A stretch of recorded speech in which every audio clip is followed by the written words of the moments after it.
Hello and welcome to the road to the CECC. We're on our way to May Madness, and upon this road, I'm Carson Cass, guiding you through today. On my left, Daniel Soligman, as well as Jack Elliott on my right. How are we today, guys? Oh, we're feeling great. We just have an amazing day of esports competition ahead of us. We got Rocket League to start, then we're going to go into some Overwatch, then we got Valorant to close it all out. But fellas, I am absolutely stoked to see what these teams on the East have to offer. Yeah, Carson, Danny, this is such an awesome opportunity for all these teams. They put in a lot of work to get where they are now, but, there's still a lot more to do in order to get to that grand finals. Of course, we're starting with Rocket League. Both the two teams in the Rocket League finals have already qualified, but now it's a question of seeding. You're going to get much better seeding if you can win this final. Yeah, quick overview. May Madness, the tournament in early May, will be either of these teams will both be there no matter who wins. Those two teams being Fisher College as well as Mount Aloysius.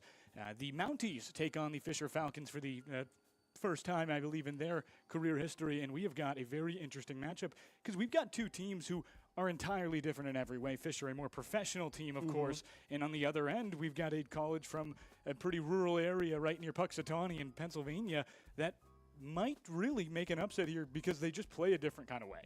Yeah, and I think it's really kind of a battle of the Titans in a way, as we see in the group. Fisher's the 1 seed, Aloysius is the 2 seed, and like you said, these kind of two conflicting styles are going to crash. Aloysius, a lot more of an aggressive group. They like to take the ball into the other team's end. A lot of times you're going to find all 3 players from Aloysius across that midfield, which, while it does apply a lot of offensive pressure, it also opens you up for counterattacks. Here's the thing. If you know anything about collegiate esports, you know the name Fisher College. Yeah. They are just a titan of this industry, and it makes sense that they're here. They've got, 3 pro players. They're just absolutely fantastic, and they play, a very slow style. Think Houston if you follow college basketball. They play on the defensive, and then they will strike quickly. Yeah, and it's a really interesting kind of idea when you go towards Aloysius and how this is going to play out in a different way.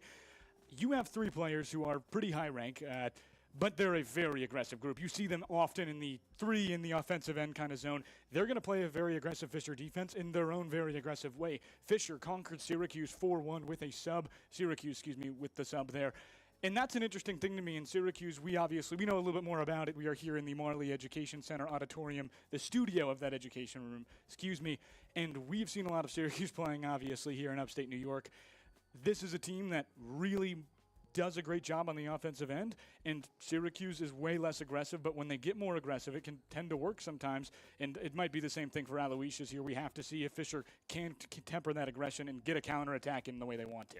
Yeah, well, I actually think there's something to note there, which is Syracuse, with a sub, was able to take a game off of Fisher. Now, I know, right, all of these players are professionals, and they're high-quality, top-tier in every aspect, but still, if you're Fisher and you're dropping a game to Syracuse with a sub, do you guys think that plays into, maybe hurting some of your confidence or somehow gets in the way or gets in your head? Are you able to kind of flush it down, as Jalen Hurts once said? Well, see, here's the thing.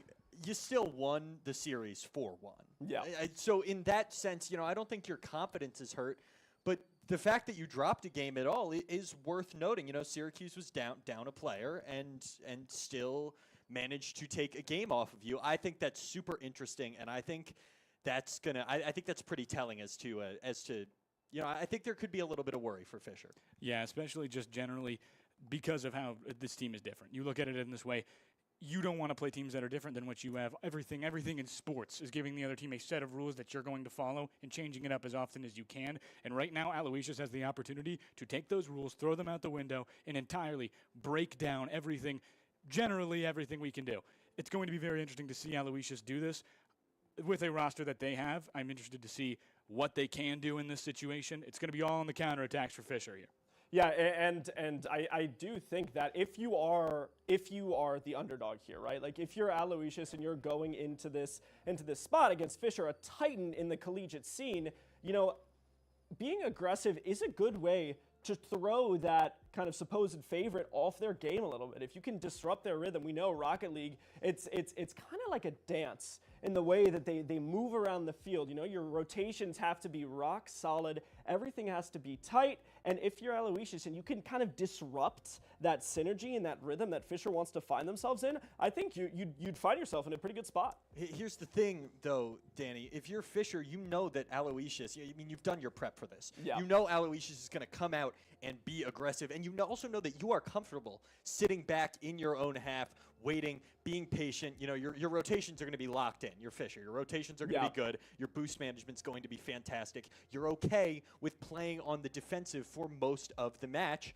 and then striking when you can. You're okay. You know, maybe you give up a goal here and then you're going to face more shots. You might give up a goal or two, but you know that you'll have a lot of opportunity when they get a little bit over aggressive, maybe double commit to something on the attack. You can go back down the other end and strike quickly. And I think Fisher is going to be ready for that. Aloysius was the team that 3-0 or 4-0, excuse me, Delaware. This series will be a 4-0 best of 7. Hopefully, if you are Aloysius again, but it'll be really interesting to kind of see where this team jumps in, where they really can do it, because obviously that aggression needs to be tempered in a certain way. You'd mentioned the counterattacks, how important that's going to be. If I'm Juan Bravo, Stolen, the coach of Fisher, the Falcons need to find a way at this point to really do a very good job on the offensive end, making sure you stay in the offensive end, and when you're on defense, that counterattack will be everything to prevent goals and to keep yourself safe generally. Yeah, Carson, sorry not to cut you off, Danny. You looked like you had something to say, but I kind of think if you are Stolen, you're kind of telling your team, like, you can sit back. Yeah. It's okay. You're allowed to be in your own defensive end for a lot of this game. Just make sure that the attacks matter. Make sure that you are precise and make sure that you're clinical when you get up in the attacking end. Yeah, you have to be able to take advantage of those kind of misplays from Aloysius. If they overextend, if they run in, you're going to have to be ready to kind of take advantage of that. But do you think that there's any kind of merit to Aloysius maybe switching it up a little bit? I know, right? You don't want to change the whole paradigm when you're playing here in the grand finals, but do you think that kind of throwing a wrench into Fisher's game plan could result in something good? I really do think that is a thing you can do, and especially playing the midfield. We've seen this team play a lot. 3 on the offensive end, constant barrage, arsenal, barrage, whatever word you want to use. They have got all the tools to beat Fisher. They have the offense to beat Fisher. They know how to play aggressively, but what it will come down to, I think for them, is moving slightly outside of their comfort zone and getting a little less aggressive, becoming a team that is going to play on the back burner, going to play more midfield, and hanging on to the ball as long as possible. We see this in other sports where you hang on to the ball. You want to get the most time of possession because that means it's time where the other team doesn't have the ball. It's parking the bus, if you will, running the clock down. You want to run the ball if you're Aloysius because you know at any point you can throw that touchdown. You can score that goal. Aloysius is going to be very big right now and entirely on their momentum, and it has to change. Definitely has to change to beat Fisher that is a professional level. My only worry is if you give Fisher, you know, say you're Aloysius, you love playing aggressive, you want to change it up, you want to say, all right, we're just gonna play back a little bit. If you give Fisher too much space, if you allow them into the game too much, there's a serious chance that, I mean, they just rip 5 goals past you and it's over. Yeah, but at a certain point, right? Like you kind of have to make big plays if you want to win big games.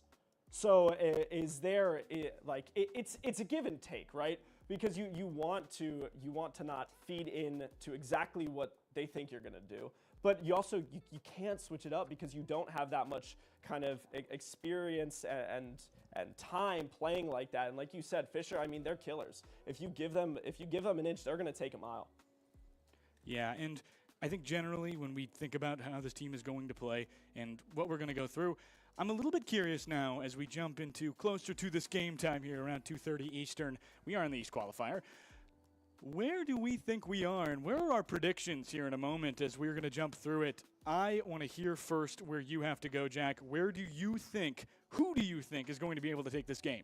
I think, here's the thing. I think a lot of people come into this and they expect, you know, that it's going to be a Fisher sweep. They're Titans, but they dropped a game to Syracuse. They dropped a game to Syracuse with a sub. With that being said, I still think this goes Fisher's way. I think Mount Aloysius is going to make it interesting, but it's going to be a 4-2 Fisher win for me. I like that, but I am not sure how much I like that, my friend Jack.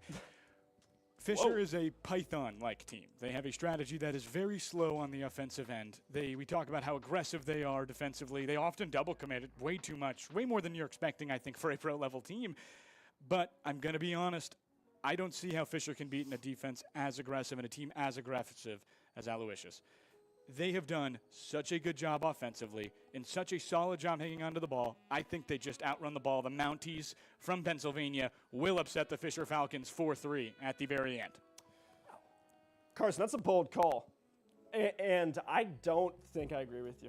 I'm more with Jack here. Look, I think when you look at it, right, Aloysius is coming in, they're aggressive, and they're playing against Titans in Fisher College, and I just think that suffocating defense is just, it's not going to give Aloysius the space and the chances that they're going to need to score, and I think that they're going to kind of get caught in their head pretty quick. So I think this is going to be pretty quick for Fisher, 4-0. Yeah, and we've got plenty of good action coming up with you. I'm going to throw you now towards our caster booth here in the Marley Education Center Auditorium. They will guide you through the rest of this game, and we've got a good one coming. Fisher, Aloysius, in a moment just here, but we'll see right now. Thank you, Carson. The road to May starts now. It's Fisher and Mount Aloysius in the Rocket League Finals today. Simon, I'm fired up. I'm Rowan Mastrangelo alongside my good friend Simon Johnstone. A really good match in store. Two teams that, quite frankly, cannot be compared in terms of play style. Such polar opposites, but it should make for a great game of Rocket League today. Yeah, super intriguing clash of play styles, like you said. It's going to be impressive to see if Mount Aloysius can continue their offensive onslaught that we have seen throughout up until the grand finals. They're super aggressive, committing all three players, but on the defensive end, they have to be careful about a counterattack. Fisher College has played this brand of Rocket League for quite some time. They've just punched their ticket to their third straight CECC appearance in Rocket League, and it's been this defensive-minded, sort of slow, tactical approach like we were discussing earlier. And on the other hand, for Aloysius, it couldn't be more different, Simon. Yeah, a lot of mechanical grace given by Mount Aloysius, a lot of redirects.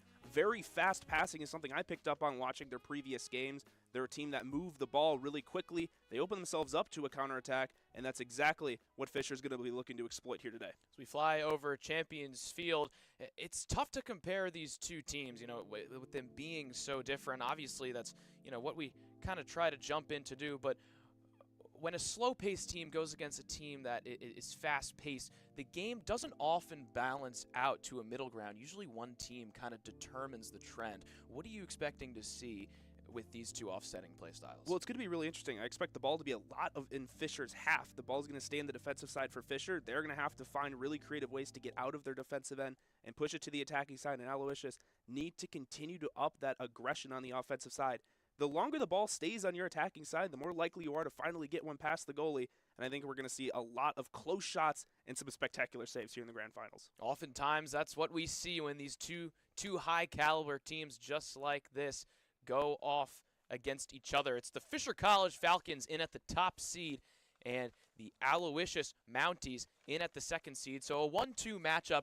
The Mounties walked out of this one with a 4-0 win over University of Delaware in the semifinals. Meanwhile, Fisher College took down Syracuse 4-1. That was the only game throughout the quarters and semis that Fisher dropped. SU, a pretty quick team in terms of pace, so that might have been a decent preview for Fisher up against Aloysius as we get right into it here. The finals today, both these teams are headed to the CECC, but in terms of who gets a better bracket spot, well, we've got a lot of time to decide that. A best-of-7 series between top-ranked Fisher and second-ranked Aloysius. And the first goal, wasting no time. Fisher strikes first. That ball just trickled in the net. 1-0, Fisher Falcons. Phenomenal game sense there as well by Adam. Just knew he didn't have to get the touch. The defender went way too high, expecting the redirect. And it's that game sense, that experience we know from Fisher to just let that ball glide in on its own. 15 seconds in, and our first goals are on the board. This one flies up. Justice with a full tank off the sidewall. Puts it towards the middle, but is immediately bumped in the air. Pig B on the defense. Forcing a 50, but drifting towards the Aloysius net. And now Skippy will meet it in the midfield. Here's a shot on net from Fisher, and it's saved by Pig B. There's another shot, but it's just upstairs. A double commit offensively for Fisher, and a demo will give Aloysius some time to push this one upfield. Now stranded in the midfield here, kind of jostling for it. A little bit of no man's land. Bigby with some unfortunate positioning, but now Justice with an opportunity, drops it down, Locke with the save. Here's the second chance, and it's good! Upper deck, Adam slots it into the top right corner. Fisher extends their lead 2-0. This is what Fisher does so well. They give a false sense of security when you have the ball in your defensive end, and all of a sudden, out of nowhere, the Falcons fly in and just take up so much pressure. That time, a simple shot on target. Such nice positioning and even better placement on that shot. Upper 90, it's exactly where you want it to be. As we approach just about a minute gone, Fisher a commanding opening, 2-0. This one drifting towards the net. Bigby, a big stop. Going up 3-0 early in this game, that's dangerous. Yeah, very, very hard to defend the ball in the top left corner. Sometimes you want to leave it against the wall. That time had to make a play and a good save there. Bigby flicks it past one, but Tally says no thanks. He gets the save there. Skippy pokes it back towards Fisher's net. Another opportunity, no. The second chance, good. Locke follows up the shot and gets it to go. Mount Aloysius on the board. 2-1 Fisher lead. And that's exactly what the Mounties want to go. Look, one player already there. And then inside, within one car length of the ball, there's already a second player to slot that one away was Locke. 3:42 to play. A lot of offense so far. We were talking about how Fisher, a very defensively minded team, but all gas, no breaks early on, not even 90 seconds through. Yeah, Danny touched on a hypothetical change of play styles potentially for the Falcons. I didn't expect it to be this much of a shift where we see this insane aggression out of the Falcons, but so far it's paying dividends for Fisher. Locke can't make a play there with no boost, and Fisher will convert defensively. Now Adams got it in the midfield. Shot up top, knocked toward the corner by the Fisher defense. Here's Justice with a full tank, pushing towards the Aloysius goal. Locke makes a good stuff, sends it to the corner, but Fisher, unrelenting aggression. A shot just upstairs, and Skippy's got it. No, Justice will keep it in the Aloysius half as we approach the 3-minute mark. A 2-1 Fisher lead. Justice flying high, but it's knocked away by Pig. The second chance, no good. Locke with no boost, able to stall as the Aloysius defense will recharge on some boost. And the boost, speaking of boost, the boost control by Fisher currently is so good. It's really hard for Aloysius to get this ball out of their defensive half because the Falcons are consistently taking every corner boost on the defender's side, so they're just struggling to get any sort of momentum on offense. Here's Adam, can't sneak it through. Skippy was all over it. 2-1 as we hit the halfway point. Fisher on top, the number 1 seed heading into this final match. Aloysius right behind them in the 2 slot. Justice in the corner, hung up with Skippy, fighting for possession. Tally gets in and breaks things up, and this one drifting down in front of the Aloysius net. 2 misses there. Adam and Pig fly for it, and it stays in Aloysius territory. That's a softball to Locke. He gets it and plays it. A soft shot towards the net. Pig, another deflection. A lot of offense here. We've seen Fisher in the Aloysius zone a good amount early on in this game. Yeah, Fisher doing a great job keeping possession, only really attacking when they have the opportunity to combine with multiple players, and this time, once again, just sticking it in the corner. There's no space or time for the Mounties to really do anything yet. And here come the Mounties. No, Justice drops it down. And now Tally leading the Falcons on an approach towards the net. Locke gets in the way. This one in the corner. 100 seconds to go here in game 1. A shot on net. Pig, another save. He's got a plethora in game 1. 2-1 score. Here comes Locke up the sidewall. Adam stops. Tally with a full tank. Makes it work. Up to Justice. Pass a little too quick, but Fisher nonetheless with some momentum. Here's Tally. Drops it down. Anyone there? No. Pig with a stuff. Clears it to the corner. No one hits that one, but it continues to advance towards the Falcons' end. Here's Justice. Directs to Adam. Shot. No. Locke swats it out. Now down to Pig. We approach a minute to go. 2-1 score. It's been gridlocked for quite a minute now. Yeah, no offense really finding their footing in terms of high-pressure shots. A lot of these saves very routine. But the more impressive thing to me is if you literally covered these game plans, they're flipped in terms of play styles here in game 1. Really interesting dynamic we're seeing play out. 45 seconds to play. Here's Skippy, one of the most mechanically gifted players in this entire tournament. We've seen him do some crazy stuff to bring his squad back into games like this. Fisher continues to advance on offense as they've been doing all game long. 30 seconds now to play. Locke being hounded by Tally, but is able to escape. Shot on net, no good. Justice gets in the way. There's a demo. Centering pass. Skippy just high. A tie game would push us to overtime in a golden goal scenario, but 15 seconds is all the Mounties have to make that a reality. 10 seconds to go. The Mounties with their final offensive charge. 8 seconds. Tally sends it towards the Aloysius net. Now in the midfield. Justice gets it out of the neutral zone. Aloysius going to have to flip defense to offense here. Locke with a full tank. Adam, the last man, gets it past him, but it's just wide and drops down. Fisher, heart's beating a little bit. Aloysius had a good opportunity to notch things up, but the Falcons are going to hold on to game one. Yeah, the Mounties almost pulled off the miracle, able to tie it up with 0 seconds left, but a phenomenal job. We started to see what that type of Python-like defense out of the Falcons, like Fisher, as they just locked it down after going up 2-1. That's right. They got that lead, and 1 goal, that's all you need. That's all they were comfortable with, and the first one came really early here. Adam, just a smart play. Yeah, all the offense really happened in the first 60 seconds. There was no feeling out period, which is a traditional thing you see in Rocket League. This time, though, quick 2-0 lead, and then we thought maybe we're going to see a bit more comfortability of Aloysius with this goal to cut it to 1, but yet again, that defense by the Falcons, just a phenomenal job to continue to lock it down and stay confident.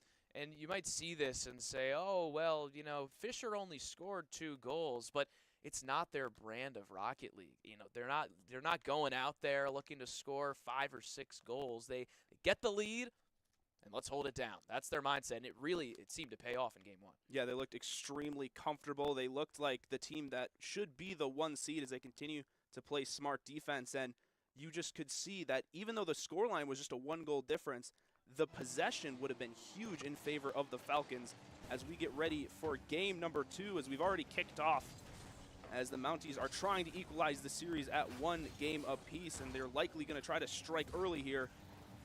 Skippy going for the flip reset, no dice there. Locke next to contest it. All 3 defensive men of the Fisher continuing to look, and here's the counterplay we talked about earlier by Fisher.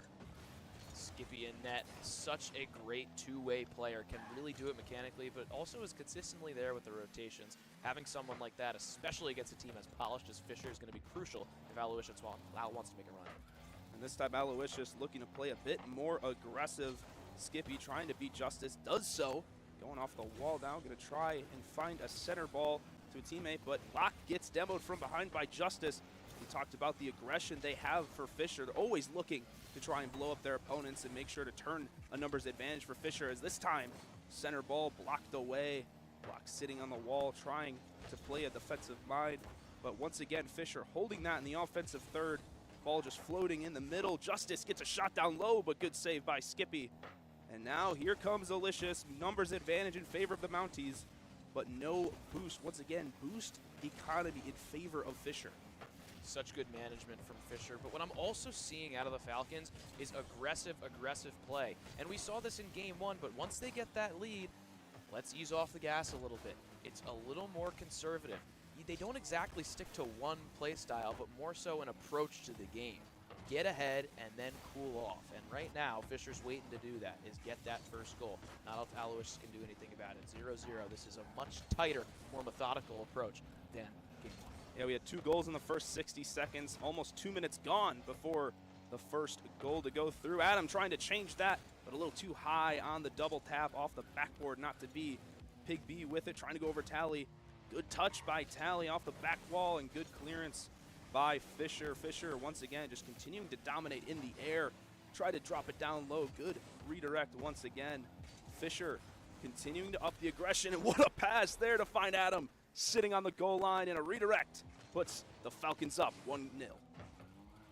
So they start game 2 how they started game 1, on time and on target.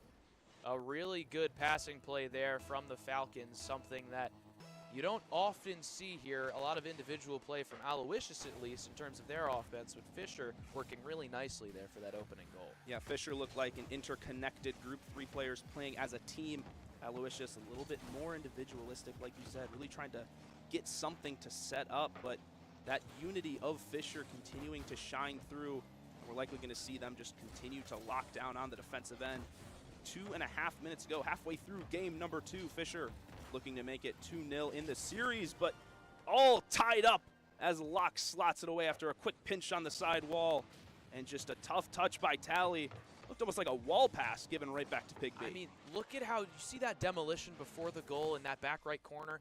That was the next man up for Fisher to make that play. It was his responsibility to get to the back post. But the demo from Aloysius opened up that net. It's a rare defensive miscue by Fisher, but more so a great play off the ball by Aloysius to open up that goal.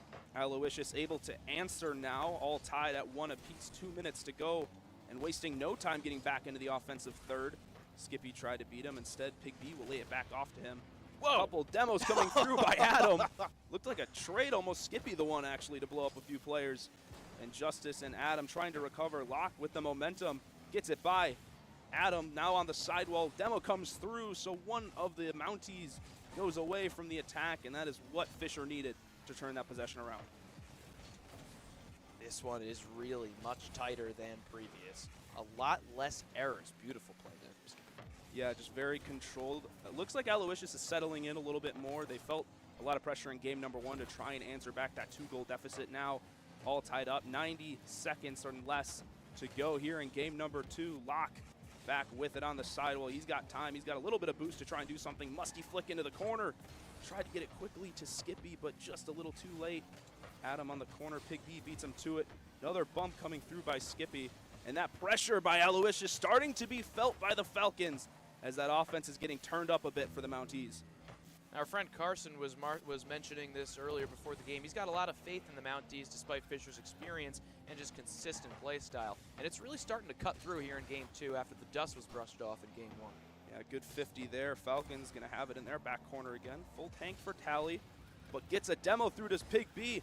This is a good opportunity. Locke, open goal, fires it through, and the Mounties take a lead with just under 40 seconds to go. There's another high-quality demo. That's a real 2-on-3 scenario, and the bump from Skippy just absolutely sold it for Aloysius. So 1 goal lead for Aloysius, 40 seconds to go. Fisher down for the first time in this series, going to have to find a way to answer. Clock a huge factor in game number 2. Justice, good start there, gets the redirect, looked middle. Skippy demos Adam though, so no teammate to pass to in the middle. 23 seconds to go. Fisher, is gonna have to turn up the aggression once again. Good save by Pig B, but a beautiful redirect, and Adam able to slot it through, and we are all tied with 16 seconds to go. Locke just a little ambitious here, and Skippy just not quite in the right place at the right time. And when you're against a team like the Falcons, they will capitalize on those openings. We're knotted up. 1 loose spot is all it took for this game to go tied. 13 seconds in regulation, of course, golden goal if it stays tied after the clock expires. Fisher, though, trying to not let it go to golden goal. Instead, the ball is going to sit in the middle. Aloysius plays it to the corner. Justice back middle, finding Adam off the sidewall. Once the ball hits the ground, it's OT, and there it is. We're going to overtime for game number 2 as Mount Aloysius and Fisher all knotted up at 2 apiece. Good kickoff in favor of Fisher. Quick shot on target. Good save by Skippy. And man, has he been a defensive mind here in game number 2. It's really shocking because a bulk of his contributions come off the offensive end. Big save there from Aloysius. But today it's been more on the defense. And once again, Fisher keeping it in that offensive side. And good clearance by Aloysius, but all it really does is just give Fisher a new chance to set up that offensive attack. Pig B, good flip reset, but Justice there able to read it. Now ball sitting in the middle, one-on-one. Adam off the sidewall. Great read by Skippy, but there's Tally to get it to the middle. Justice into the 50-50, too late for the shot on target. But how about this by Adam to clinch game number 2? Fisher takes a 2-0 series lead. On time, on target. A little late, 42 seconds at that, but Fisher, another scare for the Falcons, but they fly out of this one successful. Yeah, our good friend Carson had a great prediction, 4-3. So far, Fisher in control in the series, 2-0, but 2 very close games decided by 1 goal. So it's been an interesting dynamic, but I think that experience by Fisher is really showing through here early on. I absolutely agree. They've been very consistent, and if it wasn't for the off-ball play from Aloysius, I mean, these games would be a lot closer. That demo there really opened up the goal to get Aloysius on the board.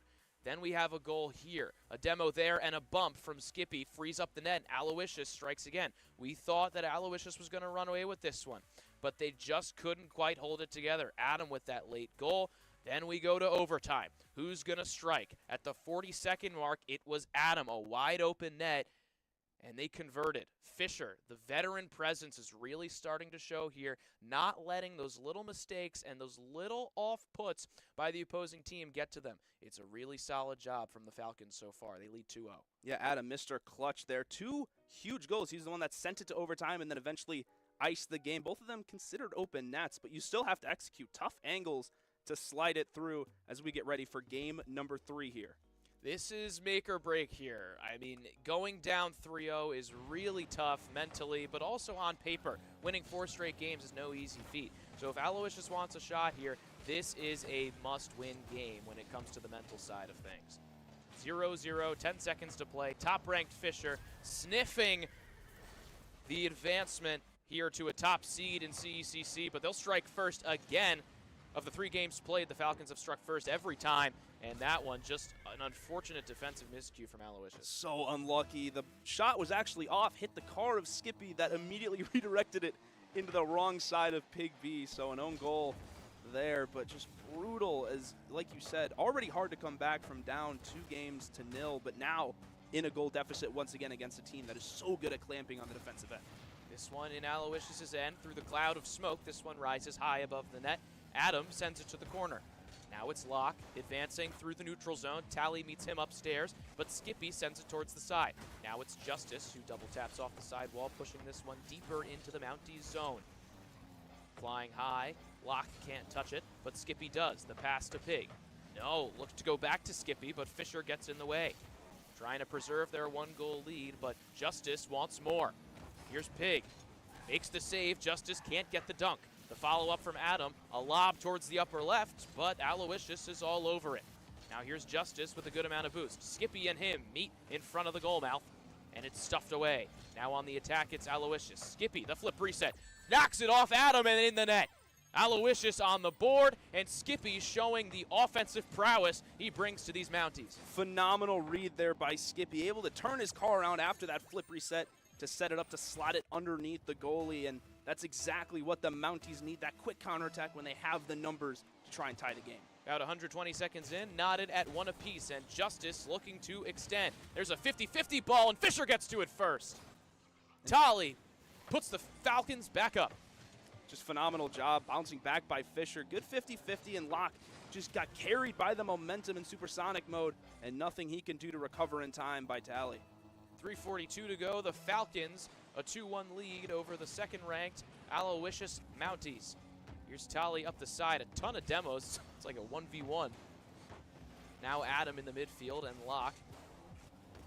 Tally drops it down just over Adam, and now Aloysius has to play on the defensive end. Tally no boost, but gets it past Pig. Skippy.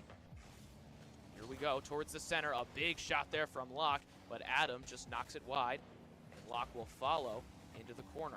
Now Adam pushing the pace, but a full tanked Aloysius is going to keep this one. No, here's Tally. Wow, ton of changes of possession here. Really jostling for it in the neutral zone, and it's neutral for a reason until now. Locke drops it through and knots us back up at 2 apiece. You started to get a sense Aloysius was going to make a move soon here by Adam. Good 50 by Skippy, and right as the ball hit the sidewall, Locke already up in the air, immediately beat Justice, and nice easy shot there to knot it up at 2 apiece. Skippy with a goal and an assist here in Game 3, alongside some great saves we've seen in Games 1 and 2. Really an all-around performance if he wants to keep his Mounties in. That's what he's been giving so far today.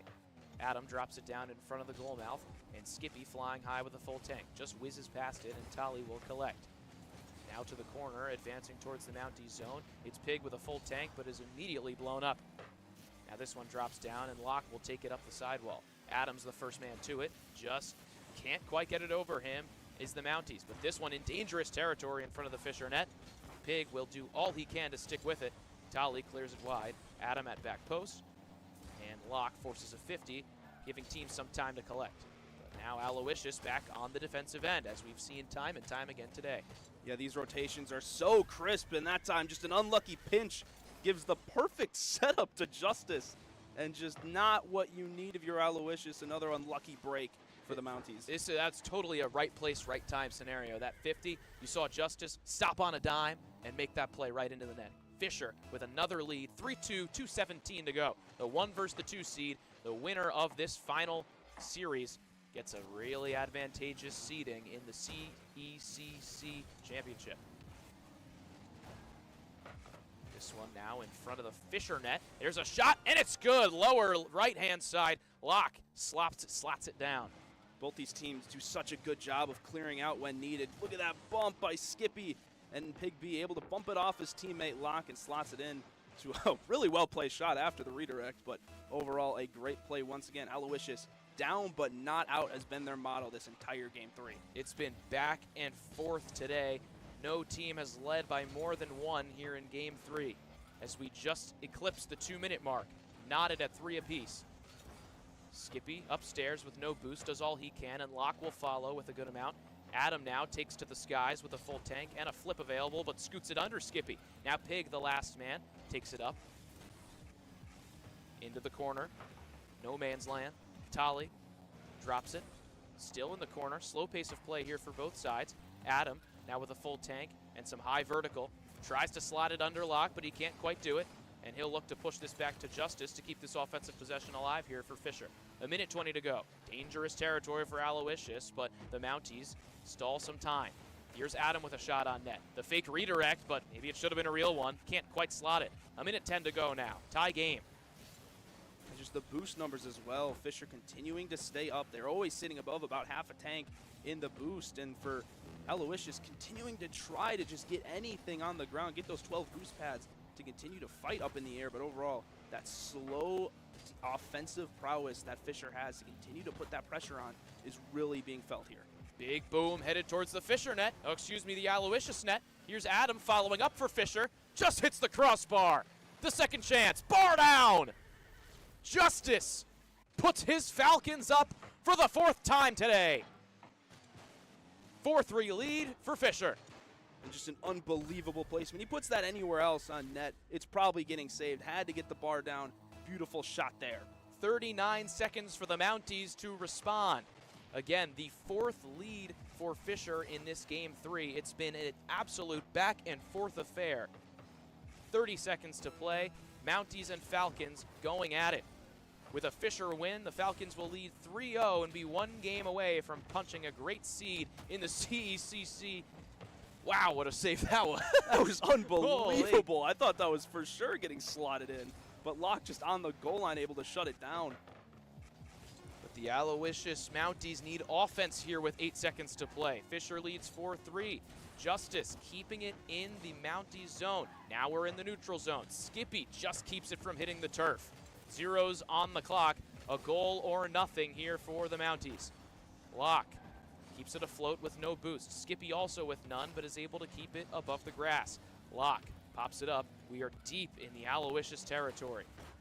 Fisher just looking to ground, and the Mounties looking to find the back of a gray net. Skippy off the sidewall to Pig with a full tank of boost. Just high above the goal. We're now into the Fisher zone. Drifted back towards neutral territory. Skippy keeps it afloat. Tolly, the flip reset, and he grounds successfully. Another 1-goal win for Fisher. None of these have come easy, but consistency is clear. Yeah, that experience is really showing through as well as Fisher continues to perform in the crucial moments. They're getting that slight edge when they benefit, and when that happens, that's how they're getting up a 3-0 lead in the series. And if you wanted a back-and-forth affair, this was the game for you. Fisher struck early, just about 15 seconds in, but it didn't take long for the Mounties to reply.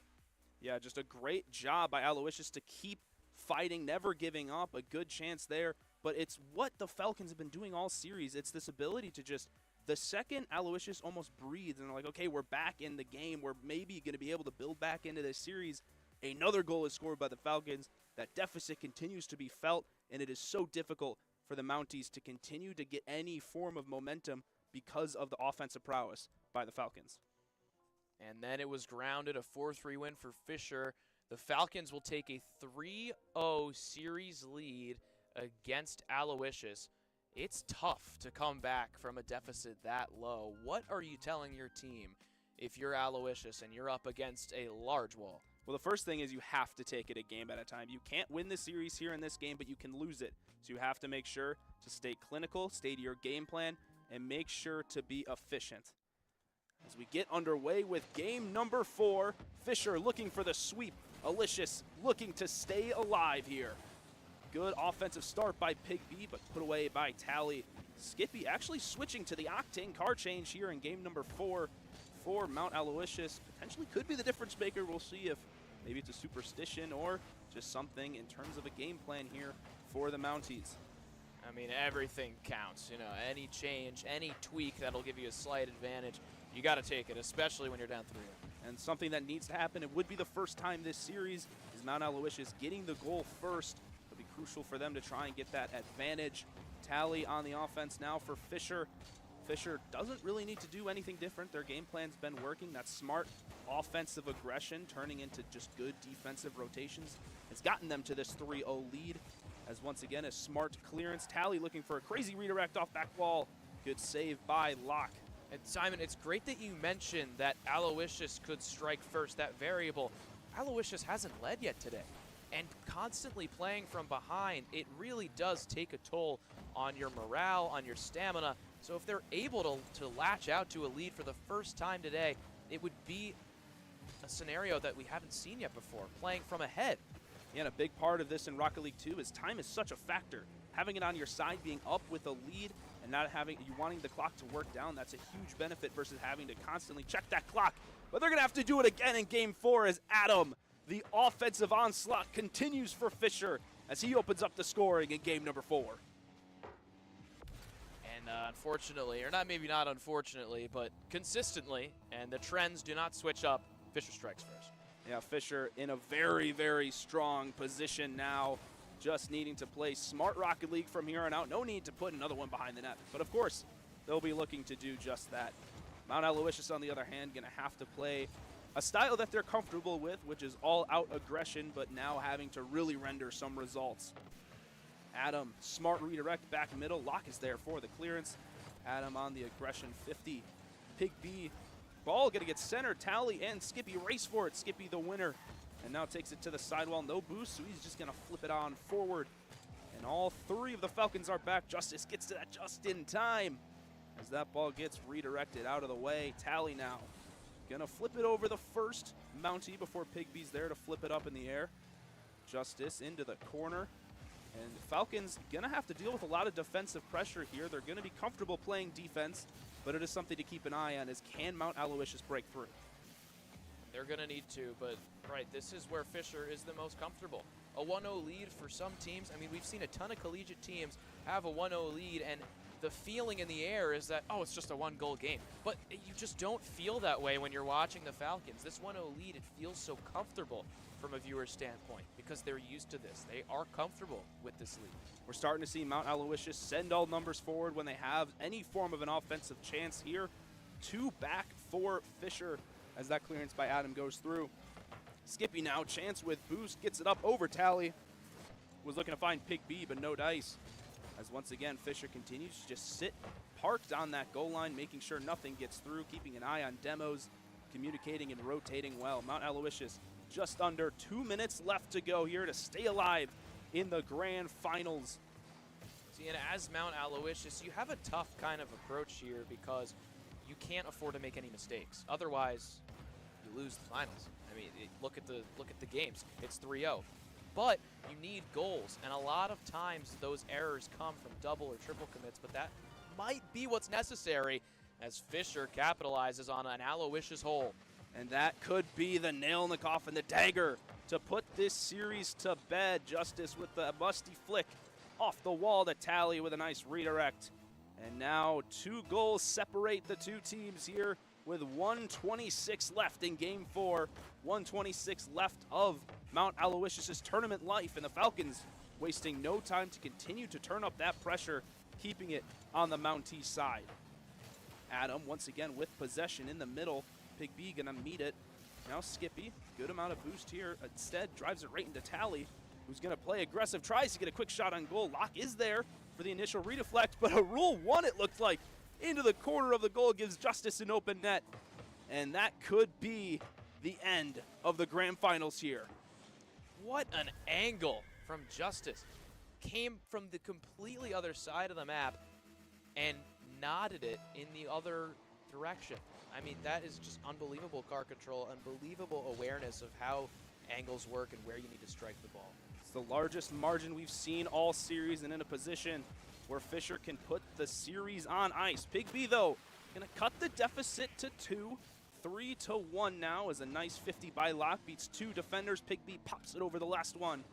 And, well, every single Rocket League player at this level at the collegiate scene can put away a ball at an open net. So, little sign of life here for the Mounties. 48 seconds left. Time always a factor. But here, most importantly, Pig B full tank in the corner. Tally and as well Adam both up there up top.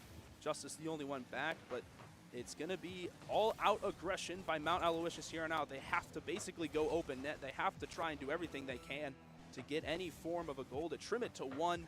Instead, the Falcons just going to try and keep possession on the Mountie side. Tally, good 50 there. Over to the corner for Pig B. Adam 50s that one off, and Skippy now on the back line, able to catch it. Nice flick over, but then Adam's there to meet it. Tally and Pig B race for it. Does go the way of the Mounties, but once again, the Falcons continue that offensive pressure, that defensive efficiency, and Fisher Falcons will put one more to put the cherry on top here in game number 4. And it's all but done here. The time is a formality as the Falcons are going to come away with a 4-0 sweep in the grand finals. It really seemed like Fisher came into this one with just so much confidence. I don't think it's a coincidence that in the elimination game, the goal margin is the largest. I mean, what a showing for the Falcons in game 4. And it's tough for a team like Mount Aloysius to have to deal with that pressure. We talked about the more games you lose, that increasing pressure you have to deal with.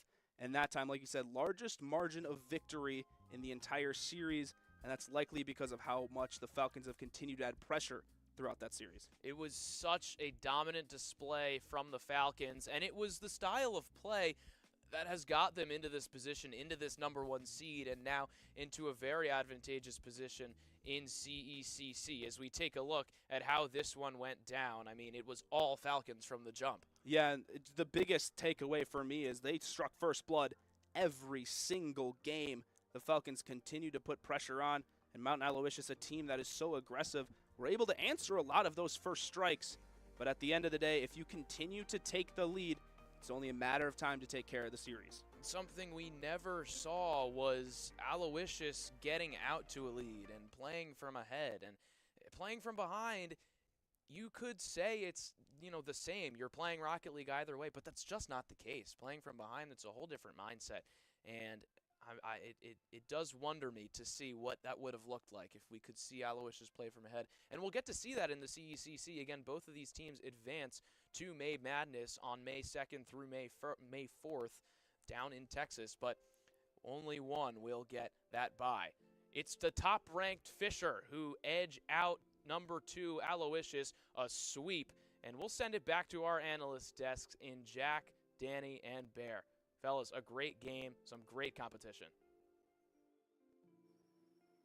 Not Bear, but I'm still Carson.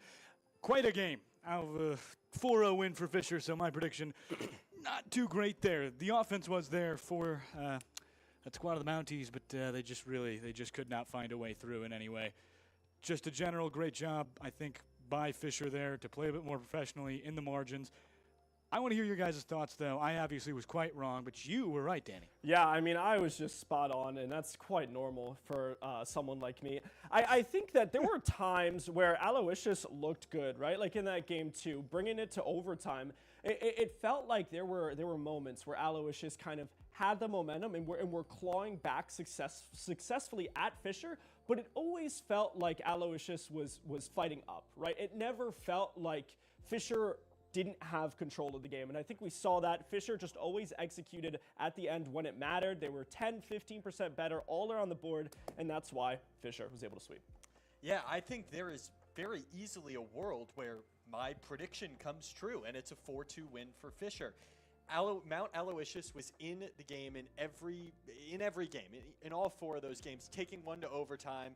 It was really close for a bunch of those games, but at the end of the day, Fisher is just one of the most clinical teams in college Rocket League.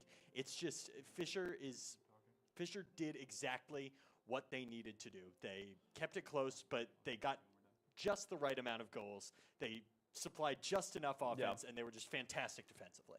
Yeah, the Mounties have generally, I mean, you saw a lot of what you needed to win a game like that against Fisher. It's a professional roster of players who are entirely extremely good, and it's very hard to beat that when you are a smaller school with a bit of a lower roster. But I think generally they did a great job. The Mounties really need to work on that transition game, kind of like you mentioned.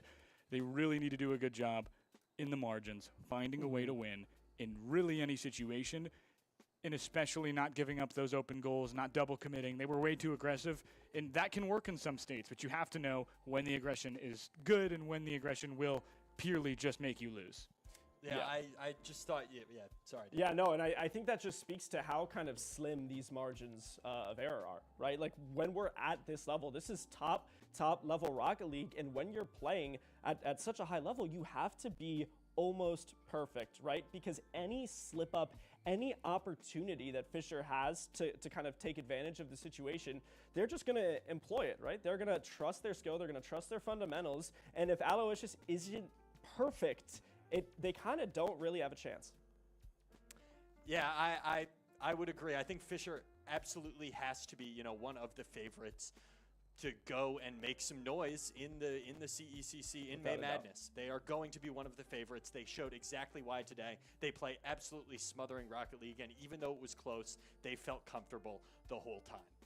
After this, though, we're going to go look at some Overwatch. That's going to be the second grand final we've got today. But before that, we're going to take a quick break.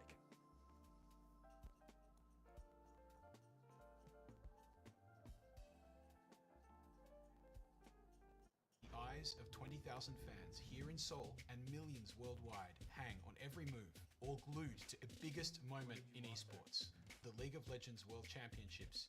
Together with Cisco, we've reinvented our infrastructure to power the future of esports, and it's built for moments like this, to crown champions.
In every generation, one sport rises to define it.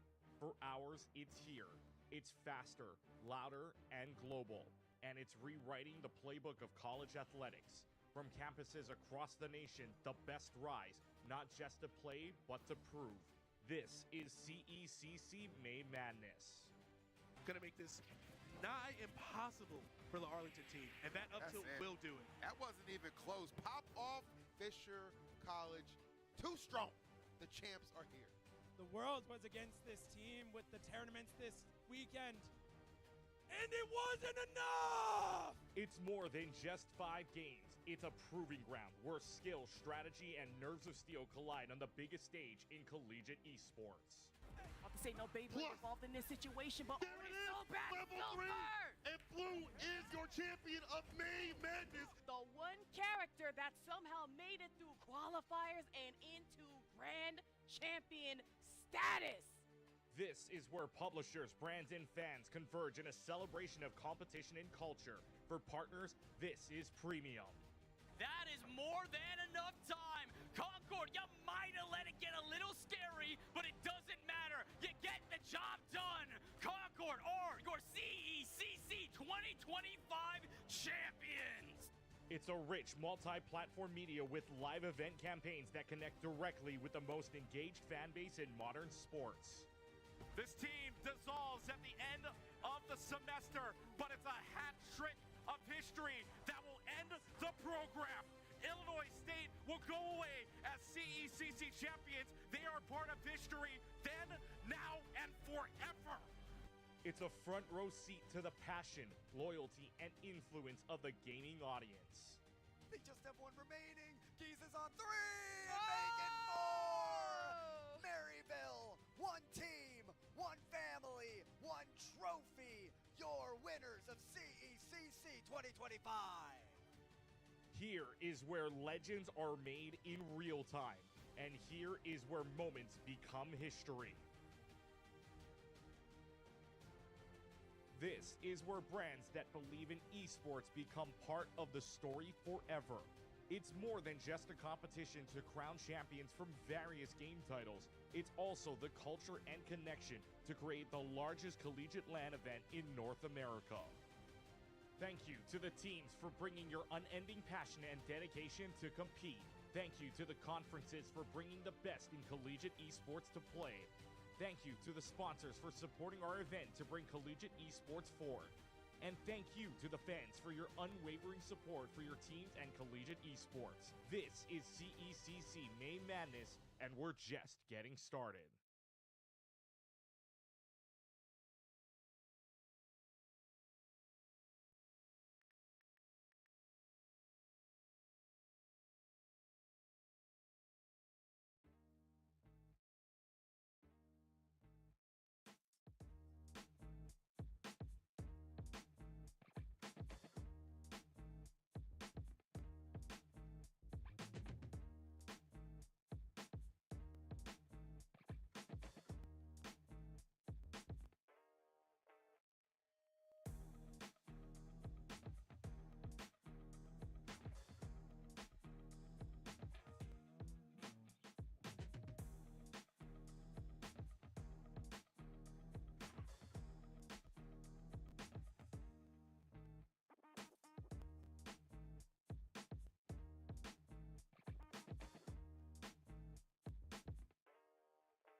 The road to May Madness continues. It's the second grand final of the day.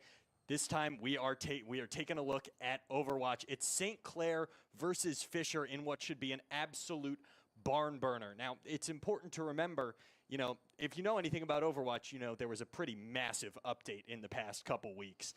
But that's not going to be applicable here. There's a 2-week CECC ban on all of those new characters. So we're going to be looking at things that are probably a little bit more familiar based on what you've seen this season. I'm here with my good friend Nikita Bear, and we're going to get in with Danny Saligman later for, a little bit more analysis. Bear, what are you looking at heading into this matchup? Yeah, I just want to take a step back, and we're talking about the elephant in the room, right? You have all of these new characters being added to the game. Different qualifiers happened at different times. Like you had, I believe, the Southern qualifier happening last semester. So you're looking at equality of play. Adding all those characters might have been a little bit crazy. So I think it's a good decision to not have them in right now, have that little bit of a lag. And now what we're looking at is two very evenly matched teams in this grand finals. We got a bit of intel prior to this that we have, St. Clair and Fisher College. And if you look at any of the Overwatch, ranking committees that are there for collegiate, they actually have St. Clair on top of Fisher as of the most recent addition. They just passed them. Fisher was above them the rest of the semester. So, if you're just looking at what, the talking heads are saying in the collegiate space, you might have St. Clair on top. I think that could probably light a little bit of a fire under Fisher today. You don't want to lose that ranking. For now, though, we've got a little bit of analysis as to how these teams are going to be playing, what that older meta kind of looks like. We're going to take it over to Danny Saligman. He was here for Rocket League right before this, and he's going to take us through a little bit of what it's going to look like throughout the day today. Thank you very much, Jack. And of course, our first map, what we're going to be starting on is Lijiang Tower. Now, this map has 3 kind of sub-maps within it. So we're just going to start at the beginning and we're going to work our way through. So for this first point, right, we have Night Market, smartly abbreviated as NM at the top. How this is going to look is we're going to see a lot of brawl comps. So think Zarya, think Lucio, think Kiriko. And how this is going to work is they're going to be fighting for this middle ground here. So we have one team coming in from this way, and then we have our other team in red here fighting, oh, that's not a red, fighting from over here. So they're both looking to control this center area because this allows them to have quick rotates, 1, to the point, or 2, to fight the team as they're coming out of their spawn. So let's just say, for the sake of example, that blue team wins the first fight. They get control of the point, and then they're just going to come back, and they're going to keep rotating and keep fighting for this center area here.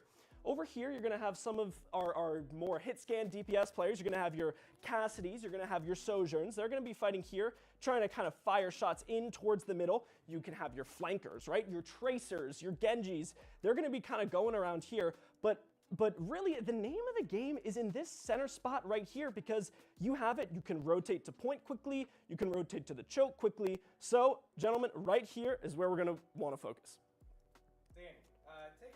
You did from an analysis standpoint, right? You're looking at kind of how looking at a map in a specific point, like who is favored in terms of what heroes you have picked. Have you done any research into the specific teams to see maybe who has an advantage with what heroes they have in their, comfort champion pool over there, something like that?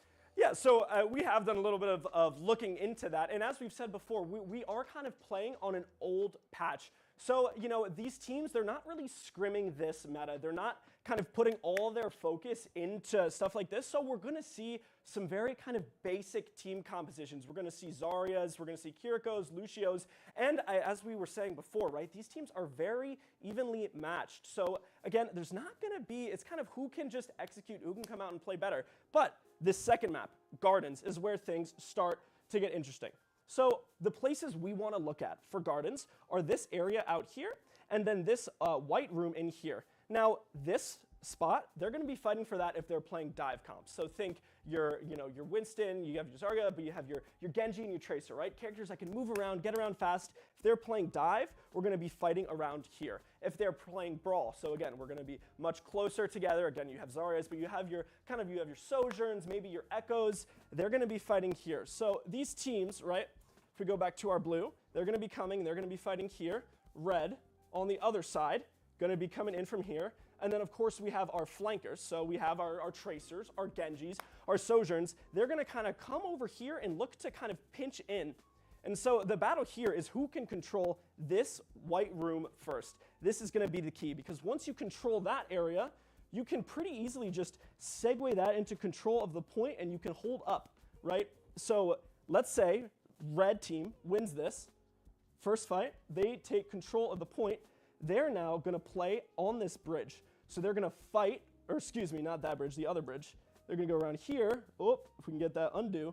And they're going to be fighting, yeah, for control of this area. But if we have our dive compositions, they're going to be fighting over here. And what that's going to look like is pretty much the same thing. You're going to have your flankers, but instead of fighting over here, they're going to go back to this way and try and pinch teams fighting control of this center area. So something I want to kind of ask you about, Danny, is these two teams are pretty much both professional level, right? They know exactly what they're doing. They've played a lot of this game. They can pretty much play any character. Do you think we're going to see a lot more, kind of mirror matches, like a lot of the same characters on both sides? I kind of think that we are going to see a lot of mirrors, especially because, again, this isn't something that people are practicing. These aren't compositions that people are really focusing for. Real quick, I want to bring you into this third point, Control Center.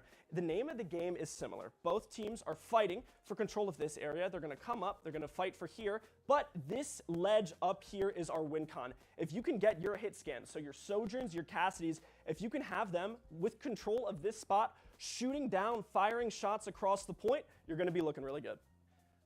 Well, now we've pretty much broken down all three of, these first three maps. What's next is, I kind of want to take a moment and chat about what we think is going to happen, our predictions. I'm going to toss it over to you first, Nikita. Where do you think this matchup is going to end up? Yeah, I think if you're talking about who's going to take the grand finals, who's going to win it, you got to look at comfortability and who's been here the most. If I imagine the event CECC, Fisher College, I think, has won Program of the Year for having so many teams qualified. I just got to take Fisher. And I won't give them the perfect run of the, only losing 0 games the entire tournament. I have St. Clair winning 1, but it's going to be Fisher all the way. That's really interesting, and I have to say, I do agree with you. I think, losing that number 3 ranking, dropping down to number 4, is gonna light a fire under the Falcons. But I think, I still think, St. Clair's gonna give them a run for their money. I think it's gonna be 3-2 to Fisher. Danny, how about you? I think my history of predictions, spot on in Rocket League, I think I'm going to be spot on in Overwatch too. I don't see any reason why that would change. And while Fisher is kind of the dominant powerhouse, I think St. Clair is going to be able to pull it off. It's going to be tight. It's going to go to game 5, but St. Clair is going to win 3-2 over Fisher. All right, well, Danny, he's kind of our odd man out here. We're, of course, going to have to see, but we're going to get into things right now. We've got Carson Cass and Ryan Blankenhorn on the call for this electric matchup, St. Clair and Fisher Esports. It's coming to you right now. Well, welcome back. We are live still on the road to CECC here, and we have got an excellent May Madness matchup here in just a moment.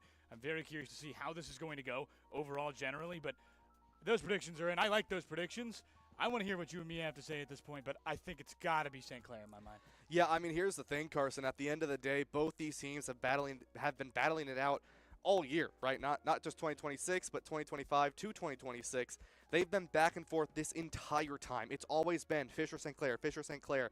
And every so often you get Northwood and Winthrop thrown into the mix, ranks 1 and 2, but these two teams are really fighting. And yes, they're both going to make it, right? We've already talked about that. But it's also who's going to get that bye, because you are going to have to play Northwood. You are going to have to play Winthrop. You don't want to have to play them first when you get to Texas. So it really is going to be a battle between these two teams. I do agree, though. I think St. Clair, I mean, there's a reason that they were able to overtake Fisher here, and it comes down to the pure skill and raw talent that these players have. All of them have very good Tier 1 experience, but at the end of the day, St. Clair has really been hammering down these comps. It's a fantastic matchup, I think, and we both agree that it goes the way Windsor, Ontario. Not so much in the problem with Fisher. Very experienced squad from Boston, Massachusetts. I don't even have that accent, excuse me. It's a very interesting matchup to look at, and I think when you go down to it, it's going to come down to the tank. Overwatch, now just Overwatch finally, we're back to that, is an interesting game, and obviously we mentioned it earlier in this booth, but those 5 new characters will not be played. Yeah. They will not be touched today, so we're back to a weird meta in the middle where we have these updates to these characters, and we have these new characters, but we are only using the ones that are still there with their current patches, and we'll create an interesting meta, and it's going to be to whoever basically makes the better adjustments here and whoever is willing to learn in this 2 weeks what this 2 weeks entails. Yeah, I mean, you have to consider those new characters, right? Obviously not today, but when you do, right, both these teams will be in Texas. They will be playing some of these new characters. I'm just going to tell you right now, look out for Domina. That tank is disgusting in every way possible and is the one true poke tank outside of Sigma. It's a totally different story. It's the first tank in the game's history that can really average more than 15,000 damage per 10 minutes. That is an absurd number. You are not a DPS, you are a tank. But outside of Domina and the new characters, like you said, right, this is a little bit of an older patch. We're going to see pretty simple things, right? Kiriko, Lucio, Zarya, like Danny mentioned. These are some pretty basic characters, pretty basic compositions that are going to run out for you against Rush and Brawl, and that's why when we see these two teams, it is going to be down to which team fundamentally can play the comp better and get those pick values as they need. Yeah, it'll be really interesting to see, especially in my mind. I wonder what's going to happen specifically right into the general middle section here, because what's going to be the big thing? Obviously, Domina is an interesting tank entirely because it's like the center shooting the 3 for the first time in basketball. It's your Nikola Jokic. It's entirely a new sport, new aspect of the sport. You don't expect guys to be able to do that. You don't expect tanks to be able to put out that much damage. And suddenly now it's not as big on the DPS anymore. Yeah. Now suddenly you can run a dive comp with a tank and their own personal support. It's going to be really interesting to see with Jetpack Cat 2. Mobility is changing in Overwatch in a major way. Yeah. But for one of the last times we'll see here on the road to May Madness, we will have a very relaxed, new feel, really, of the actually the vintage feel, finally, before Overwatch goes into, I would believe, to be one of its new eras with how this is going to be played in an entirely new way with movement. I'm very interested to see when we get there, but for now, we get what might be our final version of this. There's 5 new characters on the way as well. Yeah, and one thing to consider is, right, when we watch these players tonight, I want to specifically watch the hit scan players, really, really definitely, because those are the players that you're going to see come out on Emre when Emre is a playable character later in the future. It comes down to, can you play Sojourn? That means you're probably going to be disgusting on Emre. With the way that character plays and such like that, it is very, very weary to be aware of. So I do want to focus on the hit scan players today on both the teams. Now, if they're on Sojourn, a little bit better. If they're on Cassidy or something of the other sort, not quite as transversable over to Emre, but especially on Sojourn tonight, those are players that you're going to want to look out for going into Texas, because Emre will be playable at that time. Yeah, and once we get down towards May Madness, it's going to be an interesting tournament. Obviously, you mentioned the winner of this one does end up getting closer to a bye. Typically, we'll get a bye. It's interesting now because when you think about it in the way that it is, it's going to be – there's no easy matchups in May. Yeah. There is – No, not at all. There is no light, let's just get through this with a 3-0. There is no small school that just started their program at CECC. Unless it's Baylor, literally, and that's going to be a tough Rocket League matchup. We'll get into that hopefully in May, but it's going to be a fight no matter what, and winning this is a very big thing for these two teams. They sit at the top ranks, and it basically means for them that they get to go play maybe a middle-ranged opponent in terms of CECC seeds, but it means not playing a Fisher for them. It means not playing a St. Clair. It means not playing a Northwood, or maybe an Ohio State if that's your cup of tea. We'll see how a lot of these middle-pack teams get through this new update and where they sit, because I think we're going to see a lot of changes to the rankings based on how people adapt. But we'll start on Lijiang here, and some interesting bans on both sides. Yeah, I mean, you start off with that Zarya ban from Fisher. You do not want to have to worry about the Zarya, right? You want to sort of make this composition play as a little bit more unique as possible instead of playing that sort of typical mirror. The May ban is going to really force out a lot of this rush, a lot of this brawl for St. Clair. So we may even see some dive, right? Especially if you start out on Garden first for this Lijiang map.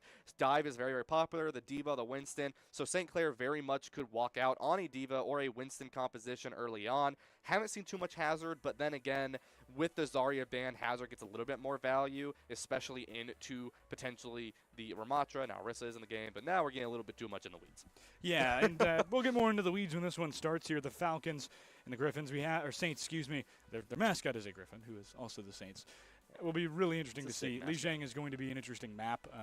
You mentioned it very briefly, but that middle sector is going to be really interesting. Yeah. The choke points right in the front you don't see Lijiang often for this reason.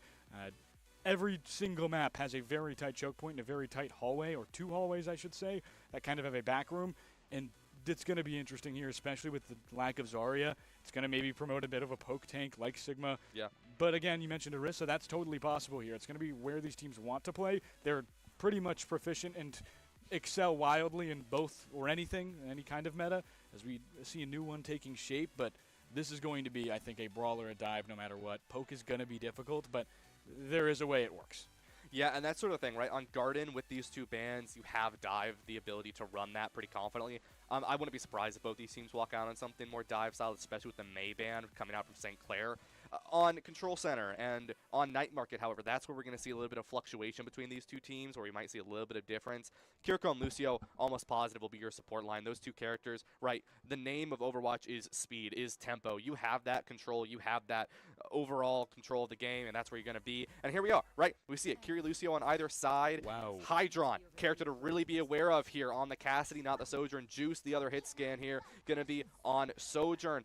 But Dive on either side, right? On Night Market here, D.Va's on either side. The only difference, we are seeing Razor over here on the Sim. Probably going to go to Vendetta, though. Yeah. So this is going to be pure mirror match coming out from these 2. Wow, yeah. DPSs are both different. We see a Sojourn on both ends as we go into team fight immediately on the section. Both D.Vas fighting into that intersection of the tower. Back forward again. It's going to be all in how much Hydron and Juice, how much damage they can do, but a good pick from Razor immediately early. Gets that melee onto Hydron, and their hit scan is down immediately for Fisher. Yeah, and this is one of the strengths of the Tracer over the Vendetta here, right?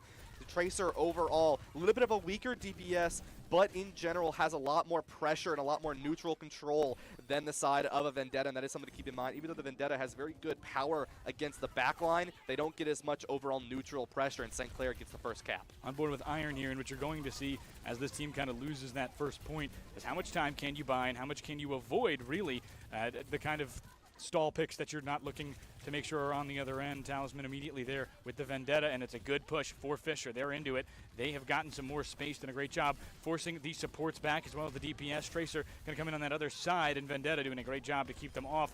A lot of damage can be output right there on that bridge, and one goes down, and Juice, Razor, another one down for St. Clair. Saints down 3-on-5 in that team fight, and another one goes down. Kiwi with the second elimination in that fight, and Iron runs one off the map. Kiwi, a third, a triple kill for his support. Not a great sign for that St. Clair side as they lose it. Yeah, Fisher and Kiwi, a player that's been in the collegiate space for such a long time now and such a powerful player on this flex support role. That is someone you want to be aware of if you are St. Clair, right? Kiwi, a player of absolute terror on the support line, but we did see where that strength of the Vendetta comes in. If the fights last a little bit longer than you want them to, they could really take down specifically your tank, specifically Tread on this Diva. Yeah, right now I don't know how much space is going to be able to be taken with this current DPS line. It'll depend on how much really they can do. Hydron has switched off of that Cassidy, of course, into that Sojourn, so it's a mirror other than the Vendetta, and right now St. Clair is just going to lose in my mind. Unless Tracer can really get rid of the back line, has to be very proficient here, and they get run in the form of Kiwi. That's one down immediately, and they'll go through the other end. Alt's kind of pushing towards usage for both sides here. St. Clair, nearly all of them. Grapes goes down, though, and there's no support immediately right now for the St. Clair side as Alex is forced to back off. Juice gets rid of Iron as well, though, so Fisher, again, can't grab space. St. Clair with 5 ults, not using it. Goodness gracious, we just about have 5 on each side. Yeah, and this is going to be where the fight gets really messy here, Carson, so I hope you're hydrated because almost 10 ults are in this game, and it can get really messy really fast here. Overclock online for both the Sojourns here, and there's one of them. Juice goes with the first, paired together with a Lucio right immediately on that other side. It's going to be a double rush into sight. Iron able to get rid of Juice. One more forward, trying to get rid of that defensive matrix. No projectiles for anyone. Vendetta thriving here. Razor and Iron, they trade. Both Sojourns go down. On the other end, with overclocks used other than Hydron, Talisman gets rid of Redix. Support line kind of dwindling for St. Clair as Razor goes down as well as Kiwi. Alex on the other end goes down as well. The Talisman, that Vendetta coming over for Fisher, doing a good job there. Talisman, a headshot onto Tread. And a difficult one for Fisher. It's not a team fight that you expect to win with Iron going down nearly in the middle of it, but St. Clair are not able to put it back together. And 4 ultimates used for St. Clair as well. Fisher has 3 of their own to use. Iron not forced to use that mech. Hydron and Talisman have their DPS ultimates online.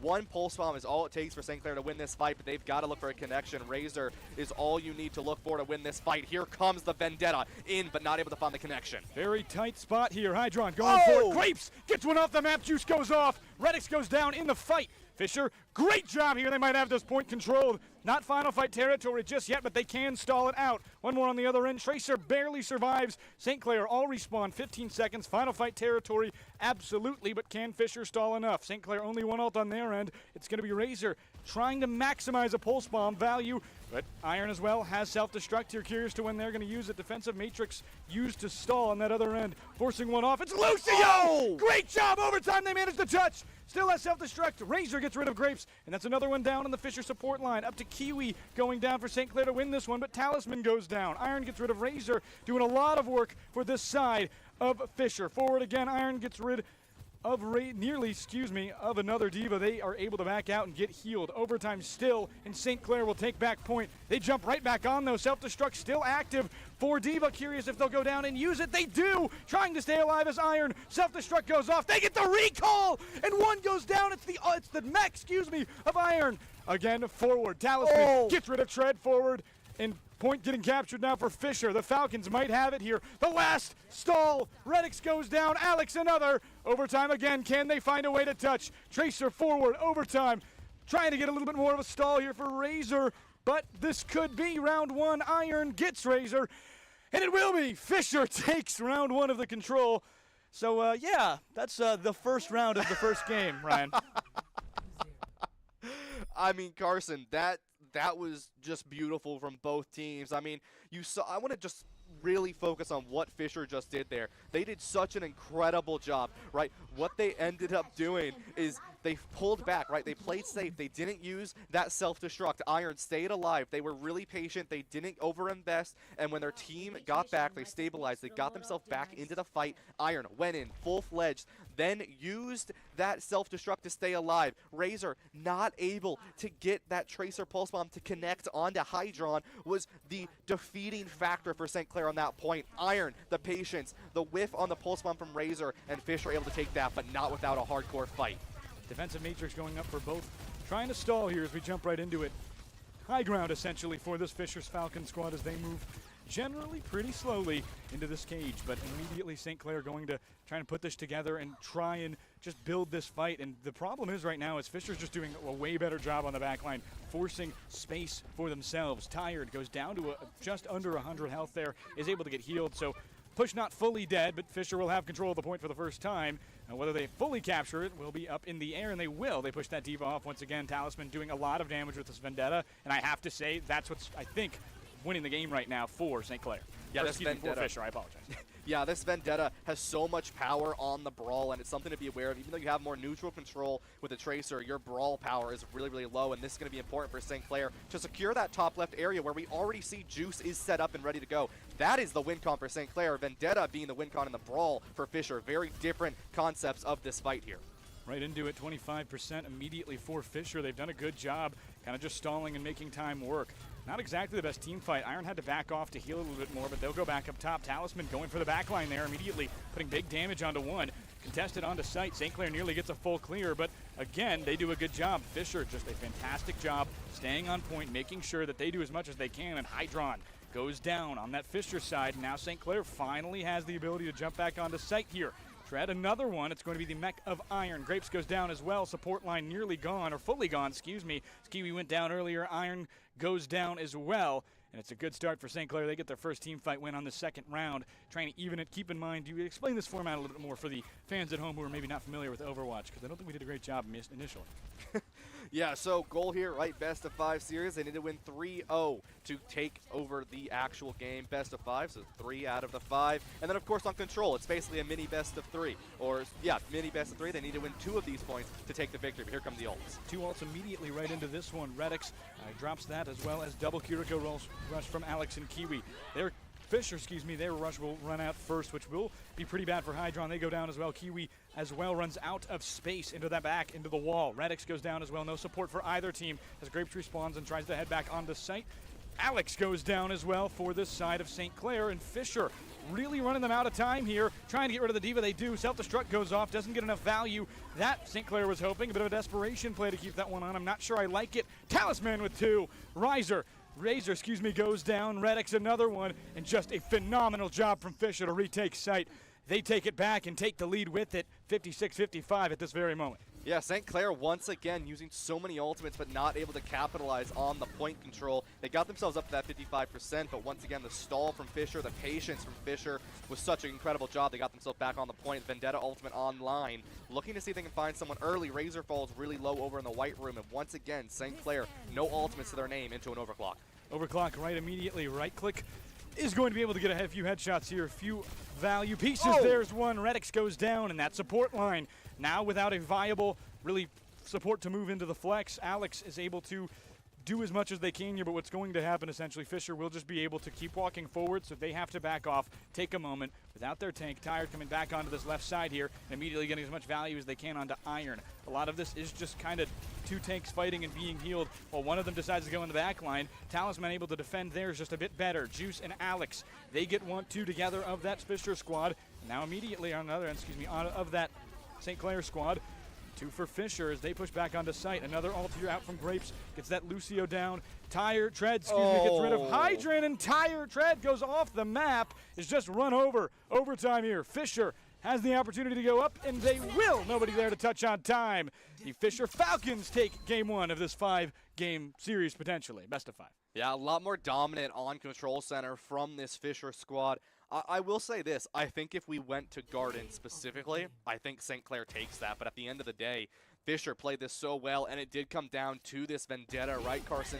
We talked a little bit about it. The Tracer, right, very good overall. However, you struggle in the brawl. You have good neutral control, and when they secured that point, we saw, right, they were able to get up to 55%. Same thing with on Night Market. They got themselves up to all the way up to that final point, right? But at the end of the day, they weren't quite able to win in the brawl, and that is what Fisher kept doing. They kept stalling with Iron on that D.Va, giving the Vendetta, giving Talisman time to get back in, take those fights accordingly, and during the brawl, that's all they needed to do, and it wasn't quite enough for the Tracer on the side of St. Clair to really capitalize when they were in those fights. Yeah, and a lot of it just came down to damage, like you mentioned. How much value can you get? It's all about the rules, which are going through. Kiwi, I mean, we're watching this replay. What came initially was how good Fisher was playing the edges here, playing the margins in those transition games, being able to take space and force St. Clair generally out of space, and that's the big thing.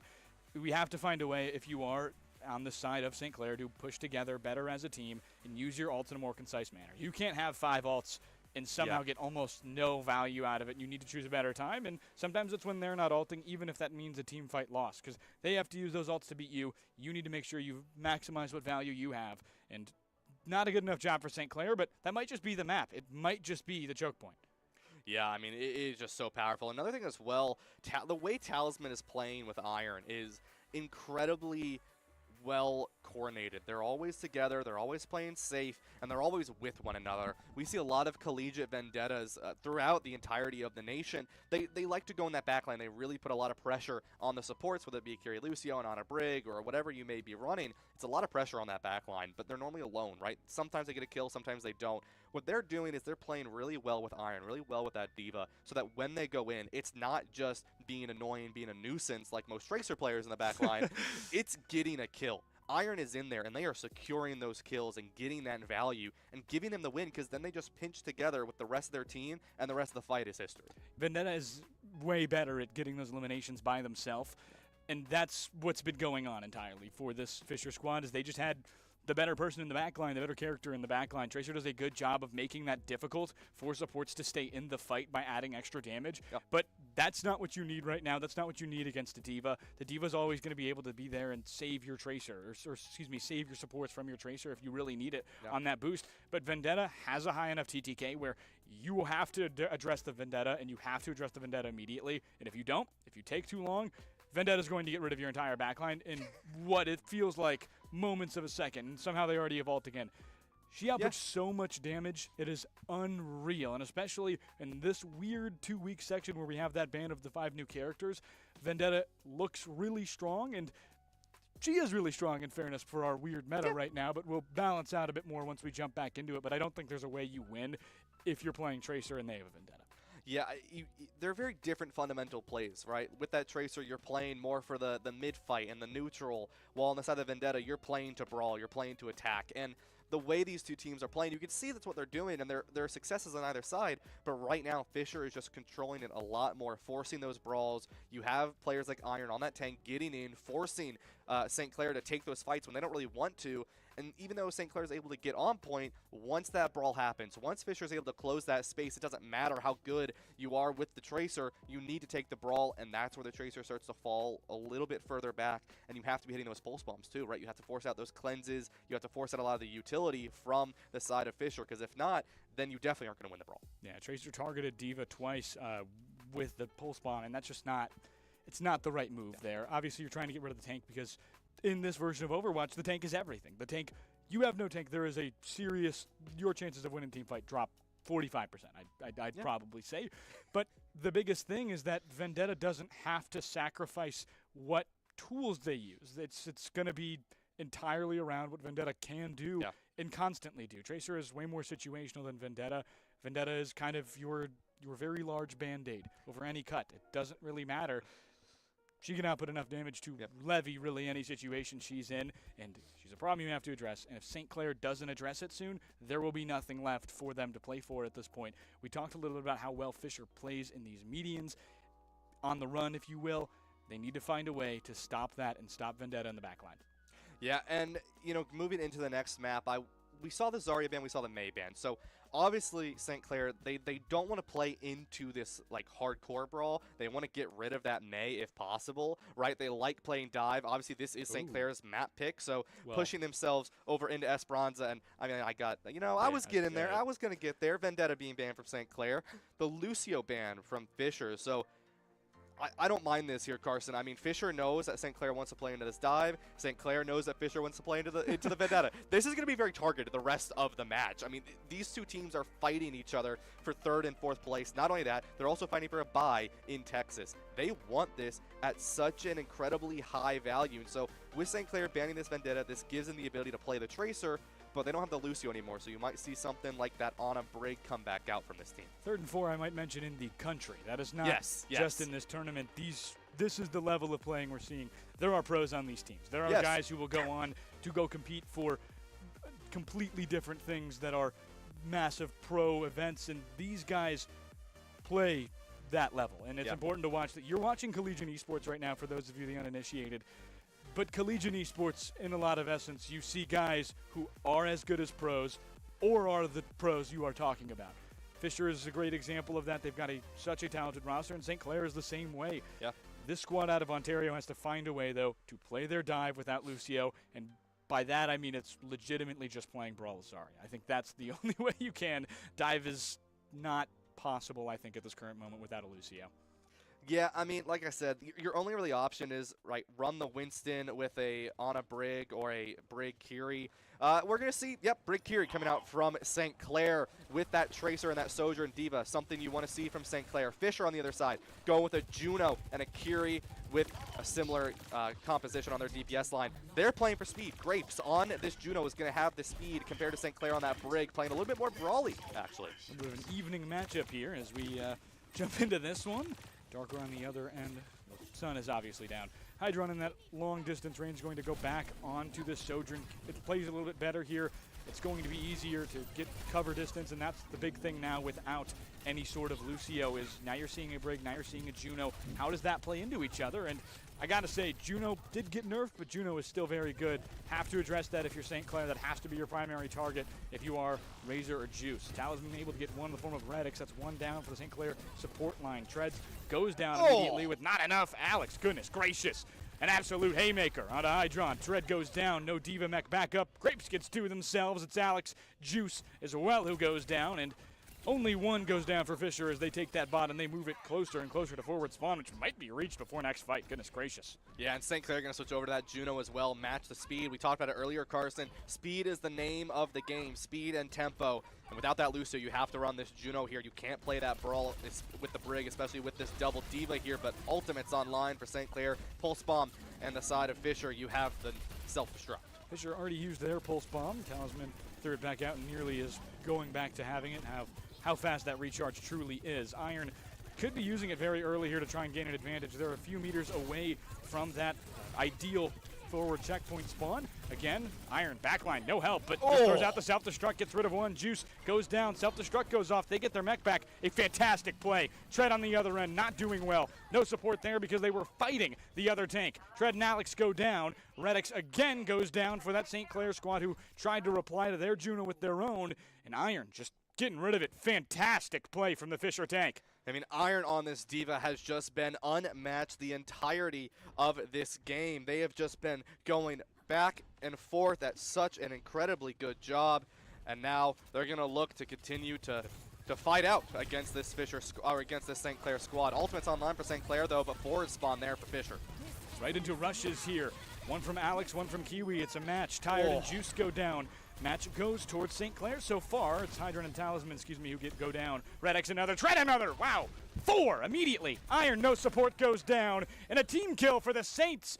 They have some intervention as they move forward finally and get rid of what could have been a lethal forward spawn. Yeah, and you're going to see this next contest early on. Fisher not going to try to let them to get any value here, and they do have the beam for Juno here, and that is something to be very weary of if you are St. Clair. You can't really fight into that. You have to make sure you are not brawling into it, and you have to not let Tread use that self-destruct if possible. Just tuning in, we're in the CECC East Qualifiers Road to May Madness, and madness it is immediately. Such good play from both of these tanks right now. Tread looking for more value as they push forward, has that self-destruct. Literally turned around to see who they have on their team to move forward. Hydra on a great pick onto Reddick. Support down for St. Clair right before the ult comes out. Juice with a haymaker, but goes down to Iron. A good answer from the Falcons. Forward again, they keep flying, and another one goes down for Fisher as they get pushed into the air. Aptly named Falcons. Razor, the culprit of that. Self-destruct comes out. Hydron able to barely get behind a wall. And some good usage there, but nobody chases after that Diva. They get it back, and finally Fisher has the control of the point, and I don't quite understand how St. Clair didn't just chase after that Diva and win the fight. Yeah, I mean, Iron was just sort of sitting on the bot that entire time, and they got not only forward spawn, a little extra couple meters, and St. Clair now has to take the exact fight they just had once more. They had really good kiting against that beam from the Juno from the side of Fisher, and now they have one of their own, but you're probably going to see just a similar outcome. St. Clair's going to use it, Fisher's going to back up, pulse spawn online for both teams here. Hydron falls low, but barely lives through it. Immediately, just in that back line, gets that immunity from gets that immunity from there. Kiriko, Hydron and Grapes goes down to Razor, who is absolutely cutting through this entire squad on that end. Fisher struggling here very suddenly. Talisman was there. I'm not sure if they got stuck on a wall. That is a really unfortunate spot to be. I think they got blinked into a railing. I've never seen that before. Juice forward again, up top, doing a great job here to give that extra damage. We talked a lot about their other counterpart, Razor, but that should not come into how the hit scan plays into how much damage Tracer needs to excel. Yeah, and they still haven't used any ultimates here, Carson. That's something to be aware of as St. Clair is in a really good spot, but Hydron forced out. There's the cleanse as well from Fisher. First Juno ult from St. Clair coming through, and got to get rid of it, and a very good job to back off by Fisher. Aptly timed move away. They take a brief moment to breathe and essentially have the option to go through. Juno ult finally ends for that St. Clair squad. Fisher going to be more aggressive here on that indoor section. They don't really care if they push forward. They're going to get there before forward spawn. Coming down is Iron. They've got self-destruct. Kiriko Rush is matched again by St. Clair. They're pushing together, but in two different spots. So two team fights happening basically in the two different sections of this choke point. Pushing back up. Tread doesn't have much support on the other end. Razor able to get rid of Talisman, and great job there, but Razor goes down. No pulse bomb. Overclock used for Juice. Can't get too much value on that other end. Talisman as well used their pulse bomb. Didn't get much of anything.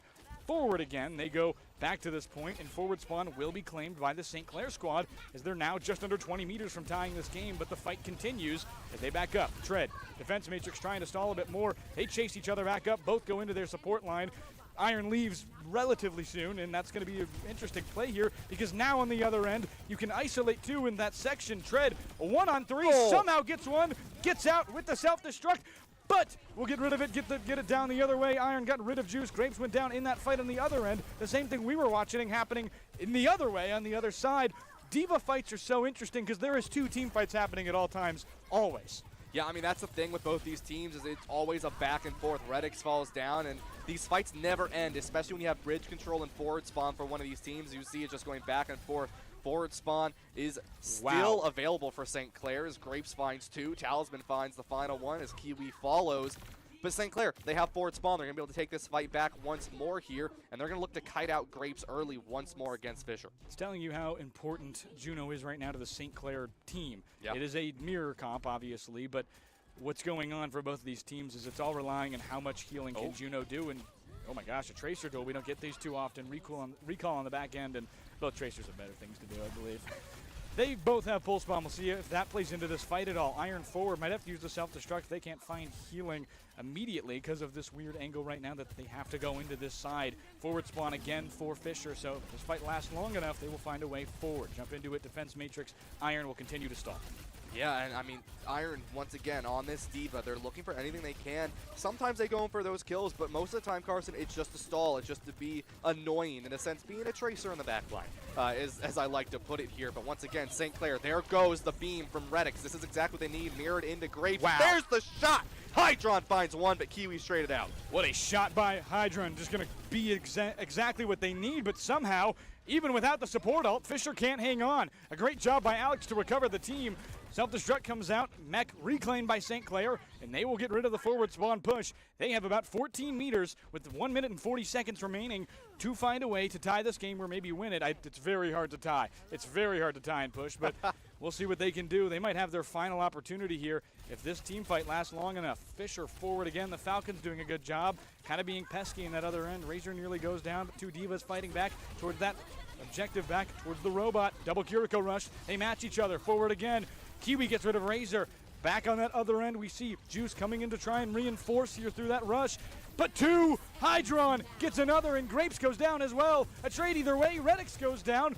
No supports field is like on the entire field as Hydron goes down. St. Clair without two. That'll be a bigger loss, but Juice goes down as well. Not enough healing done by the side of Fisher. They've switched on to Brig instead of Juno, matching what St. Clair once had in the beginning, and so now they've flip-flopped, essentially, with their team comps. Forward again, self-destruct active for Iron. Keep that in mind as they basically duel with no supports for a moment here. We're still waiting for them to come back finally as Juno gets back there for that for that St. Clair side. Yeah, Fisher switching over to the Brig here is really important to keep in mind of, is now they can look to play the brawl into St. Clair. St. Clair can only fight on point. It's 37 seconds left. They need to win 2 more fights to win this game against Fisher here. And with this Brig, now you're forced into a brawl that may not make you comfortable, especially with that rally being built to fall down for St. Clair. Overclock gets rid of Juice and Redix. That's a big loss there, 2 for Grapes. The Brig was the right pick for the Falcons. 20 seconds remain. Has to get this point back at some point for St. Clair. Keep the contest going. They move to forward march. They finally have that middle sector gone, and one goes down. They wait a little longer to try and stagger it, but Grapes gets rid of Razor, and this could be 2-0 Fisher early. 6 seconds remain. Can somebody touch it in time, or are we just going to go right out of it? Overtime barely touching there for St. Clair. Back on the other end, the Saints have to try and buy a few moments for their squad. Bot is kind of being taken away. Talisman, Iron, Hydron, they all get 4, and it's almost over for St. Clair. Oh! Gets the last one! Talisman at the buzzer! Falcons win game 2. Oh, that was just disrespectful. Out of the recall for the three-pointer and nails it. Wow. Whew. I mean, Carson, that was just incredible gameplay from everyone on the side of Fisher that match. You saw, right, St. Clair, they went for the adaptation. They brought that Juno back in. They started to bring themselves back. But I love that switch coming out from Fisher, right?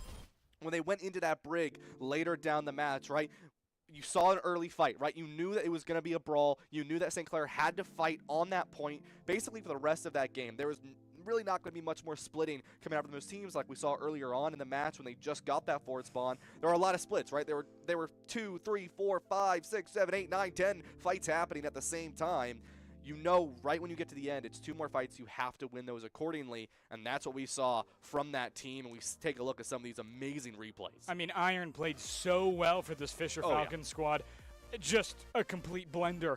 Found the way to get rid of the entire St. Clair team when they were isolated. Tread just wasn't there in time. Had to support their offensive line to keep their team fights alive and not just let the Falcons have all the space they wanted, but just great shots everywhere. We see slow-mo on Juice. Such a fast reaction time. Razor, too. And you just look at how well these squads were playing. Razor really kept this squad into it, despite Tracer maybe not having that much damage potential, was finding that damage potential whether they liked it or not. And a lot of this diva play was really what came down to it. And goodness gracious, there was some absurd clips here. I mean, and that's where you have to play with this Tracer, right? Is both of these players, Razor and Talisman, are incredibly talented on Tracer, and it's something you need to be aware of. But you know, you take a look at the top level of gameplay, and okay. When you take a look at some of this gameplay, right, you take a look at the top level of Tracer players, you're not going to get easy pulse bombs. You are going to get the pulse bombs that are going to be clip-worthy because there's no other way you're going to get them, right? They're going to get cleansed. They're going to get eaten. You're just going to miss them. You have to go for the crazy plays in a sense, but the crazy plays for these players are the normal plays. They are professional players. They know how to play this game at such an incredibly high level, and they know how to make those switches. That's what we're talking about that Brig play. You switch it late, you win one fight with her, and then if it goes into an overtime, which kind of did, kind of didn't. I mean, Iron started with 2 kills right off the bat. Even if that did go late, you have a rally, and you're not going to beat into a rally, into a brawl. It's over.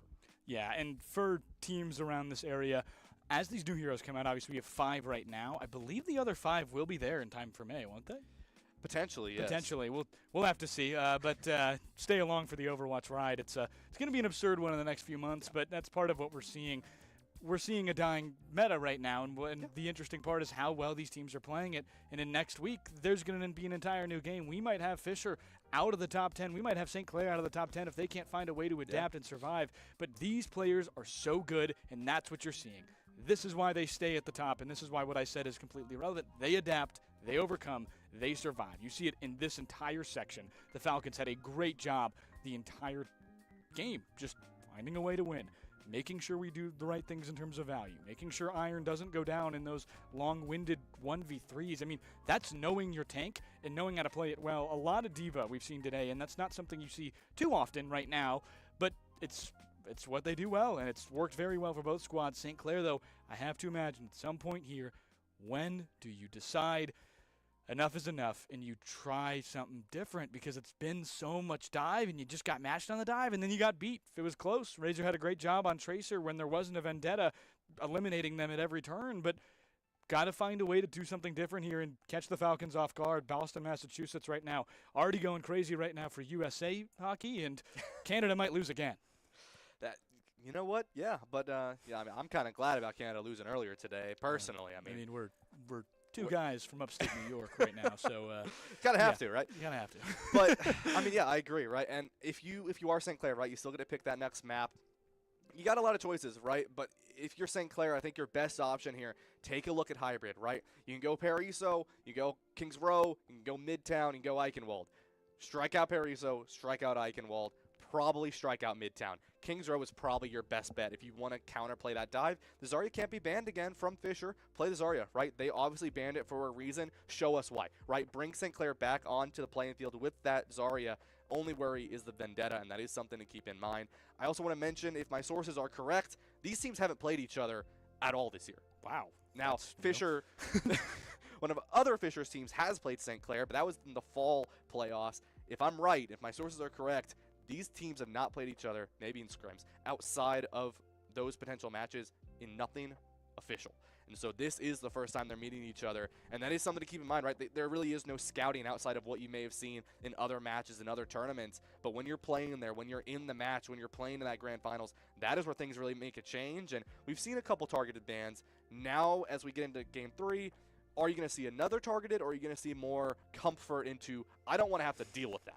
Yeah, and they play each other at some point down the line here because they are, I believe, in the same division of the same conference. It just hasn't come around yet. We haven't hit Fisher week for St. Clair here, but it'll be interesting to see right now because these two teams, I would not be surprised if we go down the line, we end up in May, and we see these two teams back playing against each other. They play a lot, and I kind of just assumed at a certain point, I forgot that they haven't played this semester in any way, and that's absurd to me because these two teams always fight it out. They are two of the top-level collegiate leagues teams, beyond even Overwatch. They compete at the highest level, and it's a joy to see them here. And I don't even think a 2-0 doesn't do how good St. Clair's been playing justice. This could be a 3-0 like we saw earlier with Fisher, again, in Rocket League, where that's a very close matchup, but they have to find a way, down 2-0, to make sure that the engine doesn't fall apart here. You need to find a way to keep the Pistons running.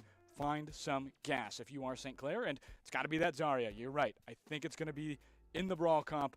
I don't think they can play it well with a Diva, but obviously you need to, I think, ban Diva here and just run the Zarya and see what happens. Yeah, I think that's your best bet. I mean, right, get rid of that dive. You know you're going to have to play up against the Vendetta, most likely. So you might as well just accept that and go with whatever you can play best into it. Play against it, right? Get rid of that Diva, like you said, right? What made Talisman so powerful on the Vendetta back in Lijiang is the power that they had with Iron. They were going in together. Typically, like I said earlier, in collegiate matches, we see Vendettas go in alone, right? And they don't get crazy value in terms of killing potential, but they do get annoying. With Iron on the back, then it becomes a problem. Then it becomes a killing potential problem, not just an annoying value problem. And you get rid of that Diva, you force them into something a little bit more uncomfortable. If they even choose to play dive, right, into the Winston, they can blow up pretty fast, right? So you have more flexibility getting rid of that Diva, play the Zarya if you want to, right, and really take control of the aggression that you're going to see from Talisman on that Vendetta. Fisher, I'd probably say, is the best dive team in the country right now. I don't think that's an absurd thing to say other than Alvernia, who is a middle ground team that's a lot to talk about that we won't get into, but the Falcons are a great dive team. Yeah. The problem is that they play a lot of Zarya. They play a lot of Zarya Brawl, and what's going to happen when you play Zarya is they're going to match you. and you're going to sit there and you're going to go, ooh, that's not what I wanted, and you have to find a way to adapt to that. And that's the general story here for the Saints is, can you honestly make the improvise as you need to and be in the right place at the right time? And I think right now that comp is going to look Zarya, Vendetta, really probably a Cassidy or a Sojourn in the other end likely, that Razor will not play. I'll be interested to see just how the support line backs up, though.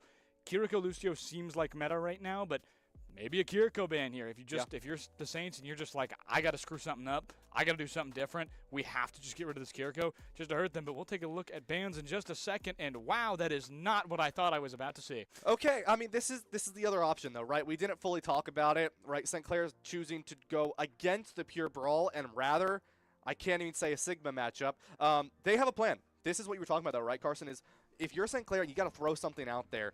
Freya and Sig, very powerful on Circuit Royale. This is Sig, this is Poke, this is Domina, just letting you know, future advice. But this is going to be a very interesting matchup, right? Fisher banning the Freya means you have a lot of less Poke potential. St. Clair banning the Sigma, even less Poke potential. So we do see Brawl comps come out on this map a lot, right? These Brawl Rush specifically. Lucio is back in the game, so it's very likely you'll see a Lucio come back in. You're not going to see that BAP Zen or that Ana Zen because that Sigma is out of the game, and you're not going to get crazy value off of it now. So that is something to be aware of as we approach into Circuit Royale, but this is also where things need to start pushing into your favor, right? You're down 2-0. Fisher is rank 4 in the country. St. Clair is rank 3. And if you're St. Clair, if you lose this 3-0, Fisher is going to take that spot, not just by 5 or 6 points, but rather probably by 10 or 11 points based on the OWCRA. And Fisher does not want to be fourth. They're like, we are better than this, and this is what they're proving to do. They want a clean sweep. Yeah, they've done a great job here, and there's no doubt about that. Circuit Royale, you mentioned, these are bans of consequence from Circuit Royale. A very different map with a very long-range idea. Wow, we're going to see a Ramatra from St. Clair who is essentially saying, I want to play Poke. Even though I banned Sigma, I want to play Poke. It's kind of a brawl on the other end. 2-0. Fisher leads right now as we head on our road to Waco. The May Madness looming, one of these teams playing for a bye. Yeah, I mean, St. Clair, this Ramatra composition, nothing too crazy. Only difference is Razor is on May. We saw that May ban early on, remember, if you will, instead of the Genji. But Genji's not in a phenomenal spot, so it's not surprising, right? You are on pure brawl. Talisman on this Vendetta is going to get practically zero value into St. Clair unless they can find someone split, but St. Clair, a very good team. It's going to be hard to do so. Hydron switching over to the Widow to try to see if they can find anyone poking their head out, specifically Alex if they can, and that's going to be the opening for Fisher to split off with that Vendetta. D.Va typically is the better of the two in forms of Ramatra, but is really struggling right now despite the defensive matrix to keep Ramatra from taking space. This is the first time they've really been pushed back. We're watching right here. Vendetta, a great moment right here for Fisher to push forward with, but I mean, this is not a normal map right now for Overwatch. It's a very long-distance map. You're seeing Hydron on the Widowmaker, which is completely absurd for Fisher. That will change as they move on, but the big thing right here is that May, how much value can get out of it, and when will St. Clair have to switch into a Vendetta here? But Talisman forward against the tank. Razor goes down. A great shot from Hydron. Just ultimately, you have to wonder, how long is it going to take for Fisher to really find a way to get enough damage? And it's always going to be that way with the matchup they have. Tread going to try and reset there, jumping off the map. They got him first. Talisman got rid of one as Iron jumps off the map. Yeah, Iron going to just make sure they get that mech back instead of waiting as long as they can. A fight happens, but Alex takes the victory here. St. Clair, their win con is Nem form here, Carson. If Tread loses Nemesis form, Fisher engages. And that is the biggest thing, right, to keep in mind, is once that Nemesis form engages, you'll see Iron and the rest of Fisher hard push into St. Clair, but they're not going to get too greedy like we just saw. A May pick here. We obviously mentioned how weird that is, just to me, but we're going to get basically the wall hack for there. As Iron goes down before the mech can come back. A great job there. No self-destruct for Iron, and they just get rid of it again. Hydron gets rid of Juice at distance. Such a good job right now for Fisher, who is just getting free value. Here comes that ult for Talisman, waiting for the May to get out. Perfectly timed. What a shot. Razor goes down forward as Ramatra goes into that form again. Nemesis in that ult. Goodness gracious, Talisman gets rid of one again, and Redx just not enough room, not enough time, not enough space, and Fisher is cooking. Cryo Freeze not going to bring you far enough into the future to dodge that one as St. Clair. Fisher, a beautiful job. Talisman getting those kills and getting themselves back up. But once again, Fisher, this has to be played to perfection. If you engage past that Nemesis form, it's something to be aware of. But Tread switching over to the D.Va now with the Mei. They're going to look to put a little bit more pressure on Hydron in that backline. Talisman, though, can get a little bit more of a more good potential coming out on this Mei, on this back, if they can force out those utils on Immortality Field and Freeze a little bit faster on this engage. Forward again, Tyre jumps back up towards that gate, and there's that ult. They're going to mash it themselves. Redix gets rid of, gets that sound barrier down, excuse me. Forward again, going to have much more room to run. Razor gets one, Tired another. Talisman goes down, that's big. Alex saves himself with an immunity, but Tread gets rid of it. Excuse me, Iron does. Tread is there to reinforce as their D.Va does the ultimate there. They're chasing after it. Iron, such an aggressive play, just trying to get some value. Stuck in the bottom of that room and no room to run. Kiwi goes down as well as Iron. And St. Clair finally has checkpoint. 2 minutes and 44 seconds time updated to get to the next. A rare three checkpoint map we don't see too often anymore. Pretty interesting how we're going to move on towards this one. But I have to say, a good push from St. Clair as they move onward. Yeah, as I like to say here, Carson, the checkpoint on second is not where it actually is. It's right above that curve of the corner where Juice is standing right now. If you can get here, you've won second point. But this is the hardest point to capture here. Juice gets engaged on early. Blizzard online, but there goes the window. Window comes through. It's going to be a lot of damage, but it's poorly placed. They're able to get through the other section.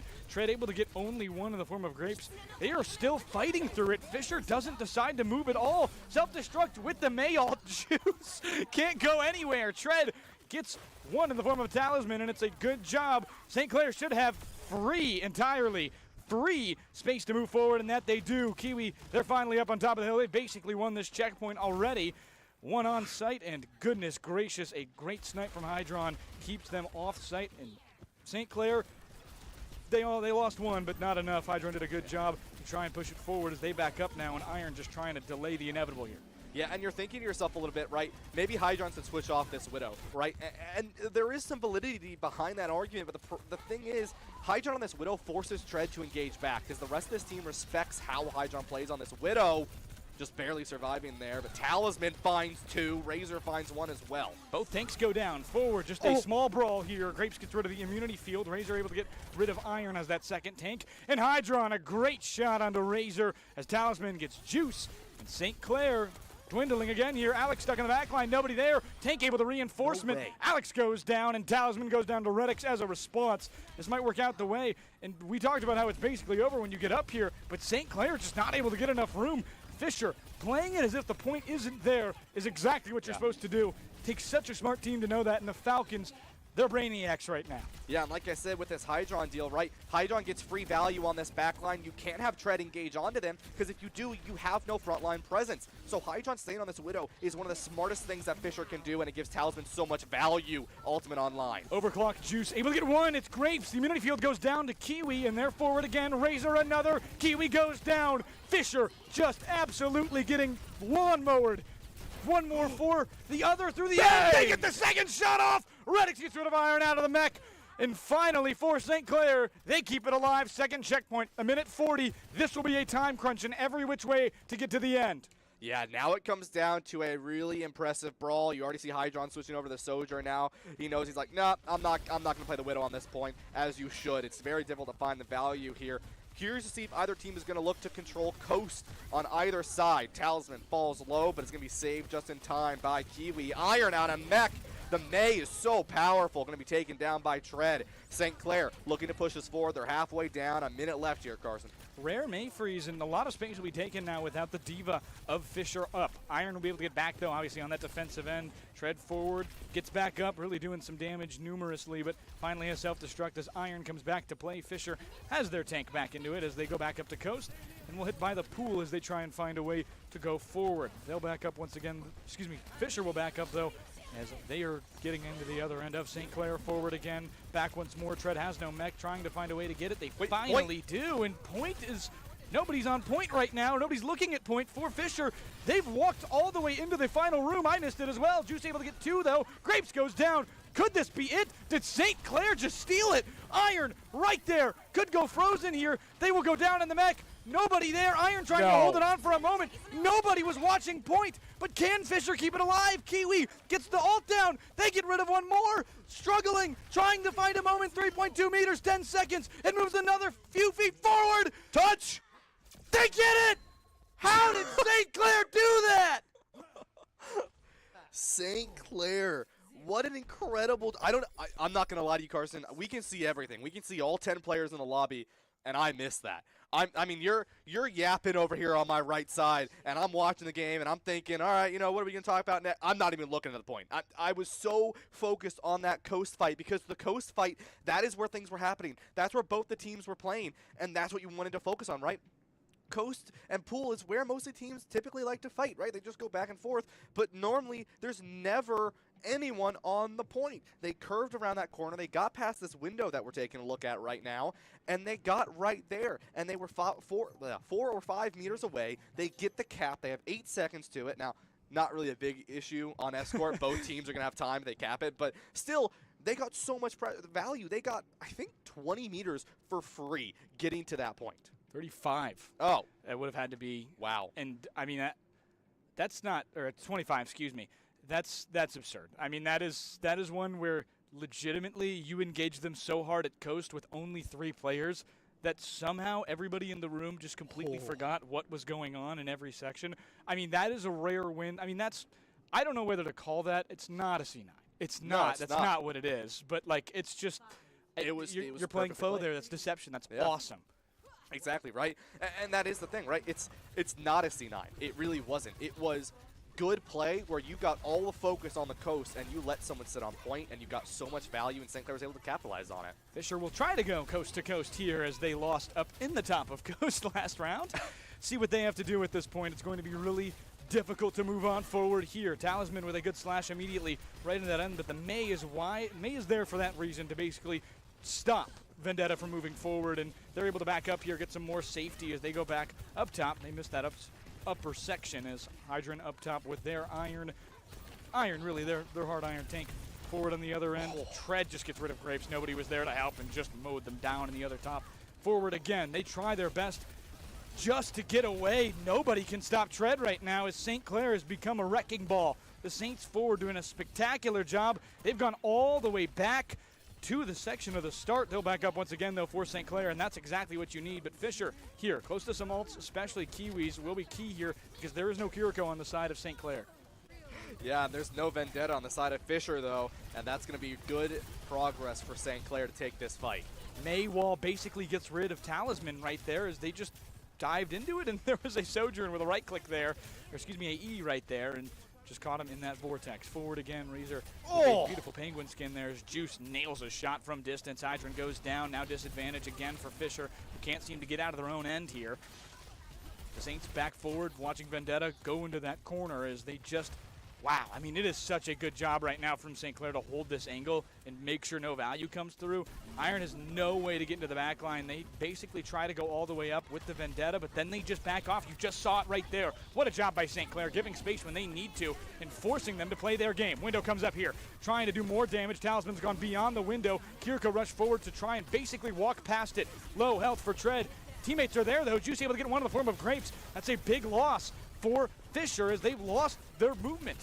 Kiwi nearly goes down, has to back off again as well, and just so difficult right now for Fisher to do anything but walk backwards. You need to find a way to push, and that's going back across the crosswalk again. Minute 40. Saints have done an excellent job here. Yeah, and you talk about what the meta is, and we ignore the 5 new characters. This meta is Vendetta. Vendetta is a must-play. St. Clair's like, nah, we don't want to. We're going to play the May, and it's so powerful. You reject any value possible with the slow, with the wall. The Diva gets separated. The Vendetta can't find the value, and it is done so incredibly well. There comes the sound barrier. Iron finds Juice, though. That could be what Fisher needs to win this point. Self-destruct is so big there as Juice goes down, like you mentioned. Tread goes down as well. Immunity and Razor, they might have their way finally to this checkpoint. Again, a minute remaining, and they have just wiped the entire team, walked the checkpoint, and extended this game another few minutes.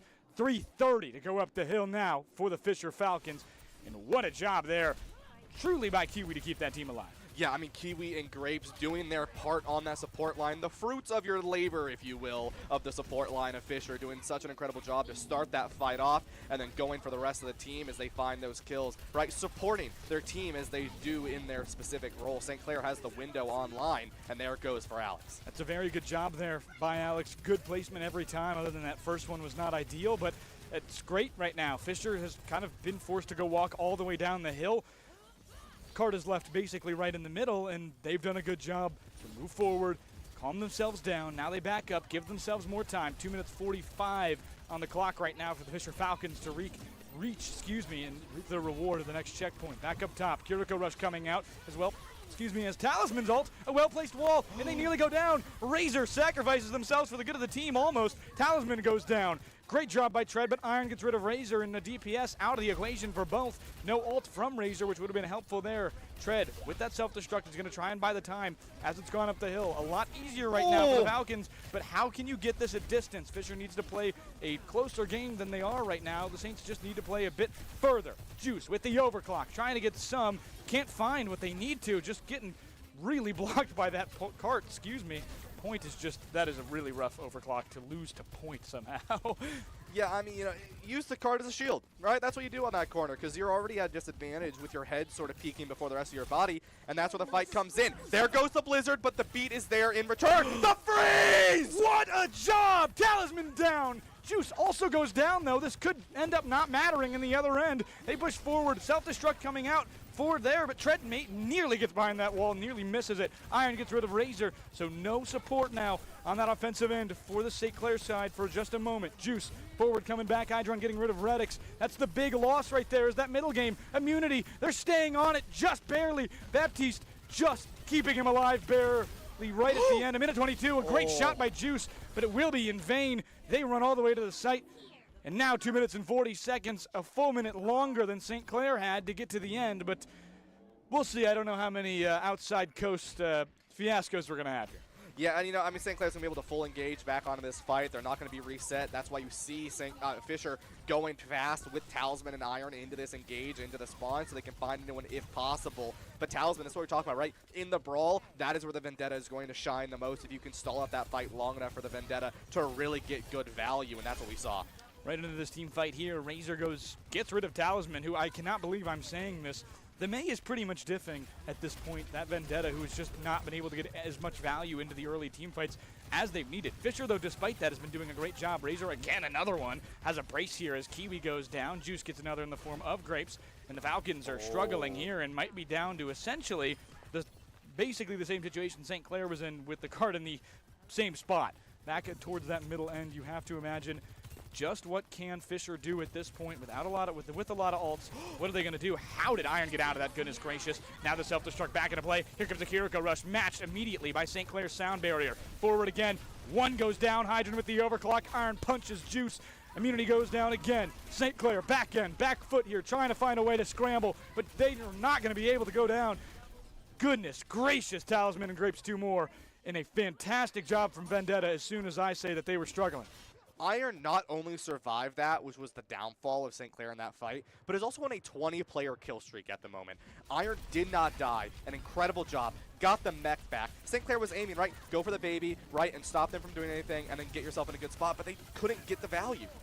Window goes up. This is to force overtime. Literally just puts a giant bomb right in the window there as self-destruct goes off. Iron goes down, though, so not ideal.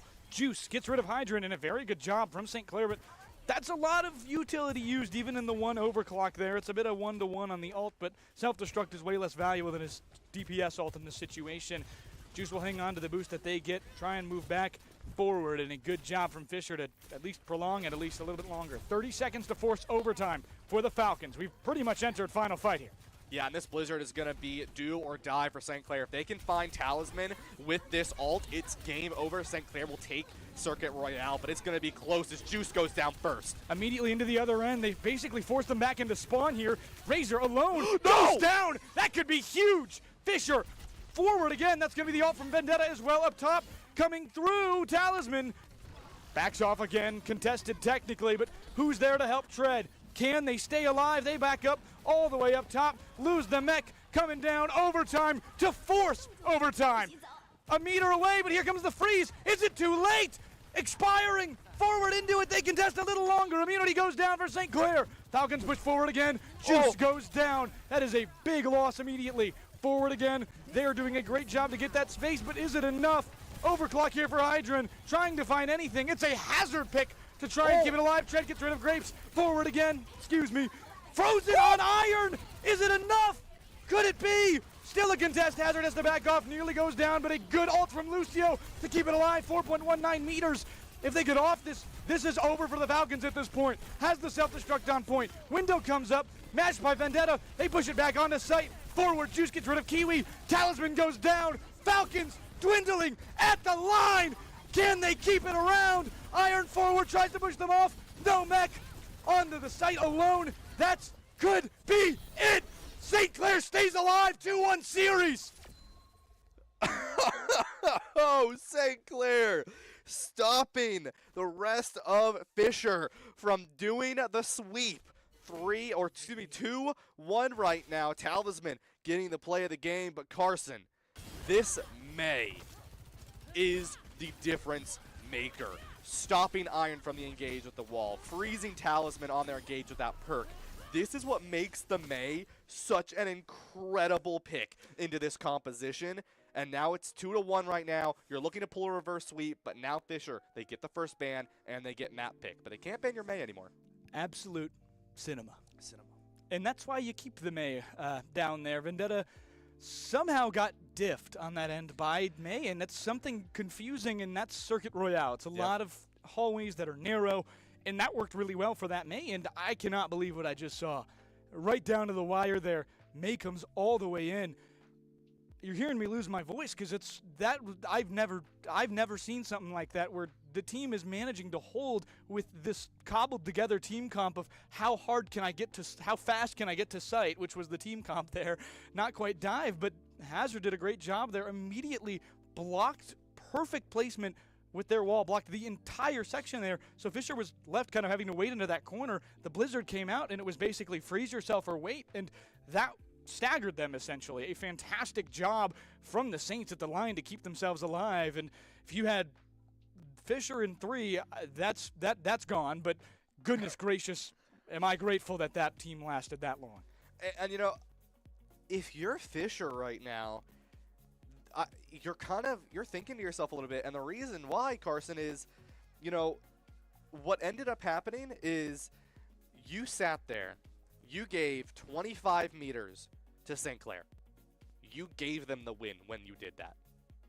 You got to think about that for a second. Is what literally ended up happening was by letting St. Clair get all that free value, you would have won. You would have won if you didn't let that happen. But you did, and now St. Clair is looking to push themselves back onto this point. Or onto this series, I should say. Yeah, and I mean, there's not much you can do. This is the big moment right here. So what's happening in this clip, that is when they went coast to coast there. I will call that move because they just sat up top and beat them. They sat up top, and by the way, there was a May on point law, and we are in the last 5 meters somehow law, and that's how St. Clair got to that first 3-0 with 8 seconds remaining. Just a fantastic job generally.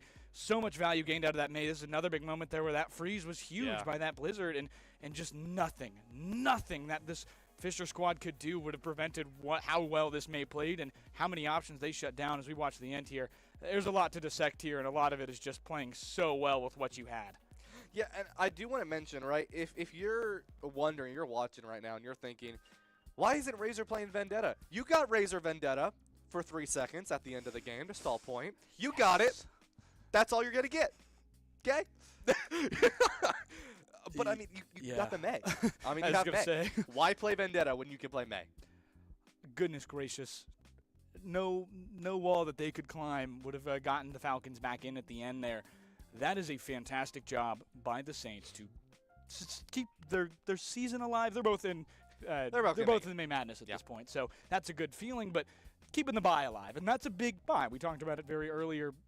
The potential to get a bye is through these qualifiers, and that is a big moment because you basically advance potentially past teams that you've lost by, and for no reason, for any reason at all, just because you managed to get in a better spot and found a better win. St. Clair, that dream is still alive here. 2-1 lead right now. This isn't for all the marbles, but there's a lot of marbles on the line here, I'd have to say, for the Saints squad, and they got some intervention themselves, and they did a great job pushing themselves forward, finding it at the end. But how clutch can you be here in Game 4? Yeah, I mean, we talked about this, Carson. You have to play this to perfection. And if you're St. Clair, you can play nothing less now. You are on the back burner. You are on sudden death for the next 2 games if you can make it to that Game 5, but you still are there, right? If you're Fisher, technically you've got some comfort, right? I mean, obviously it's not comfort. You don't want to lose. You want to win. You want to be done. But you have comfort, right? You can lose this. St. Clair, on the other hand, you have to play this to perfection. We're going, I believe, to Saravasa. Basically a mini best of 5 and a best of 5. Ugh. Now, I like to say this, right? The team that wins control will typically win Flashpoint. That's just how it goes, typically, right? So there were definitely some fights and definitely some things to be aware of, right? It got close at times for St. Clair to fight against that Fisher squad on Lijiang earlier, but now they weren't able to fully capitalize. Now we go to Flashpoint, where it's ×2 the speed, and you got to win 3 points instead of 2. And it's all in one game, so snowballing is very possible, especially with your ultimates. And now if you're St. Clair, same deal, right? I think you still play the Mei. You still play into that, maybe that Diva, right? Don't let Talisman get the Vendetta value. Yeah, and not to make you speak like we're doing a speech here, but I do want to hear your thoughts on something. If you see that same team comp again, which you won't, it's Circuit Royale. That's different. That's Circuit is its own magical universe that we pretend doesn't exist until team. That's like teams come out Paraiso. and maps We come out. they're on their own terms. You have to find a way to keep this Mei in your meta, and you have to find a way to hope that they pick a map there. I'm curious to see what we're gonna do on Flashpoint. I don't know. There's no we here. Yeah, you and I are playing. Me and you are playing. Get subbed in. You have to watch out for the 2 other players who are not on either team here in the 12-person lobby. 6v6. Either way, it's going to be really interesting to see how they play this on Flashpoint. You mentioned Flashpoint is a 5-point map. It is a BO5 within a BO5. You explained it quickly, but what it is you're playing the first game mode, but you're playing it on a different scale. When you capture the point, it doesn't end. You don't go to another round. You gain 1 point in the match, and then you go to the other point that spawns around the map, like in a flashpoint. For those of you uninitiated. But it's going to be interesting there because Mei can get a lot of value there, and I want to hear how do you pair a Mei, especially on Flashpoint, when you have to cover so much distance, but you also really need the ability to shut a point down. Yeah, I mean, I think that is something to keep in mind is how do you close that space, and it comes down to this. Fisher already banned your 2 most crucial parts in that comp. They already banned a Mei. They already banned a Lucio. So you can still close the space with a Lucio, and you can still deny the space with the Mei. The only thing is if you have Fisher play a pure hardcore dive into you, they are going to be very, very cruel. They're going to be very aggressive. They're going to take in so much space. But if you are St. Clair, you can take good value. Roadhog ban coming out from Fisher. Kiriko coming out from St. Clair. That's a little interesting to me, specifically on the Kiriko, is the Lucio Kiriko.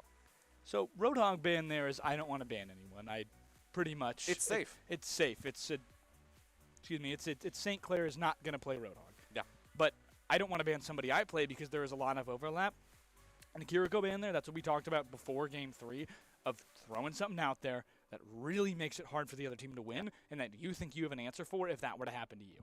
That's exactly what they're doing here. The Saints will try and force a map 5 here. We will see if they really can. It is a very tough matchup here on Saravasa, especially without a Kiriko. But, I mean, it's not like they don't have a Kiriko. Not like they have a Kiriko and you don't. This is an interesting matchup. I think Fisher is going to have the advantage here, even without one. But it's going to come down to how Razor plays, who they pick. And I'm not opposed to a Vendetta Mei comp here. Yeah, and I mean, another thing with that Roadhog is it's sort of a protect ban, right? So Fisher gets the first ban.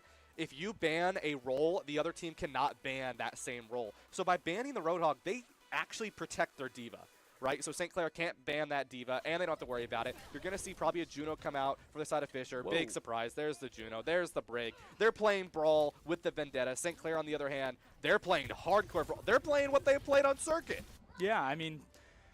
Saravasa is not Circuit, but it does feature a lot of long hallways with a lot of difficult areas up and down. We'll have to see what they do here. Hart comes out, and immediately Juno just helping out their squad right on the other end. Fisher has kind of control of this point at first. Lower ground taken forces the Saints as they just try and stall. They have the ability to shut down a point a little bit more than they have to take it. So it's going to be difficult at the start to capture these points for the St. Clair squad, but once they do, it'll be pretty much impossible, I believe, for Fisher to find a way through that. Grapes and Talisman nearly go down. It is Talisman, again, with the help of Maze, the slow, really doing well there. Juice gets 2. Invincibility field goes down. It's Kiwi as well, the other one Juice got.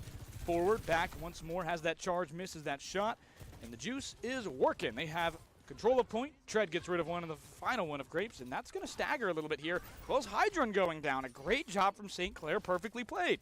Yeah, and this is what you're talking about, right, Carson, is now now St. Clair, they are in a great spot. Fisher has to engage onto this point, and it's going to be mighty difficult into St. Clair's Pure Brawl, this composition with that May wall as well. It's going to be almost impossible for Fisher to get onto that backline, and they know that, right? Iron going to be the player to look out for, though. They want to look to split out the St. Clair squad so the May cannot find the value as they've been looking for this entire game.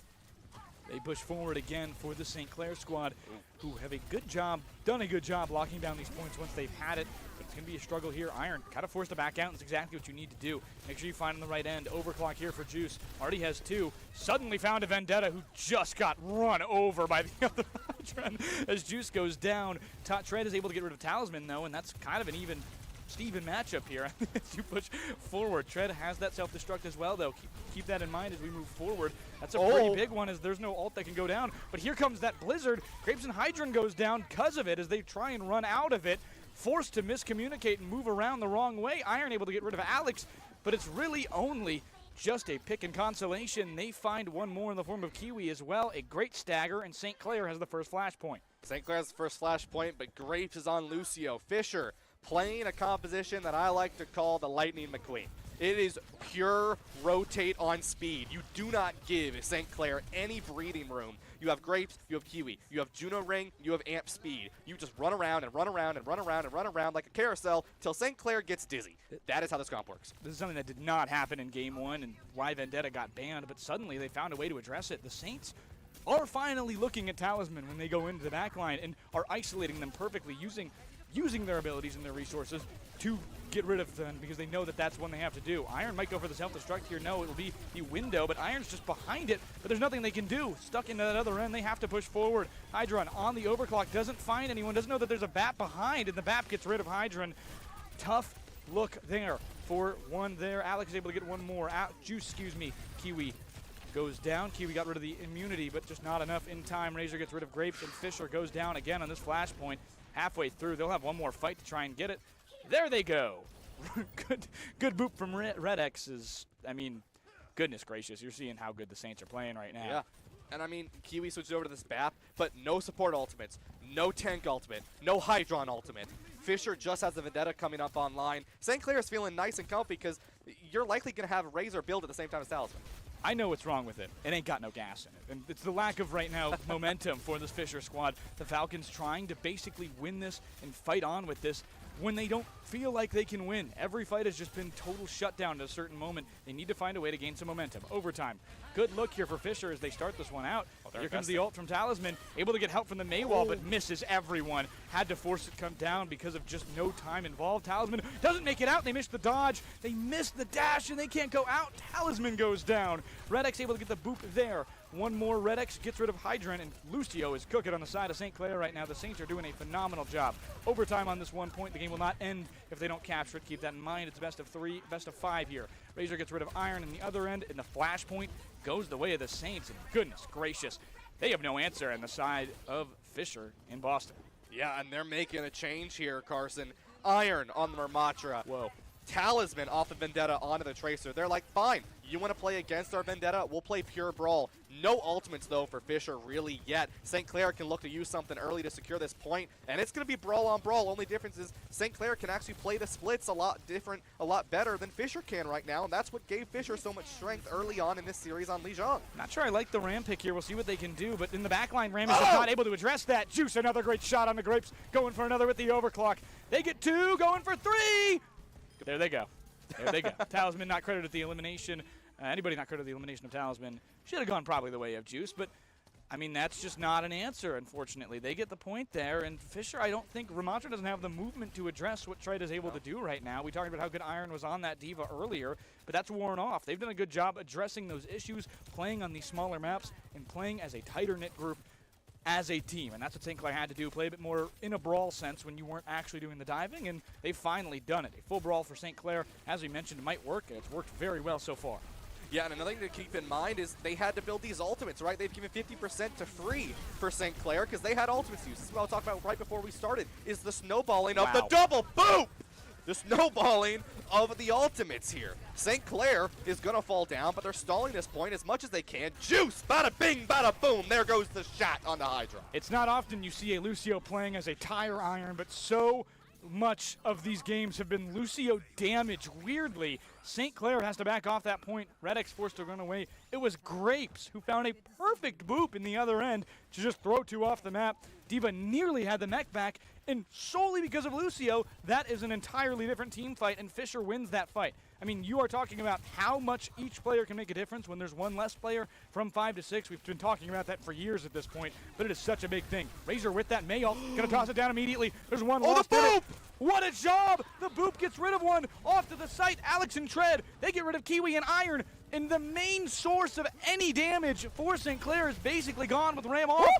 What a push. Tread goes off. Grapes another boop elimination. It's 3, but isn't enough. I don't know how much Lucio can carry you, but they're about to find out as Juice with a great headshot.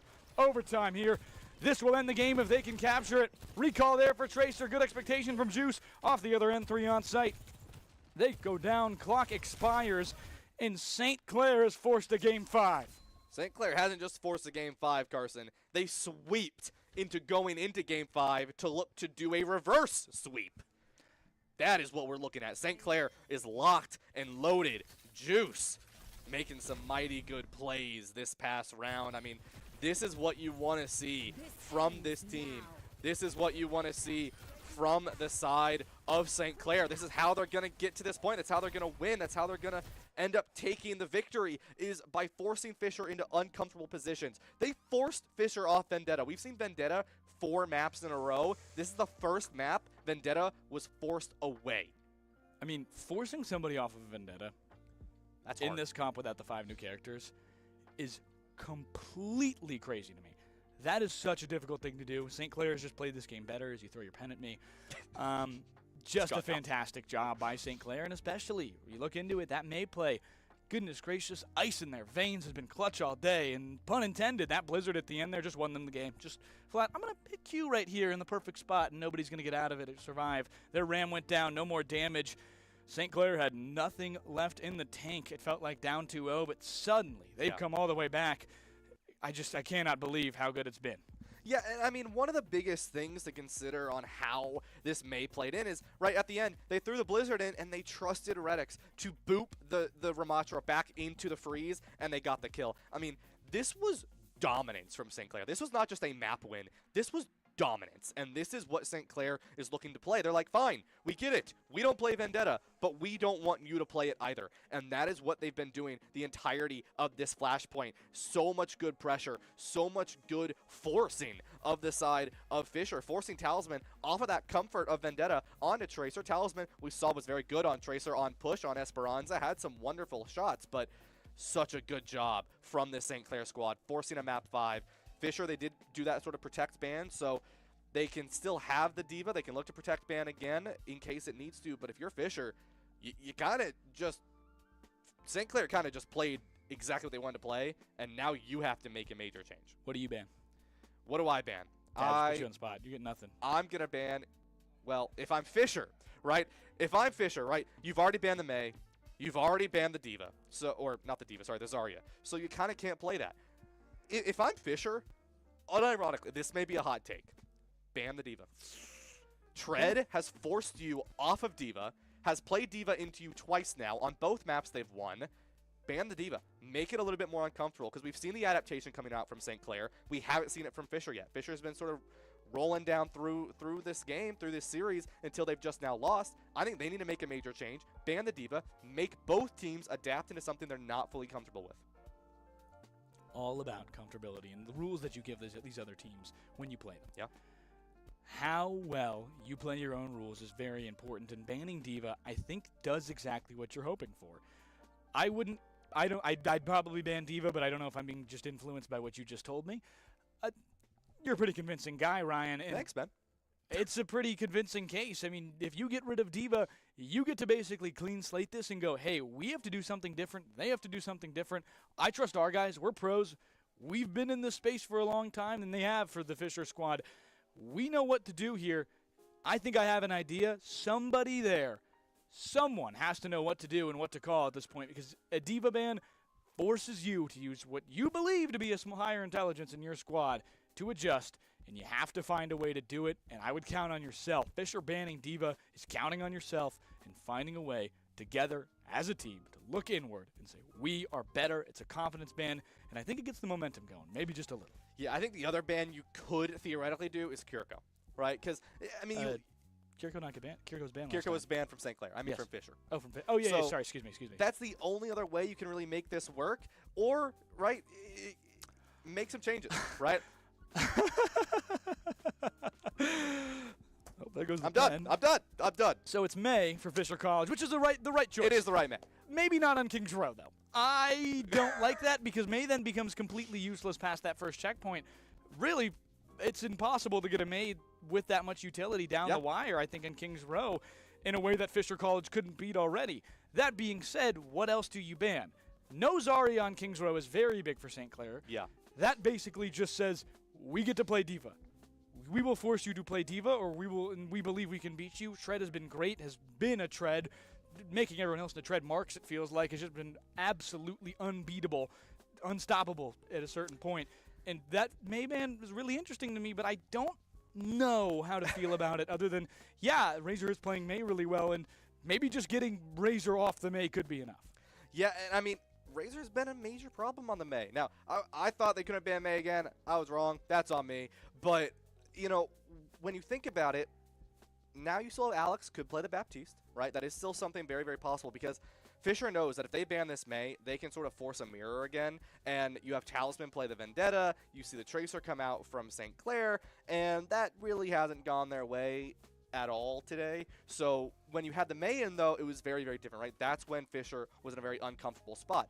But it also plays a matter of, has the Baptiste been a really big problem, right? Bap has been very powerful sitting in that back with the side of St. Clair, where Alex can sit and relax and take the brawl fight with a little bit of the May, right? The May, not only, yes, you can freeze the Vendetta, you make it a little bit more difficult, but what made it so powerful... Made it? Sorry. All right. You had it right there. What made it so powerful, see, now it's all going to be playing in my head now, is the ability to split the Diva. The ability to just, you know, cross it out and say, nope, I don't want to deal with you. I don't want to deal with that double engage. So I think there's one other option you can do here. And it's something we saw it for maybe 3 seconds on Circuit Royale. You could play a Venture. Venture is, in my opinion, the only other way you can really counteract that hardcore engage from the Vendetta with the drill, with that dislocation, and keeping them away from you. I don't know if we're going to see that, but that is a possibility. I'd pretty much guess we're going to see what we saw game one. Yeah. Generally, I think we're just going to get a Vendetta or a Tracer, and everything else will be the same as it's been with a Sojourn / Cassidy into eventually Sojourn because of how much mobility you need to move up and down around Kings Row. Then probably just another Diva match until somebody can't beat the other Diva. And Tread has to keep playing well. Tread has to find a way, despite not having the ability to move teams on the other end, have to find a way. Take a moment, look at yourself, and wonder, why were we not winning in game one? Because this is a replay of game one. This is game one all over again, and you need to find a way right now, if you are St. Clair, to address the issue you had, because you have been avoiding it. You banned Vendetta and Esperanza. Circuit Royale is Circuit Royale. In Cervasa, you kind of beat it, but the main thing is she's not that great there. Vendetta is not as good in the flashpoints as you would certainly hope. This is where she thrives on Kings Row. How do you diff that? How do you find a way as a team to go against Fisher and win? It is a difficult matchup. You are two of the best teams, some of the best teams in the country, and if you can find a win here, I think you can beat anyone. Yeah, and, you know, with this, I want to mention, this is a mirror of what we saw in Lijiang earlier here, Carson, is May and Zarya were the bans. Once again, May and Zarya are the bans. And it was close, but Fisher came out on top with a 2-0 against St. Clair. They're looking to end this reverse sweep, but if you are St. Clair, right, you've won 2 maps in a row, right? You've gotten the momentum in your favor. You've swept on Suravasa. A 3-0 on Suravasa is powerful, especially on that last point. It was almost 100% to 0. It is so much power and so much talent coming out from St. Clair, and now it comes down to we're going back to a map that is common, a map that every collegiate team has played, a map that pro players play consistently. This is going to be it. And we're seeing basically a mirror of what we saw earlier, but a difference. Razor on Echo, not on Tracer. Whoa! Okay, so we talked about the vertical mobility you have to have, and that's exactly it. That's what they're going for here. Razor's Edge, you're going to play by it, so you have to find a way to stay on it. Tread, back up top. We're watching just how good this team can be, and this is the real test. A Razor on Echo is going to be really interesting. Up top, Iron nearly goes down, but what it does do there is keeps them kind of alive, kind of with other sections that you're hoping of back into the other area. One more Iron into that corner, but just a lot of things happening by themselves. Hydron getting rid of Redix there is big for that Fisher side, but Talisman goes down to Juice. Some good Sojourn play all around generally. Needed the Sojourn, we mentioned that earlier, to play on Kings Row, but the interesting difference here, Vendetta on Talisman. Wow, Talisman on Vendetta is interesting as they come back into this fight. Not a lot of space that St. Clair can get as they play on this offensive end now. They finally have the space they need, and they might have point here if they can find a way to win this team fight. Yeah, and another thing as well with St. Clair, right? Talisman does a really good job into these sort of long-styled brawls. St. Clair not letting you do that, right? Juice and Redix are going to be the only players sort of playing together. Razor's going to be doing their own thing. Alex is doing their own thing. And Tread is playing wherever they want to. And so Talisman can't really get the full value they've been getting this entire game. They have to engage onto Juice in their own corner, and it puts you way out of position. You might be wondering why nothing is happening right now if you are an uninitiated viewer. How is everybody surviving this? How is everybody backing off? And it's because these teams are so good at what they do. They back out. Juice isolated goes down, and the same thing happens. Talisman goes down, and Tread acting as such. They get the self-destruction as their mech goes down. Back in that other end, they put it back together. Iron Low going to probably use that same thing. They will get rid of the self-destruction. A mock self-destruction from Echo, who copied, as Iron is able to get one in the form of Razor's Diva copy. Very good job there. Tread's mech goes down, but Iron's does as well. Grapes and Iron go down. Two for the side of St. Clair. What a shot by Juice! They get another one. A double kill to keep them into this one. And goodness gracious, whenever they try and go for that third kill, they just miss that shot egregiously every time. I love Juice very much. They've been doing a very good job. 1, 2, 4. They hit almost every shot. This is a weird thing. Every shot, 1, 2, 4, they have hit. They have not hit the third shot in that overcharge very frequently. Curious to see.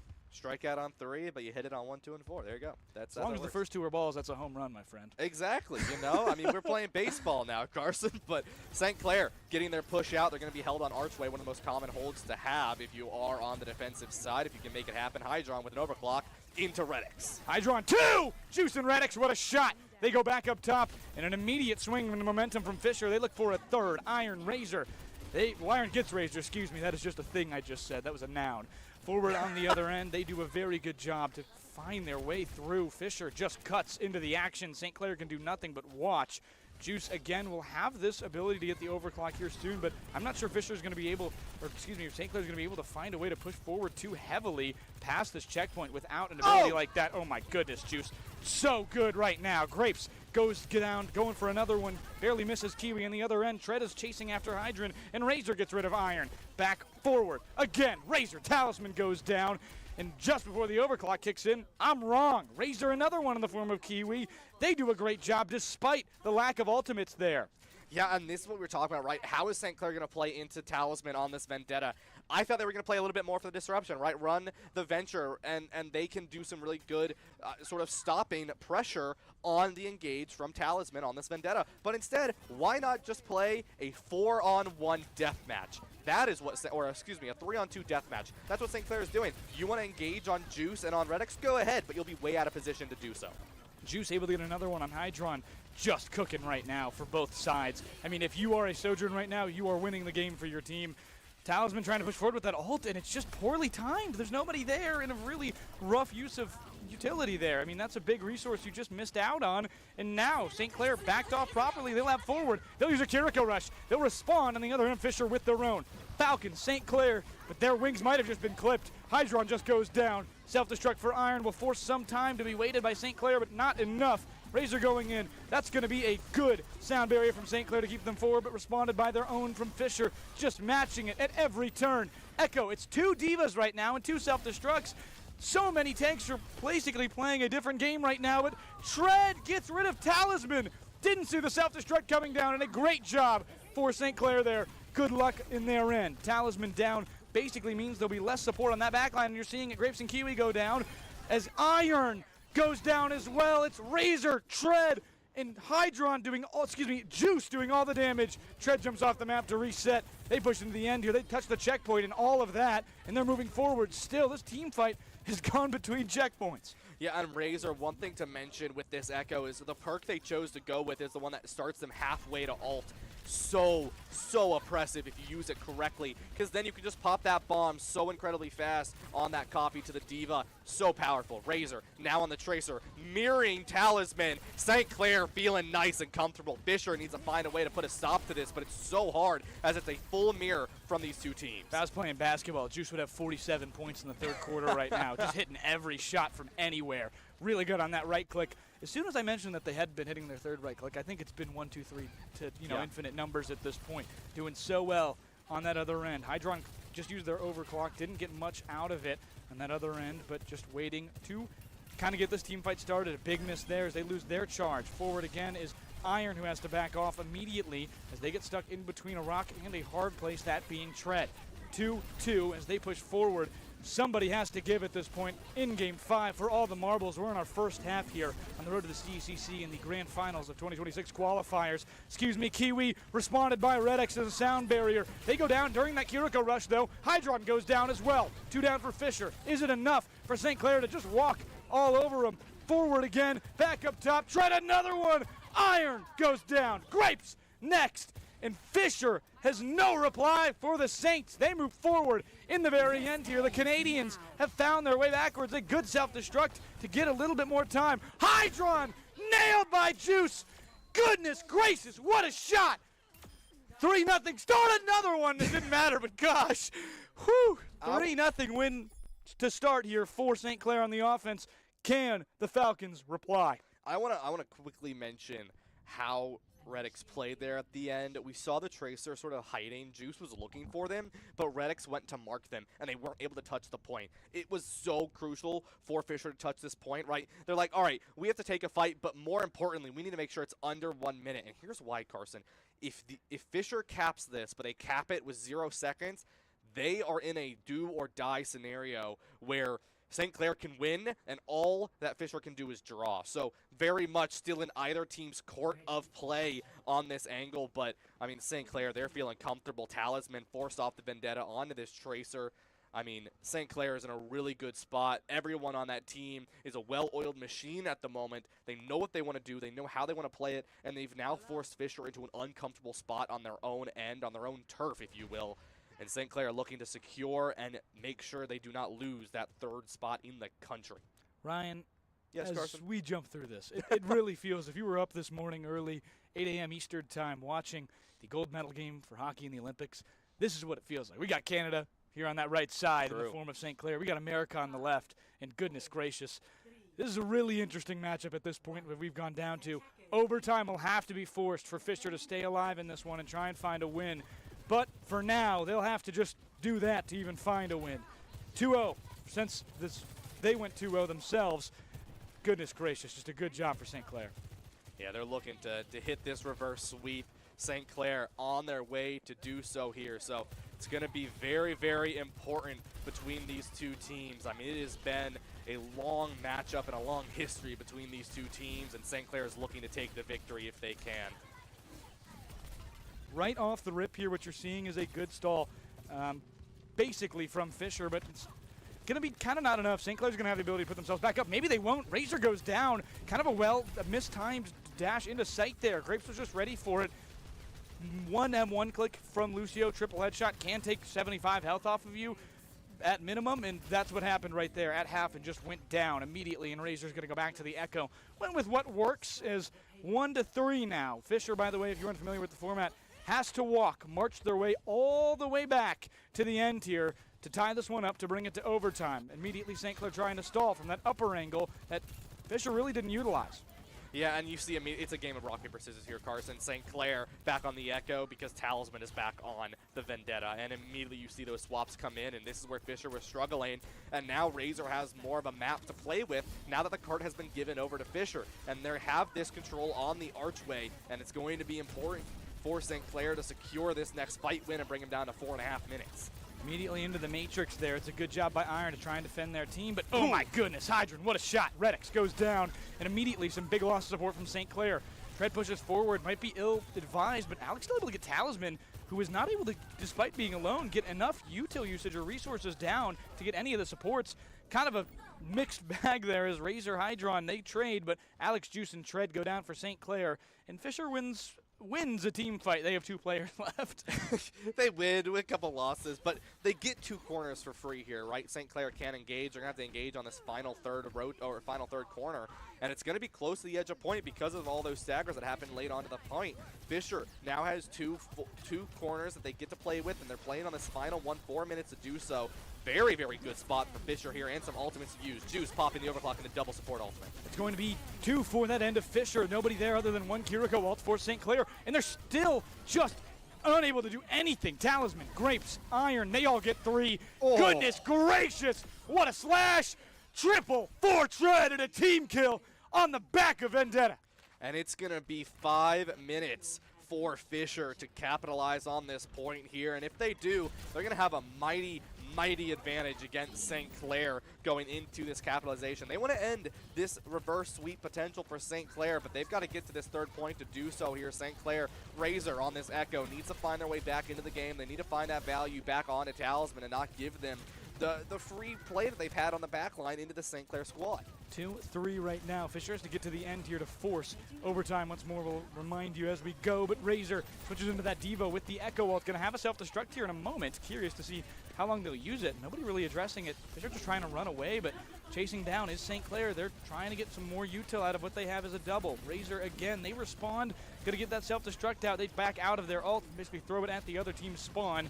Keeps them back for a moment, but keeps them basically forward. Talisman, very good support them to keep them alive. Suddenly, there's a Diva on the backline, though. Iron gets rid of 1 Red X. Razor goes down, but Alex gets rid of Iron, and there's no tank here as Kiwi goes down as well. Suddenly, a lot of room has just opened up for both ends. Talisman gets rid of Alex. Another with Juice. Nobody there. Unchecked damage from Talisman, which we talked about was the big key.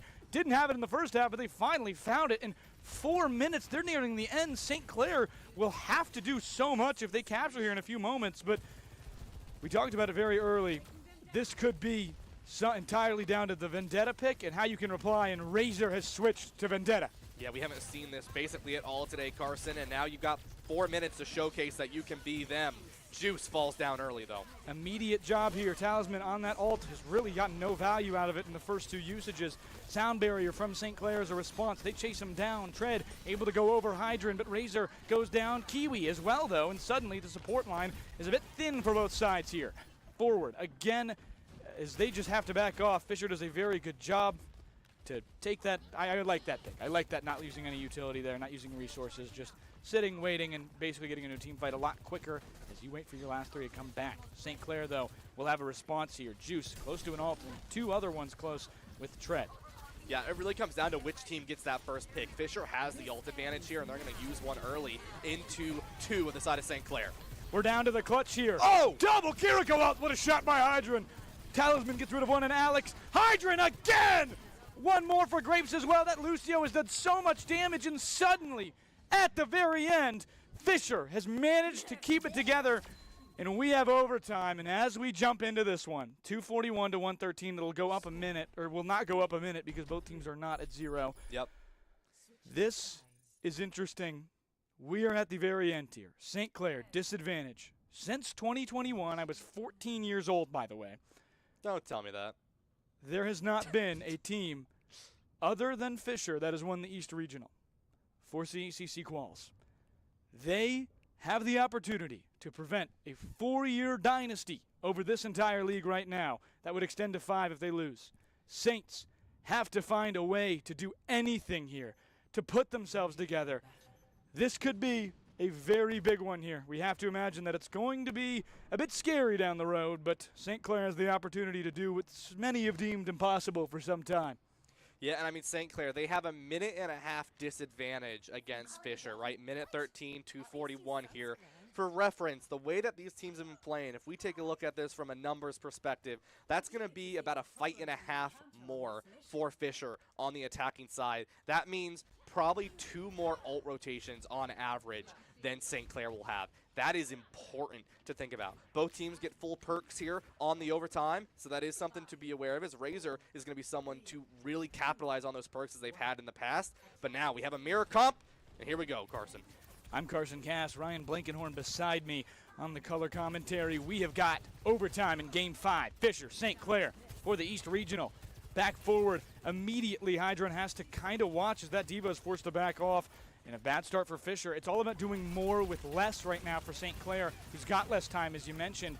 And they're going to be very aggressive into this one here, and great positioning right now for St. Clair, forcing Fisher to look every which direction. Kiwi nearly goes down, and that could have been a big one there, but St. Clair not taking a lot of damage, doing a very good job to keep the back line together, the ability to be supported, and that's it in itself. Razor forward again, going to try and push into that corner. They thought somebody was coming, misled, capturing here. Big stall by Fisher as we go down to 30 seconds before any real progress has been made. Forward again, they have to back off though. St. Clair forces the use of space. Great job there. And Iron chooses to chase instead of getting onto that point. Talisman there on the other end doing a lot of damage as they can, but they go real low. No. Manages to go down. That is a big loss. St. Clair may have found a way to get a lot of space very quickly right here. Hydra nearly going to go down to that Echo. And just a phenomenal job by Tread to isolate that and get that pick. Now into overtime permanently.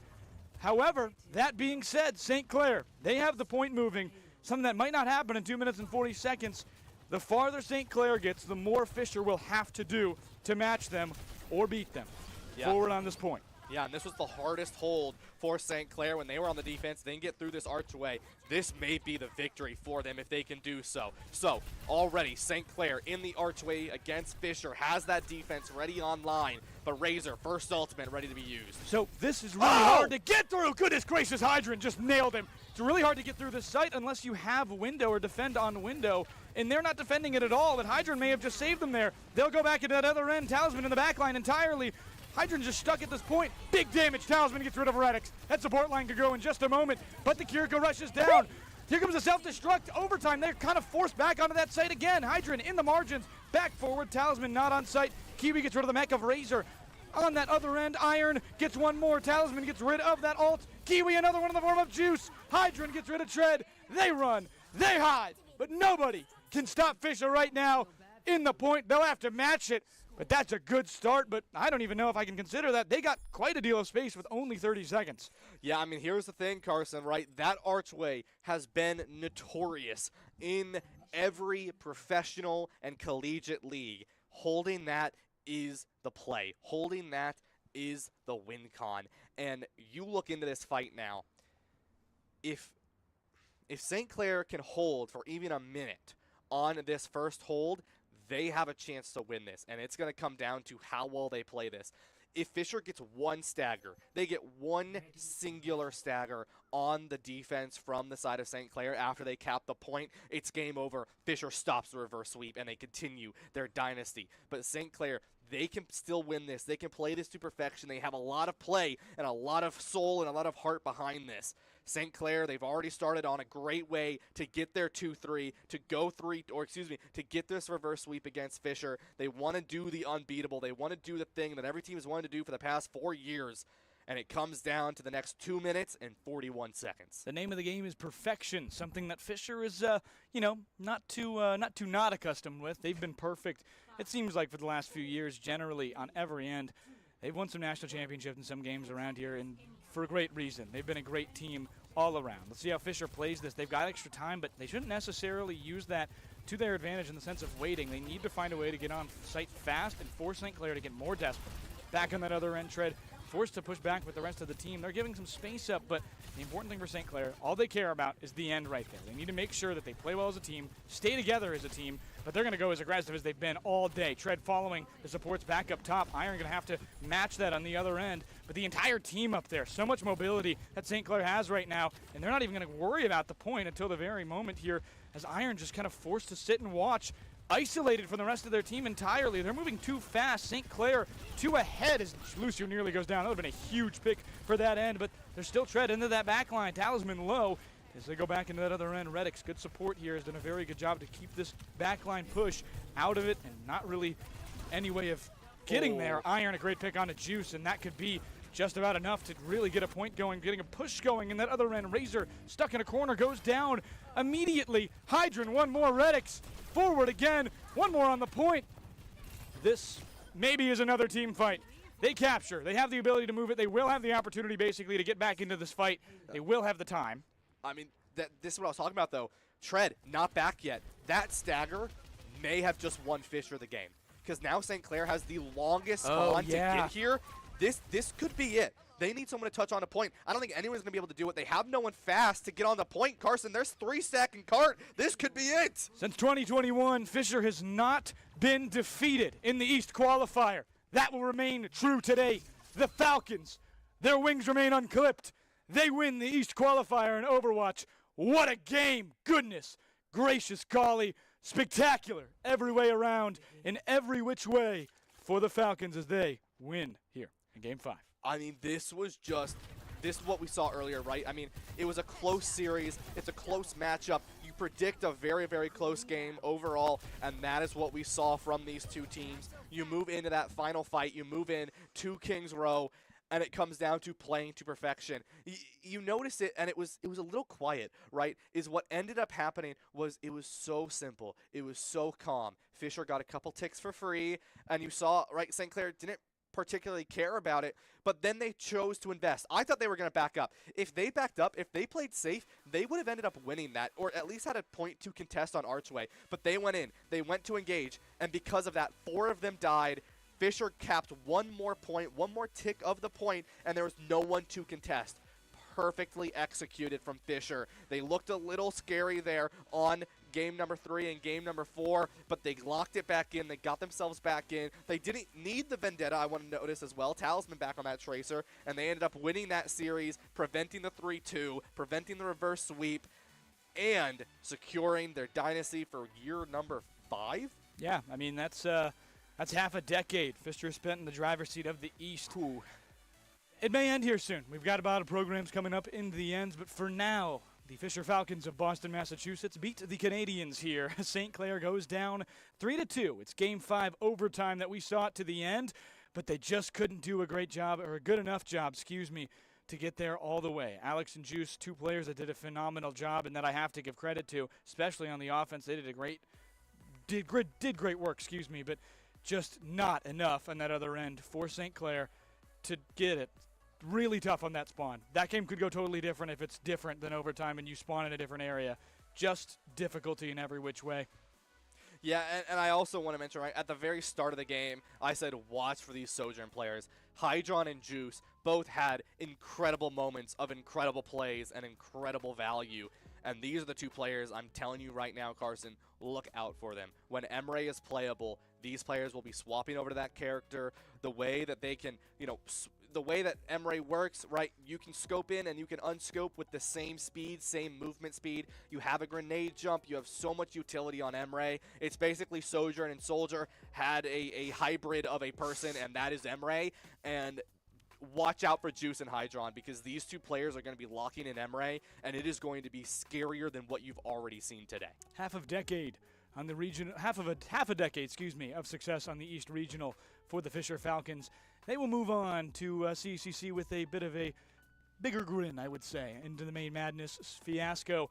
But the Saints will go on, and they will certainly have a good advantage on that end. They played very well today and have a team that can certainly go all the way. But some good predictions back in our analyst booth, I have to say. They did a great job analyzing that. I'm going to throw it back to Jack Elliott here for just a moment in the booth, and we'll talk a little bit to our analysts before we go. Yeah, thank you so much, Carson. That was an incredible game. You guys called an absolutely incredible game. Fantastic back and forth action, end to end. It's been a great day here on the road to May Madness, the CECC East Regional Grand Finals. I'm here, of course, with Danny Saligman and Simon. And Simon, my goodness, that was pretty incredible. I want to get your first initial reactions off of that game. Well, I was shocked at the ability of Fisher to bounce back. You had the 2-0 series lead, dropped 2 games, and then when you get to Kings Row, it felt like all of the momentum was on the side of St. Clair. But next thing you know, Fisher looked dominant in the state of Kings Row. Yeah, I mean, Kings Row is just that was really where the momentum shifted all the way back towards Fisher after those first games. Danny, what did you notice? I mean, look, I was just one game away from being a prophet sent down from the heavens. So unfortunately, my 3-2 St. Clair prediction didn't come to fruition. But I mean, what an absolute barn burner of a game between Fisher and St. Clair. I mean, I just kind of want to highlight, right? We talked a little bit after the Rocket League game just about how high level these competitors are playing at, and I specifically want to highlight Vendetta for Talisman, or excuse me, Talisman on the Vendetta for Fisher, just absolutely wreaking havoc wherever they went. They were able to get it done, and props to Fisher for being able to claw back after looking at the door of a reverse sweep. Yeah, I'm going to remind you, Danny, whose predictions did actually end up being correct, and those would be mine. I predicted the 3-2 Fisher win. We're going to switch gears. We're going to get to Valorant in a sec, the grand finals, but I want to take a moment to talk about where we are right now here in the auditorium from the Marley Education Center. You can see now, I mean, a few months ago, this is what this space looked like, the before and now the after. This is one of the premier locations for esports, probably the premier location to broadcast esports across the entire country. And guys, it's just such an honor that we get to be here. We get to be in this analyst booth inside. We get to look out on that incredible production center. What a treat. Yeah, I mean, it really is just a privilege to be able to be here and to work and operate out of the Marley Education Center. It's an opportunity that not many people have, especially in the collegiate space. It's really something special. We're going to take a look now at Valorant. It's the final of the last grand final that we're going to get to broadcast today, and it's Harrisburg against Fisher. Should be a really tightly contested matchup. What do you think? I mean, look, Fisher is just the name that we keep coming back to, and it's for a good reason, right?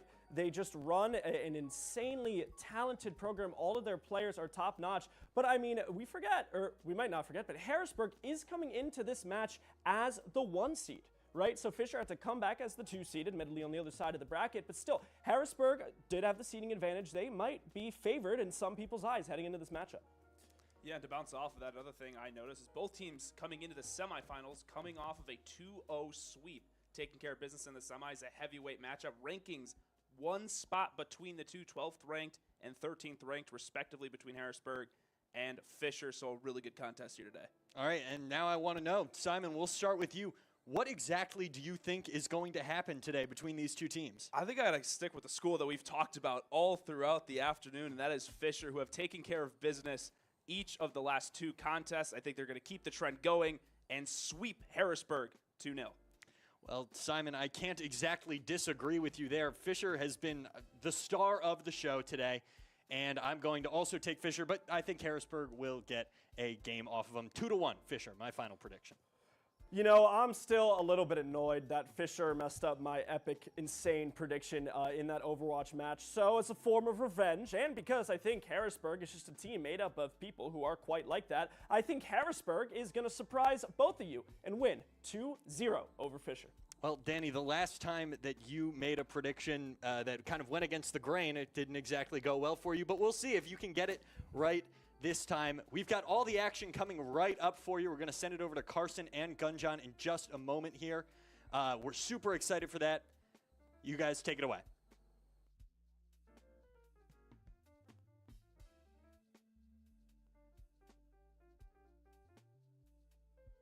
Thank you very much, Jack. It's good to be back here.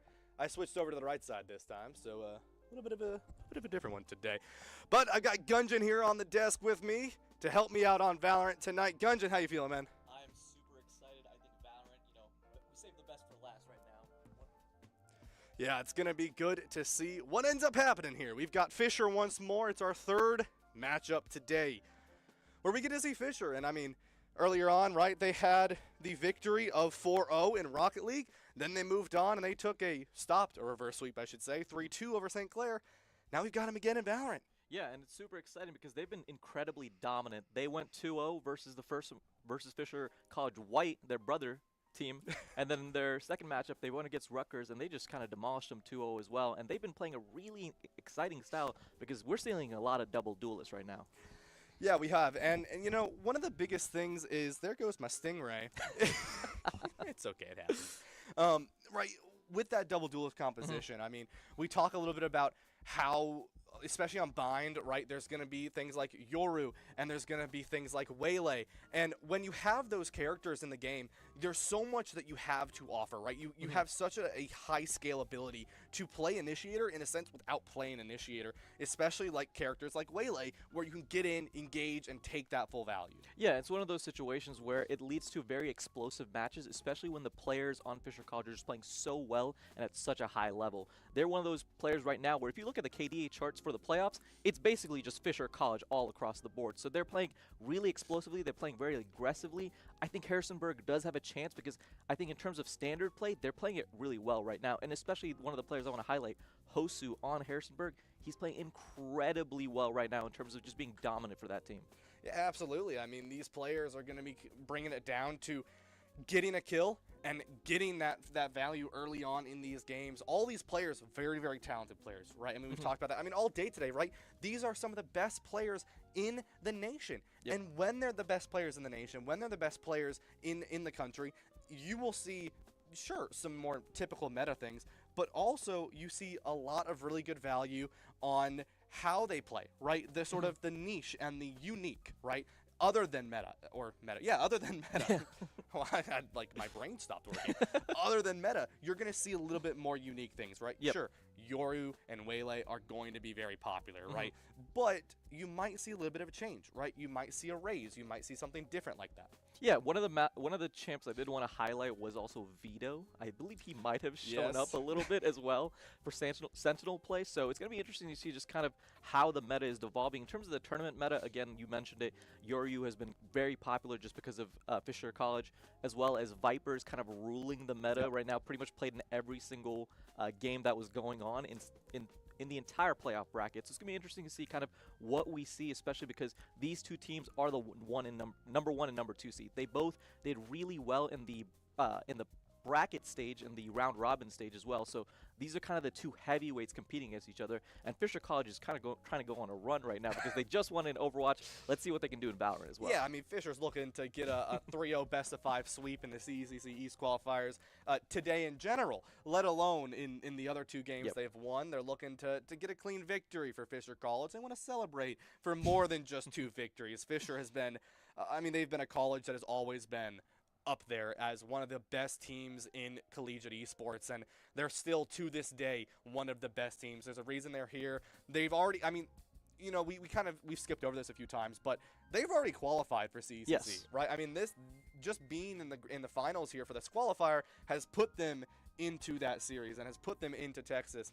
They're just looking for a bye. Yeah, the road to Waco has been already paved for both of these teams. So it's one of those situations where now it's about bragging rights because Harrisonburg beat Fisher College's brother team in the round robin. So it's one of those things where we beat your brother team, now let's see if we can beat you. So it's one of those situations where I'm excited to see because it's about bragging rights, it's about seeding as well, and you know, both of these teams are kind of playing with house money, but they want to compete against each other because, again, you mentioned it, top competitors, these are some of the best players in the country, and they want to show off and say, hey, you're running double duelists, I promise you my Waylay's better. Yeah, I mean, yeah, a lot of Valorant does come down to sort of those ego duels as well, right? Is can you win the victory of just the 1v1, right? Can you peek? Can you get that kill? Are you going to win those gunfights? I mean, precise gunplay is the name of Valorant, word for word, and it comes down to, especially with that signature ability change that came out a little bit ago, is can you use your signature abilities without sort of, I don't want to say overusing, you can't overuse them anymore, without investing them when you don't need to, and then therefore win your gun battles accordingly afterwards. Yeah, it's going to be about kind of control, and especially when both of these teams have been so able to kind of steamroll some of their opponents. They haven't faced, you know, I will say Harrisonburg did go to 3 versus Northeastern in their first matchup, so it's one of those situations where they did get tested because in that first matchup against Northeastern, they lost 4-13, so they kind of got surprised immediately, and they kind of had to pick themselves back up. Fisher has just been dominant, so it's one of those situations where they haven't faced a lot of competition. They did get pushed to overtime versus Fisher College White, so it's going to be interesting to see kind of where they determine where they're at in terms of competition, because that first game and that first map, especially on Bind, which we got notified map number 1 will be on Bind, is a map that they're very comfortable on, a map kind of from the standard pool that's been around for a really long time. So it's going to be interesting to see kind of how they match up against each other and figuring out those ego duels, because when you peak mid and both of these Waylays are going to be out there, it's going to be interesting to see kind of where they figure out, you know, am I going to be able to win this, or do I need to kind of adjust my playstyle now? Yeah, and we talk about how Bind is such a popular map to be played and where that's going to be played. And you talk about Viper being sort of that hardcore pick, and I've always been a personal fan of Viper. I was playing Viper when she wasn't meta, and I was getting yelled at by my ranked teammates back down in Plat. They're like, get off Viper. And it's like, but she's fun. Yeah, well, now she's good, so take that, Plat players. I'm one of them, so I'm kind of insulting myself here. But, with the Viper, what makes her so powerful is that wall, right? Yep. I mean, you have the smoke, you have the molly, but it's specifically her wall and her ability to control those sites. On Bind, there are 2 walls that are really of importance, and we're probably going to see them later, so I want to sort of touch on them, is over on B site, shooting it through the portal into the other site, basically blocking off 2 sites at the same time. The other one is straight down A, right? Right down that main choke, shooting it straight down, and you get sort of a free rotate into lamps if you really need to, especially for your waylay, to get in, go in, recall out, and potentially find a kill if they can.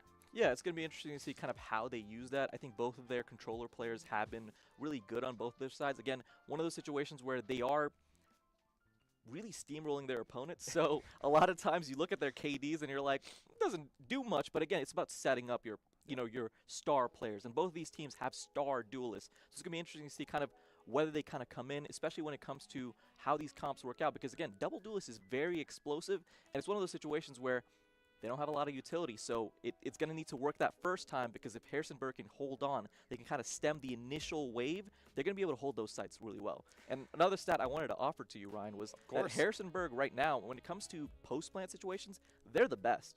They have planted the spike 28 times. They have won 28 of those rounds. What that means is if Harrisonburg plants the spike, they finish out that round. So it's one of those situations where, again, they have faced against some good opponents, so it's going to be interesting to see kind of if Fisher College can respond to that, because they play those post-spike situations immaculately.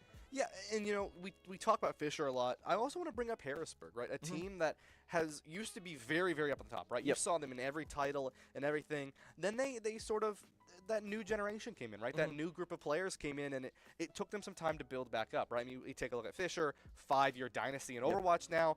They've started their new year, right? They've started their new group of people, but now they're not rank 1, right? You take a look at other schools like Maryville, and they are a little bit struggling, right? Finding those new players, getting themselves back into sort of the top of the top and the best of the best in the nation. Harrisburg was up here, right? Then they got their new generation, their new group of players, their new collegiate athletes, and now they're in. You sort of missed out on them for a year and a half, and now they're here, right? Now they're going to Texas. Now they're going up against Fisher in this Valorant Grand Finals, and you're going to see good plays from them, right? There's a reason they're here. 28 out of 28. That is just that's it's insane. Insane. It's I mean, insane. yeah, there's no other word for it, but it proves that, right? If you're Fisher, you're going to be looking to win this off the kills, right? Rather than post-plant, because clearly the post-plant play from Harrisburg is down to a science of perfection. Yeah, and one of the things that I want to talk about, especially with Fisher, is that they actually don't play a lot of post-plant situations because they kill people. So it's one of those situations where they are able to take out the team really quickly, and so they don't have a lot of post-plant situations, especially in their first couple rounds. So it's going to be interesting to see, again, what they end up doing. One of the things I want to talk about, you talked about the new generation and the expectations that come with a program with both Fisher and Harrisonburg. These are established programs. They've been there for a while. They'll be there for a while as well. And it's one of those things where this is one of those tournaments where they've been on for a really long time. This tournament's run for about 6 hours. So it's one of those things where these players are not only getting tested, with their game skills, but also mentally of, can we hold on? Can we keep that momentum going? Because we talked about it a lot. Mental momentum, being able to kind of keep that positive mental attitude so that when you are in these tough matches, especially after 6 grueling hours of Valorant, you can kind of hold on.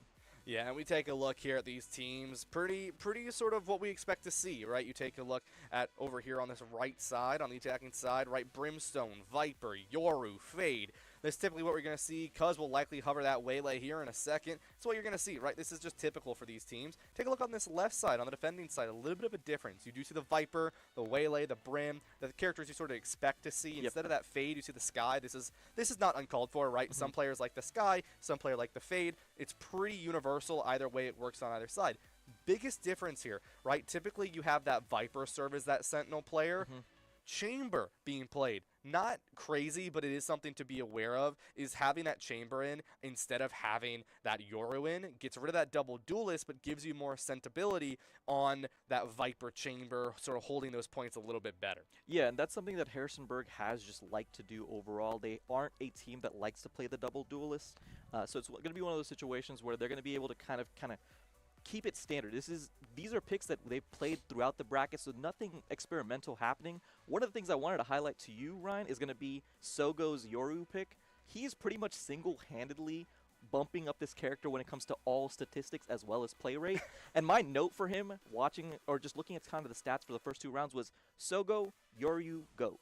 And that was pretty much it. I mean, he that's had fair. absolutely dominating performances in a lot of these games, 25% plus when it comes to teams damage dealt. So he's been really, really on it when it comes to this Yoru pick, and he's been able to kind of just roll through a lot of these teams. So it's going to be interesting to see kind of those duelist duels in the middle, because, again, Hosu on this Waylay, we have Yoru. You have Yoru on the side of Fisher College, so it's going to be interesting to see kind of how they duel with that duelist duel. Yeah, it's going to be interesting to see going into this matchup and sort of having that Yoru like you mentioned. And so starting off early, Fisher College on the attacking side here. Sogo, we take a look at their Yoru. Harrisburg on the defense. And already you see a little bit of an engage coming out early on this B site. Yep, we have Waylay approaching again. That Viper wall you talked about, kind of zoning out so that you can't get approach onto this B site.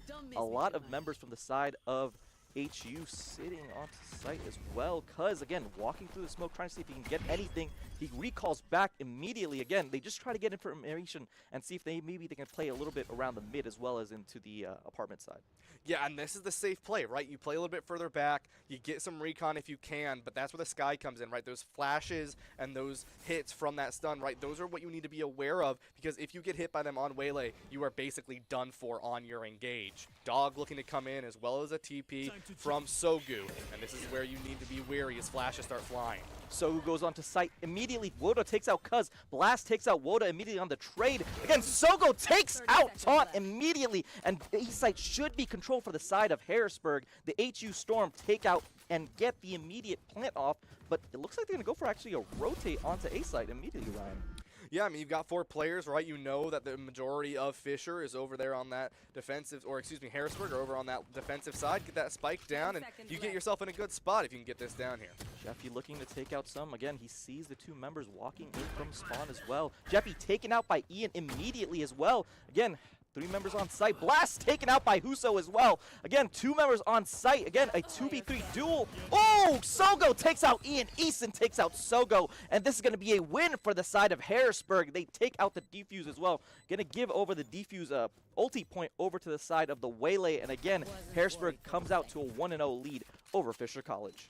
Yeah, very good job from Harrisburg. I liked how they played that, right? They got some early picks over onto that A site, right? It was good for them, but then they immediately, or excuse me, B site, but then, right, you see Fisher, they go for that rotate. You see a calm but fast rotate coming out from Harrisburg. They get over onto that A site. They peek together. They get those trades. They got themselves that advantage. They're able to get that win. Even though there was a plant coming down from Fisher, they're going to get that credit advantage, and that is something that's going to be good for them as you see a couple of guns bought out. Cuz buying the Outlaw on the side of Fisher. And so that's going to be good for them, right? But now you are a 1-round deficit against this Harrisburg squad.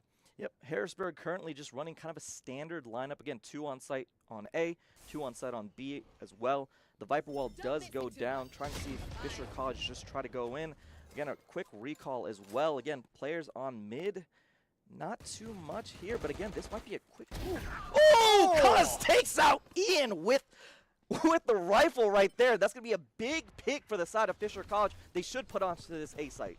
What an incredible job, an incredible shot. You see a lot of utility is going in here on this defense. Sogo, though, on this right side, the player you were really talking about earlier, finds one early. Sogo takes out Easton. Hewan takes out Hoso as well. This A site should be this for the side of Fisher College as 2 members rotate from the side of Harrisburg. The HU Storm aren't going to be able to contest. And again, the weapon advantage for the side of Fisher College right here, because they picked up some guns after killing members on the side of Harrisburg on site. Yeah, Cuz going to walk directly into Taunt, and there it goes, and it's just 1 player alive for the side of Harrisburg. Oh, it happens. Yep, that's one of those situations, just a little Little rat angle. Woda takes out Blast right there. Again, he's on site trying to get something done. Woda takes out Sogo as well. He's trying to hold on. Takes out 3. Takes out Hewen. Woda trying to get something happen for the side of Harris. For the side of Harris University. Jeffy takes out Woda. Again, it's not enough. Fisher College does win round number 2. Jeffy taken out by the bomb. 1-1 for the side of Fisher College. Yeah, I mean, you win that round, but you win that round with 1 player alive. So in terms of economy, you're in a little bit of a more rough spot, to say the least, but that's okay, right? Both these teams, right? I mean, yeah, both teams basically even in terms of their economy. A couple of the players, a little bit more money, right? You see that because of the one who survived, Cuz has the ability to survive just a little bit longer, buy a little bit more of a more oppressive gun here. The side of Harrisburg, though, they're looking to save this, right? They lost that round. You go into the first gun round here soon enough, and this is good for Fisher College, evening themselves back up, but already engage over up on this B angle, but no one's going to be spotted out. Yeah, I like what Harrisburg is doing right here. They're going to look. Sogo takes out 1. Sogo takes out 2 immediately. Again, Fisher College will have ability to just get onto site quickly. Taunt is sitting in apartment. Takes out Sogo just with a pistol. B-side control for the side of Fisher College. Hewen takes out Taunt immediately, and this should be plant on B for the side of Fisher College. I mean, yeah, Fisher, just an incredible job. We talked about Sogo. You were talking about Sogo. Getting 2 kills early up onto that is what you want to see from this player. You get those 2 early kills, you get yourself in a very good position, you get yourself in a good advantage in terms of man advantage, and now it's a 4-on-2 advantage for Fisher. And they spot another member for the side of Harrisburg immediately, but Hewen has 2. He has the rifle, misses, takes out 1. Ian takes out Hewen. Blast finishes off Ian again. 2-1 for the side of Fisher College, and really important by the side of Sogo to get those immediate picks onto site. Again, Sogo taken out by Taunt, doesn't get anything off on apartment, but good round for the side of Fisher College as they respond after losing round number 1. Yeah, and that kill that we saw right in the replay was probably the most crucial kill there after Sogo finds 2 of their own, right? You sort of put an end to that domination coming out from the Yoru, and I mean, Gunjan, you were talking about it, right? And we've already seen how powerful Sogo is on this Yoru, and if you give them an inch, they will take an entire highway. Oh! What a pick! Ian takes out Hewen immediately. Good ultimate right there as well. Dimensional drift from Sogo. Ultimate goes down onto B-side as well. He gets out of dimensional drift. Again, he takes another member out. Ian takes out Sogo immediately. B-side control for the side of Harrisburg. Ian, again, with this operator, is doing so much damage for the side of Harrisburg University. Ian with the operator doing absolute wonders for Harrisburg right now. Trades on either side. Cuz and Woda fall. Another member. Again, Eason takes out Jeffy. Eason takes out Cuz as well. He does have the spike, looking to go back, but Ian finishes off Blast. Again, what a round for the side of Ian, taking out the carry for the side of Fisher College, tying up 2-2 for the side of the HU Storm. Yeah, I mean, 2-2 right now, like you said, right? Beat the brother team earlier and is now in this grand finals, and ew. There's nothing else to say there about that kill other than ew. Phenomenal job. Ian 5-3, Sogo 5-4. We're starting to see a little bit of the players to sort of shine throughout this series, right? And already you're going to see, right, it's going to be a half buy coming out from Fisher going into round number 5. And here we go. This is one of the more common walls we see on the attack, but no one engages through. One of those things, one of the players I want to highlight, again, Huso's kind of had a quiet first couple rounds, so it's going to be interesting to see how he can get involved. Again, they aren't able to buy all of the guns for the side of Fisher College, so it's going to be a little bit difficult. They're going to try to stack, again, a lot of members converging onto this A site. Yeah, I mean, right now it's a slow push, right? I mean, right now you're Fisher, you're on the attack, you don't have the best guns to use.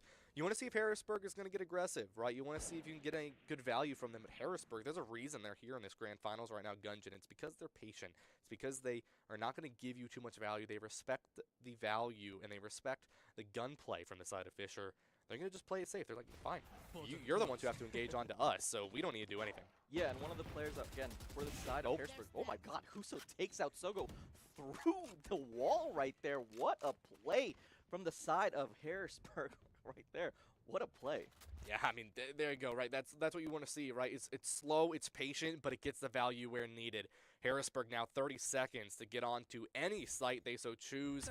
Fade Ultimate Online could be useful here, but here comes Ian with the operator, but can't quite find the first shot. Ian immediately again, he's sitting inside the thing, but Cuz takes out Ian as well. Eason in the back of the site again. Good play by Fisher College to get the plant off in this kind of save situation. They bought a couple of the guns. Again, Hewen onto site. He's getting burned down. Eason takes out Hewen. Huso takes out Blast. B-site control for the side of Harrisburg. Fisher College got the plant off, but good post-plant play by the side of the HU Storm. Huso has control again, the wall as well. Wuda takes out Cuz. Huso takes out Jeffe, and this is a win for the side of the HU Storm. Great play from the side of Cuz right there. Great play from Woda as well. Good post-plant play from the side of the HU Storm. Yeah, and there you go, right? I mean, you sort of expect that round to go in their favor, right? Fisher a little bit down in the academy, and so they can't really do too much there, but such an incredible job. Harrisburg getting themselves up 3-2, and a timeout taken early for the side of Fisher, right? You sort of say a little bit, it's like, all right, let's take a second, let's take a break, right? We want to take this back in our favor.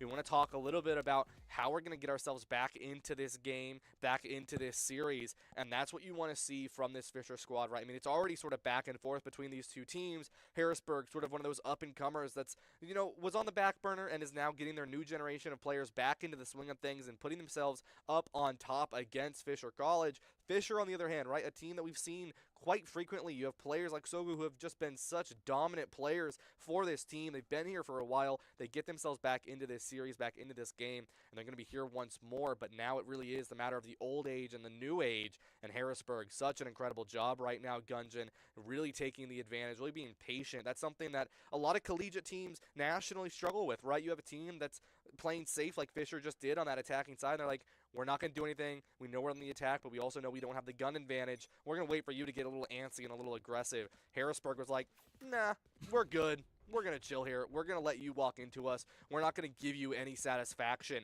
And that's what they did. Such perfectly executed game plan from the Harrisburg, forcing a timeout early from Fisher here. And they're looking to sort of bring their series win up more than just a 1-0 lead and try to continue that as gun advantage is now even on either side. Yeah, and you talked about it again, the importance of that patience. When it comes to Harrisburg, they don't make a lot of mistakes.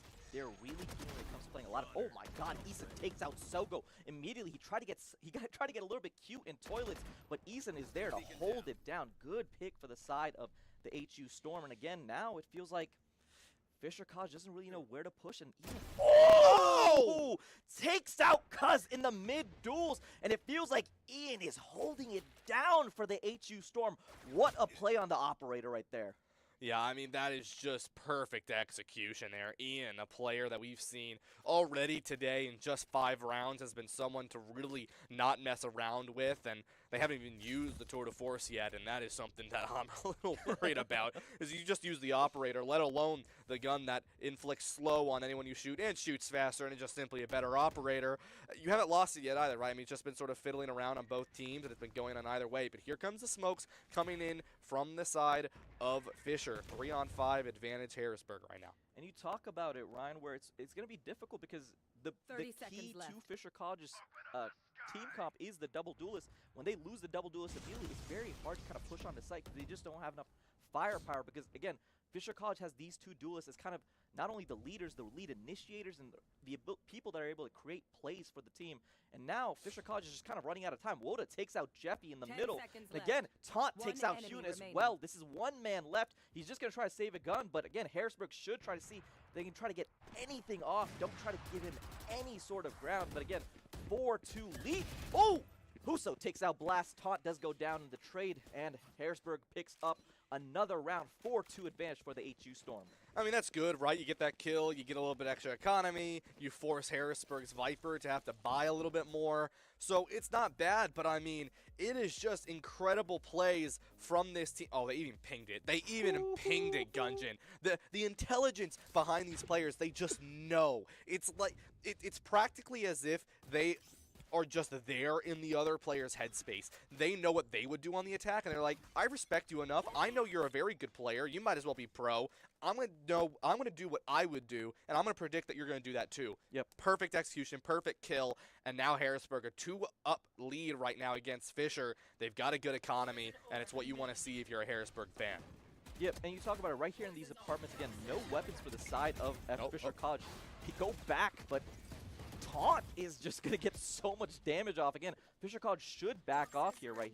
But we talked about it. Again, one of those situations where, you know, weapon advantage for the side of HU, so it's going to be a little bit difficult for the side of Fisher College to get anything done. One of the things that I also want to talk about is just that we talked about when it comes to playstyle, offensive playstyle for Fisher College, defensive playstyle for Harrisburg University, and they've been really good at kind of defending those. And takes out Blast again. It's so difficult. Sogo try to get some sort of hit.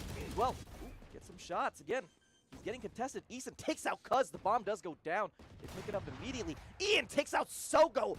Crossfire angles are immaculate for the side of Harrisburg. Ewan takes out Eason. Ian takes out Jeffy as well. Huso jumps onto site, takes out Hewan. What a round for Harrisburg University. The HU Storm strike again. The Storm Kings are here. 5-2 advantage for the HU Storm. I mean, this is Harrisburg playing this to a perfection that we can't even deny. I mean, just one shot peeks in, 2 shots peeks in, and it is just phenomenal here. I mean, they take a little bit of damage, but it doesn't do anything because of how safe that Harrisburg is playing. We aren't seeing very many trades coming out from Fisher, and it's because Ian just finds one, backs up, no one can stop them, right? And it's a free pick for them. Harrisburg doesn't lose anyone, and I feel like a lot of this has been played into, hey, where's our operator set up? Great, now let's play for them, right? Let's play for our operator a little bit more so that we don't have to trade, we don't have to peek in. We are on the defense. Yeah, and I want to ask you, Ryan, in this situation, if you are the side of Fisher College, what do you do to mix this up? Because it feels like the offensive plays you're making, when you're trying to teleport in, you're getting caught out, the angles you're playing, it doesn't work. What do you do to kind of mix this up? What is the strategy? I think the biggest thing, if you're Fisher, you've got to be a little bit more like, ew! Ian with a massive flick onto Jeff. He takes out another pick. Sogo takes out Ian as well right here. Hume's going to get the plan off, but again, good molly right there as well. Should still get the plan off. Sogo trying to get some sort of play. All the smokes are dropped on the A site, and this should be plant for the side of Fisher College. See how the HU Storm respond in this post-plant situation. Yeah, I mean, this is good for Fisher, right? They've got that spike down. It's a 4-on-4. It's even overall. Sogo, though, has the op, but is smoked off. Great smoke. What a great smoke. Taunt again looking for the play. Blast gets taken out by Taunt right there as well. Hewan takes out Eason as well. Big play. Cuz trying to look for some sort of angle. Oh. That's just one of those unfortunate. Huso jumping onto Sogo right there, saying I'm the better duelist. Cuz takes out Huso. Attackers win. Fisher College finally responds. 3-5 deficit, but really good round for Fisher College to kind of make something happen. And the big play was that Ian got taken down immediately on that operator. Yeah, and you know, you asked me what I would do if I was Fisher. I'd do that. No, okay. In all seriousness, though, it does come down to Ian, right, with that operator, who, by the way, is going to use the Tour de Force without having to buy another operator, and that's something that I do want to mention. But, right, it's taking out Ian, right, rejecting and denying that space and those angles that Ian gets to hold on this chamber with those op shots here. And oh! What a shot from Ian. The Tour de Force strikes again. Another pick for the side of the HU Storm. Good play. What a play, Ryan. I can't believe it. He's hitting just some of the nastiest flicks I've ever seen. So, back to the conversation. Get rid of Ian. Ian is just walking. Ian isn't holding an angle. Ian is walking with a... Okay. He's gonna find don't do it. guy. Don't do it. Don't do it. Don't do it. Okay. All right. Wow. I'm good. I'm breathing now. But this is the win now for Fisher. Cuz takes out Ian, so this should be a little bit, again, easier to get onto A site as well. Bomb is planted. Sogo right here. Get one. Oh, he misses all the shots. Eason takes out Sogo right there through toilets. What a crucial miss. Right here. Jeff takes out one. Eason takes out Jeffy. Blast takes out Eason. Again, the plays in showers are big, but Cuz is onto site immediately. The Viper's pit is down. Cuz dashes out. Let's see if he gets the pick. Chased. Huso chases down Cuz right there. Again, one member on defuse, but Blast takes out Woda. That's it. Vikings are killed. Blast takes out 2, 3, 4. Blast takes out all of them. Big round for Fisher College. I didn't even see that right there. Blast just had such a good angle right there. Yeah, I mean, what an incredible job coming out from Fisher there. And once again, Ian dies, Fisher wins. This is, you wanted me to answer the question, there's your answer, right? I mean, this was so fast. It was, I'm like, this is why we have to slow-mo things, Gunjan, because it happened so fast, you can't see what's going on. And this is where Fisher can thrive, right? You deny Ian the ability to play the video game, and that's how you can start winning this game overall. And I think that's how Fisher needs to play this. Maybe be a little bit more aggressive with your controllers, with your smokes, so that you can make sure you are denying any angle, not just the normal ones, but anyone that Ian may be holding. So goes into the dimensional drift, takes out Taunt immediately. B-side control for the side of Fisher College. Woda in the corner, but Solo takes out Woda as well immediately. This should be control for the side of B-side for Fisher College.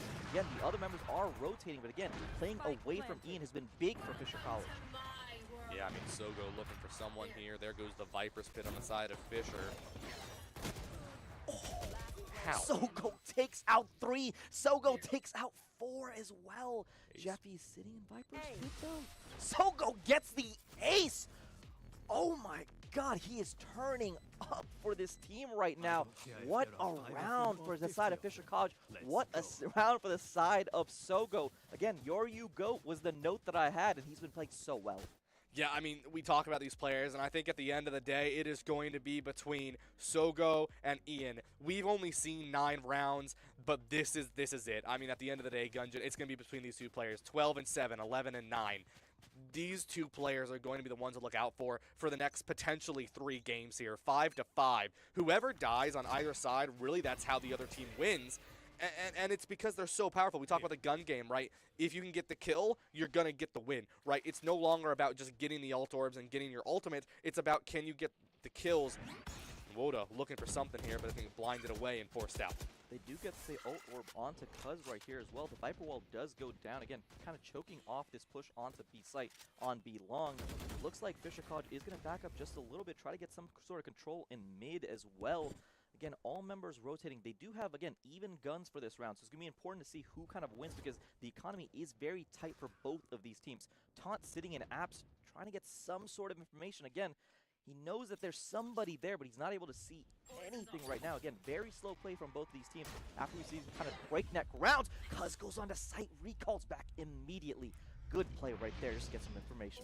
Yeah, and that's the power when you have a character like Waylays. You go in, you get out, you survive, and you get the good intel, right? I mean, I think just like maybe 10 or so damage taken on that Waylay. That's what you want to see. Fisher, 32 seconds left now. They need to get on site. Here comes the aggression from this team to get onto site and get the site, but Huso finds 2.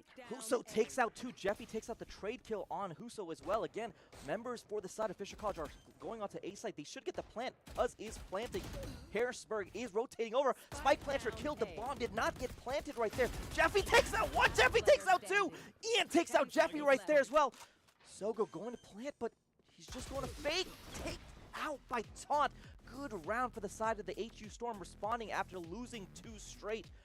Good round overall, and again, one of those situations where the economy is kind of now destroyed for the side of Fisher College. They're going to have to buy, obviously, because it's the last round before swap, but good play by Cuz to just get some sort of information, but good overall play by Huso to take out 2 immediately.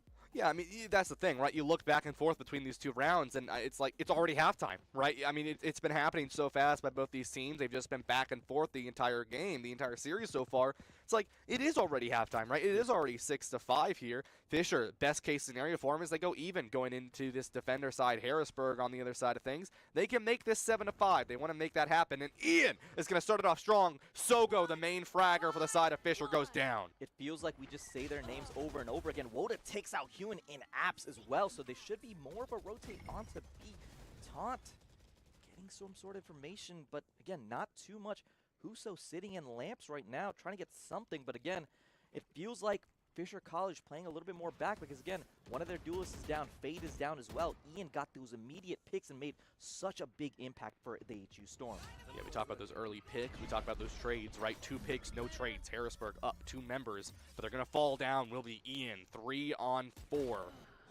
Ooh, Blast takes him through the walls. Huso goes down again. 3-on-3 for the side of the HU Storm and Fisher College. Again, Jeffy sitting in back trying to get something down, but bomb is planted onto this A site.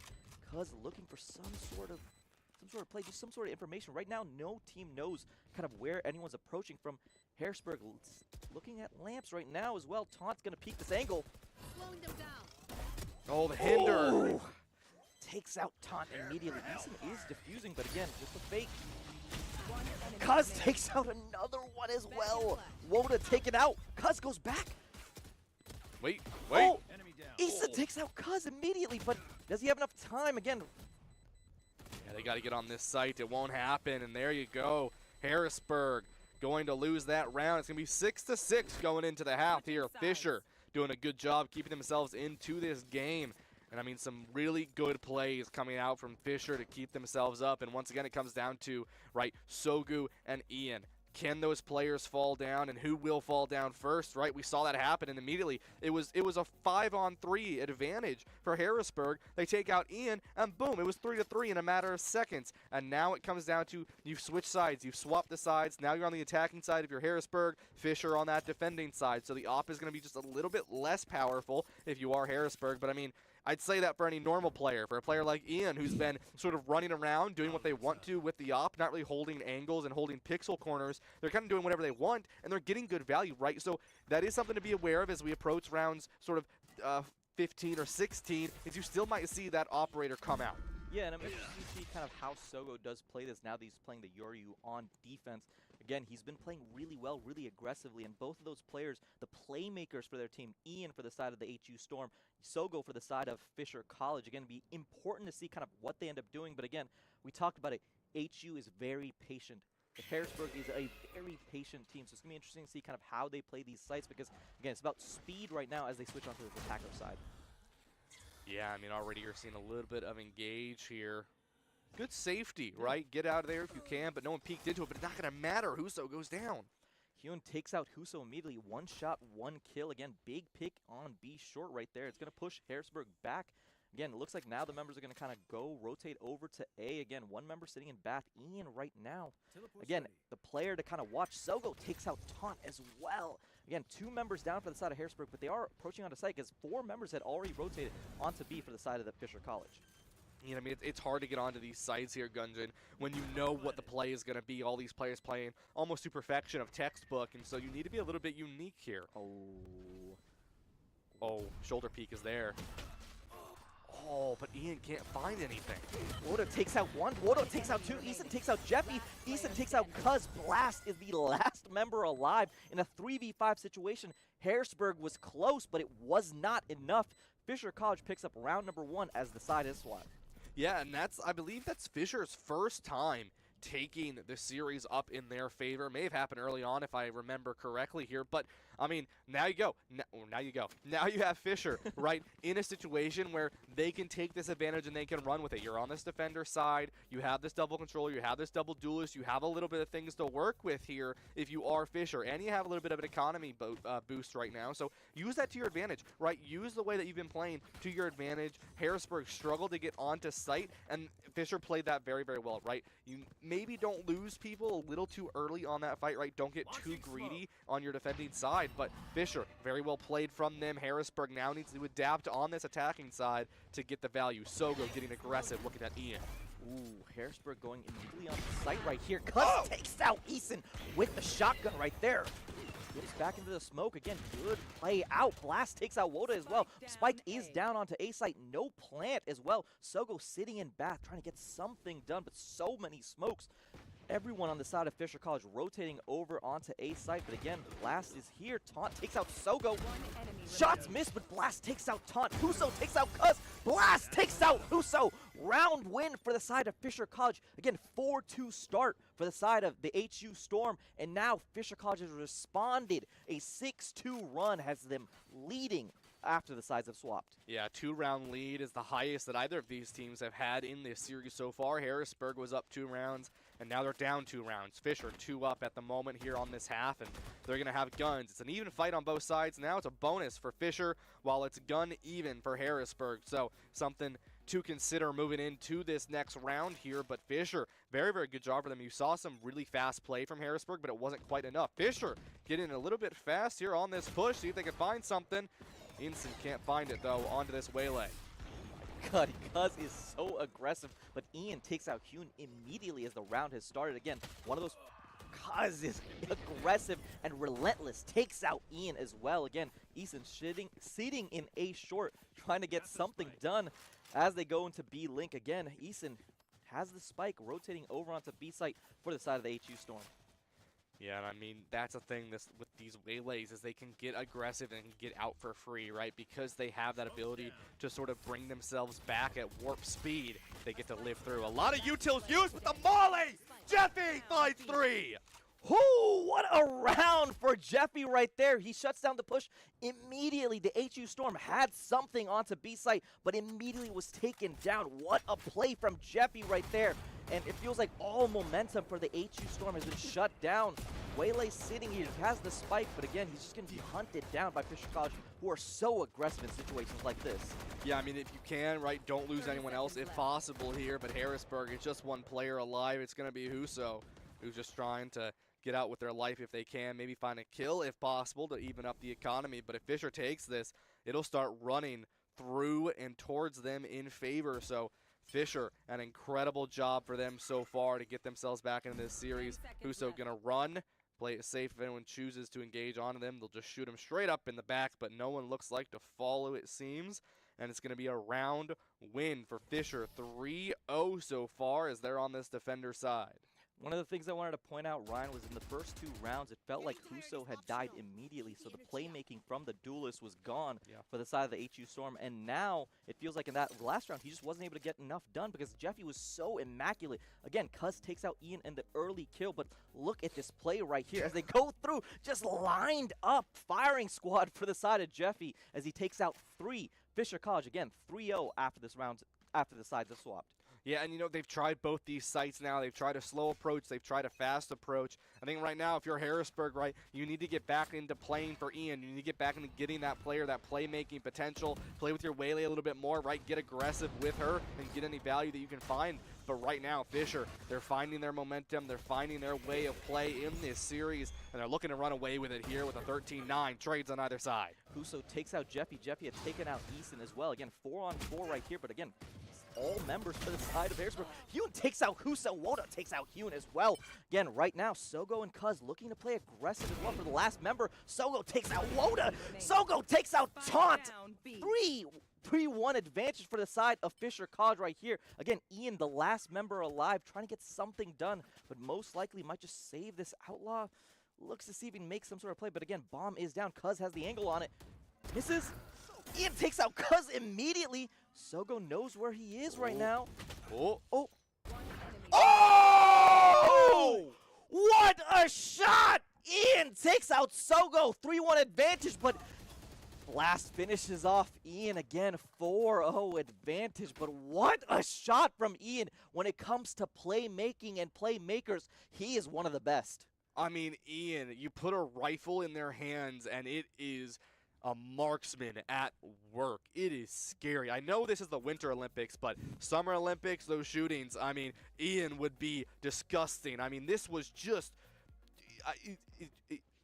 no words. No words. That was just phenomenal play. I mean, Fisher, they did win that round, right? And so, unfortunately, we can't fully capitalize on what Ian was able to do there near the end, but that was really well played from them. Waylay backs, but Sogo find Ianson early.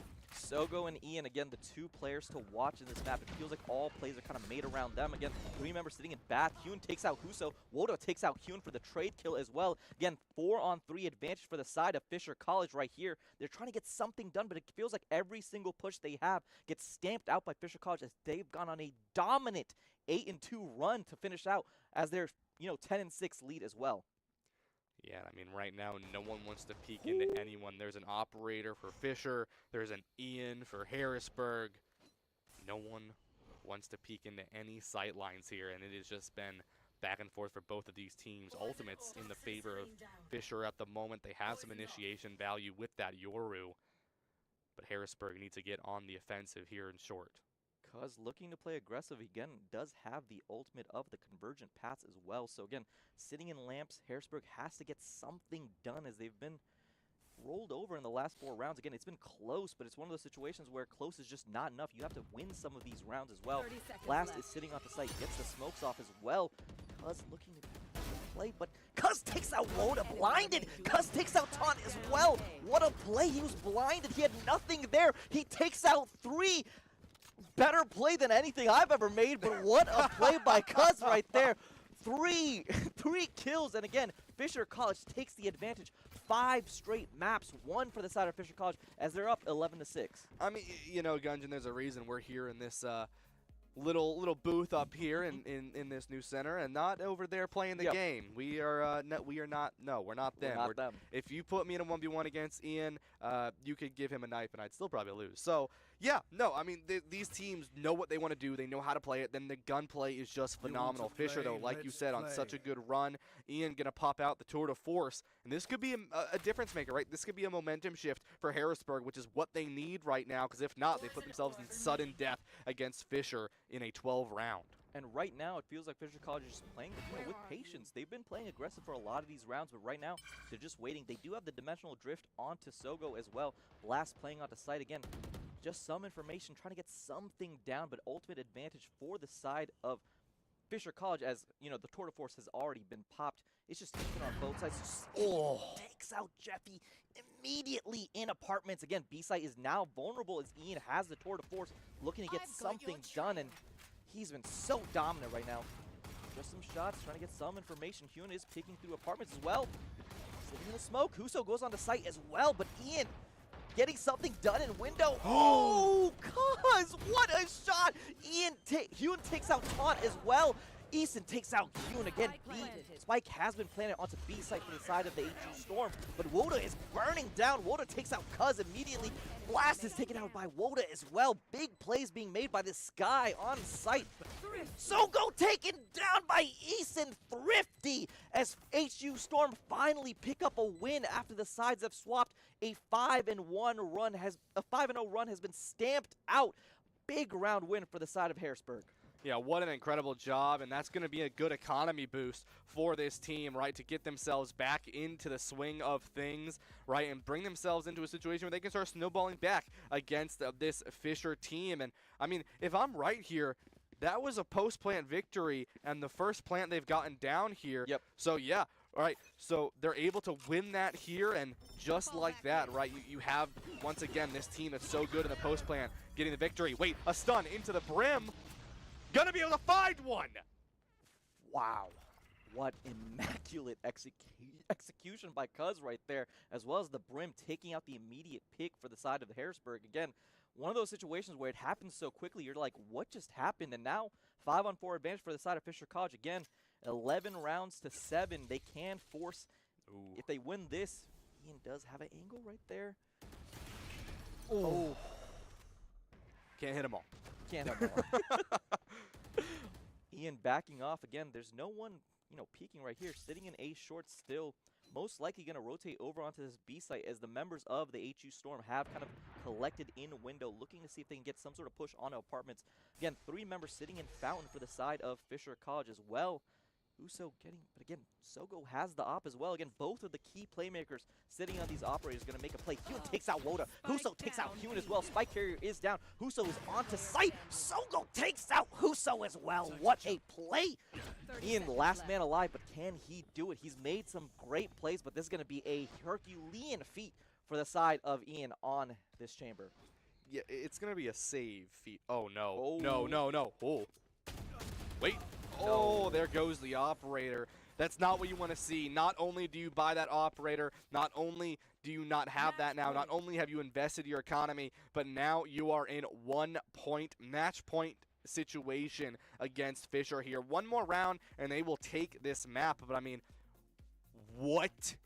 I don't even know what he could have seen right there, Ryan. He just saw nothing, and he takes the shot. Cuz finishes off Ian at the end as well. And, again, just so difficult. They have some money. They did end up getting another operator for the side of Ian as well. So they're just kind of throwing a Hail Mary, see if it will work. Because, again, Fisher College has been dominant as they've been playing defense. I mean, that's kind of what you have to do, right? Ian has been your playmaker for the side of Harrisburg. Give him the op again, right? See what they can do with that operator, and hope that they can find that value early on, preferably on Sogo if you can, and then aim to win this. You do have Waylay online if you choose to use so. If you are Harrisburg, Fisher still has that Fade online. We haven't seen many usages here from that ultimate, but it is possible to be used late. Ian pushed rather far on this A site here. It's a 1v1 over onto A site. They're going to be smoked off.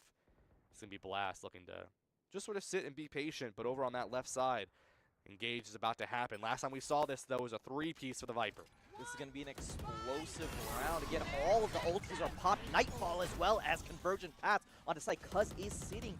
Jeffy takes out Eason as well, going onto site. But again, it's going to be a little bit difficult. Harrisburg doesn't have enough weaponry to kind of force this, but they've rotated all the way over to A. This is going to be a switch. They're going to play onto A site right here. Ian takes out one, takes out Cuz immediately. What a big play. He has the operator. Can he do it? Can he be the man of the mission for the side of the HU Storm? Bomb is getting planted, but Sogo takes out Woda. Spike planter down. Man, the myth, the legend. Sogo takes out Huso as well. Spike planter down again. Taunt is in. Viper's pit takes out Sogo. What a play for the side of HU Storm. They're going to get this plant off big for the side of HU Storm, but can they survive? I want to see if Fisher's going to invest this pit here. I don't think they will, but it would be a big investment if they chose to do so. Shorty going to engage. They're both waiting very patiently here. It's a 3-on-2. There's the Viper's pit to counter it. Ian takes out Hyun as well, but he gets taken down. Blast takes out Ian finally. Again, the Viper's pit, for this is the Viper's pit, but it just wasn't enough. Fisher College was down 4-2.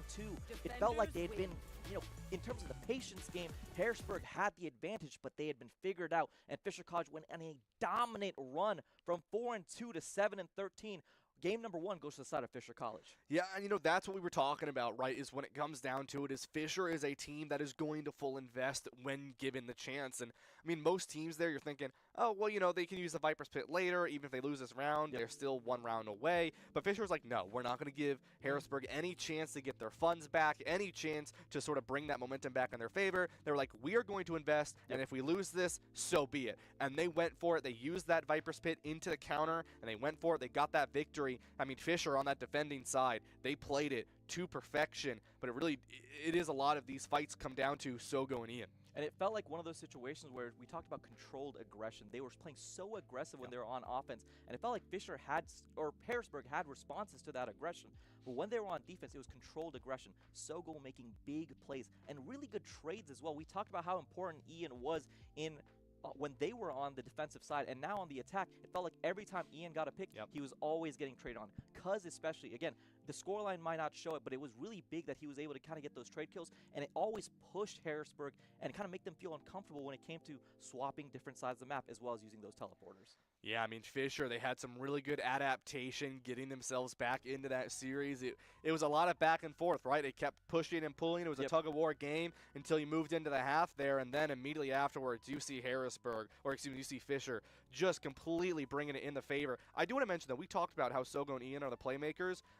21-16, 21-16, 74-76 econ ratings.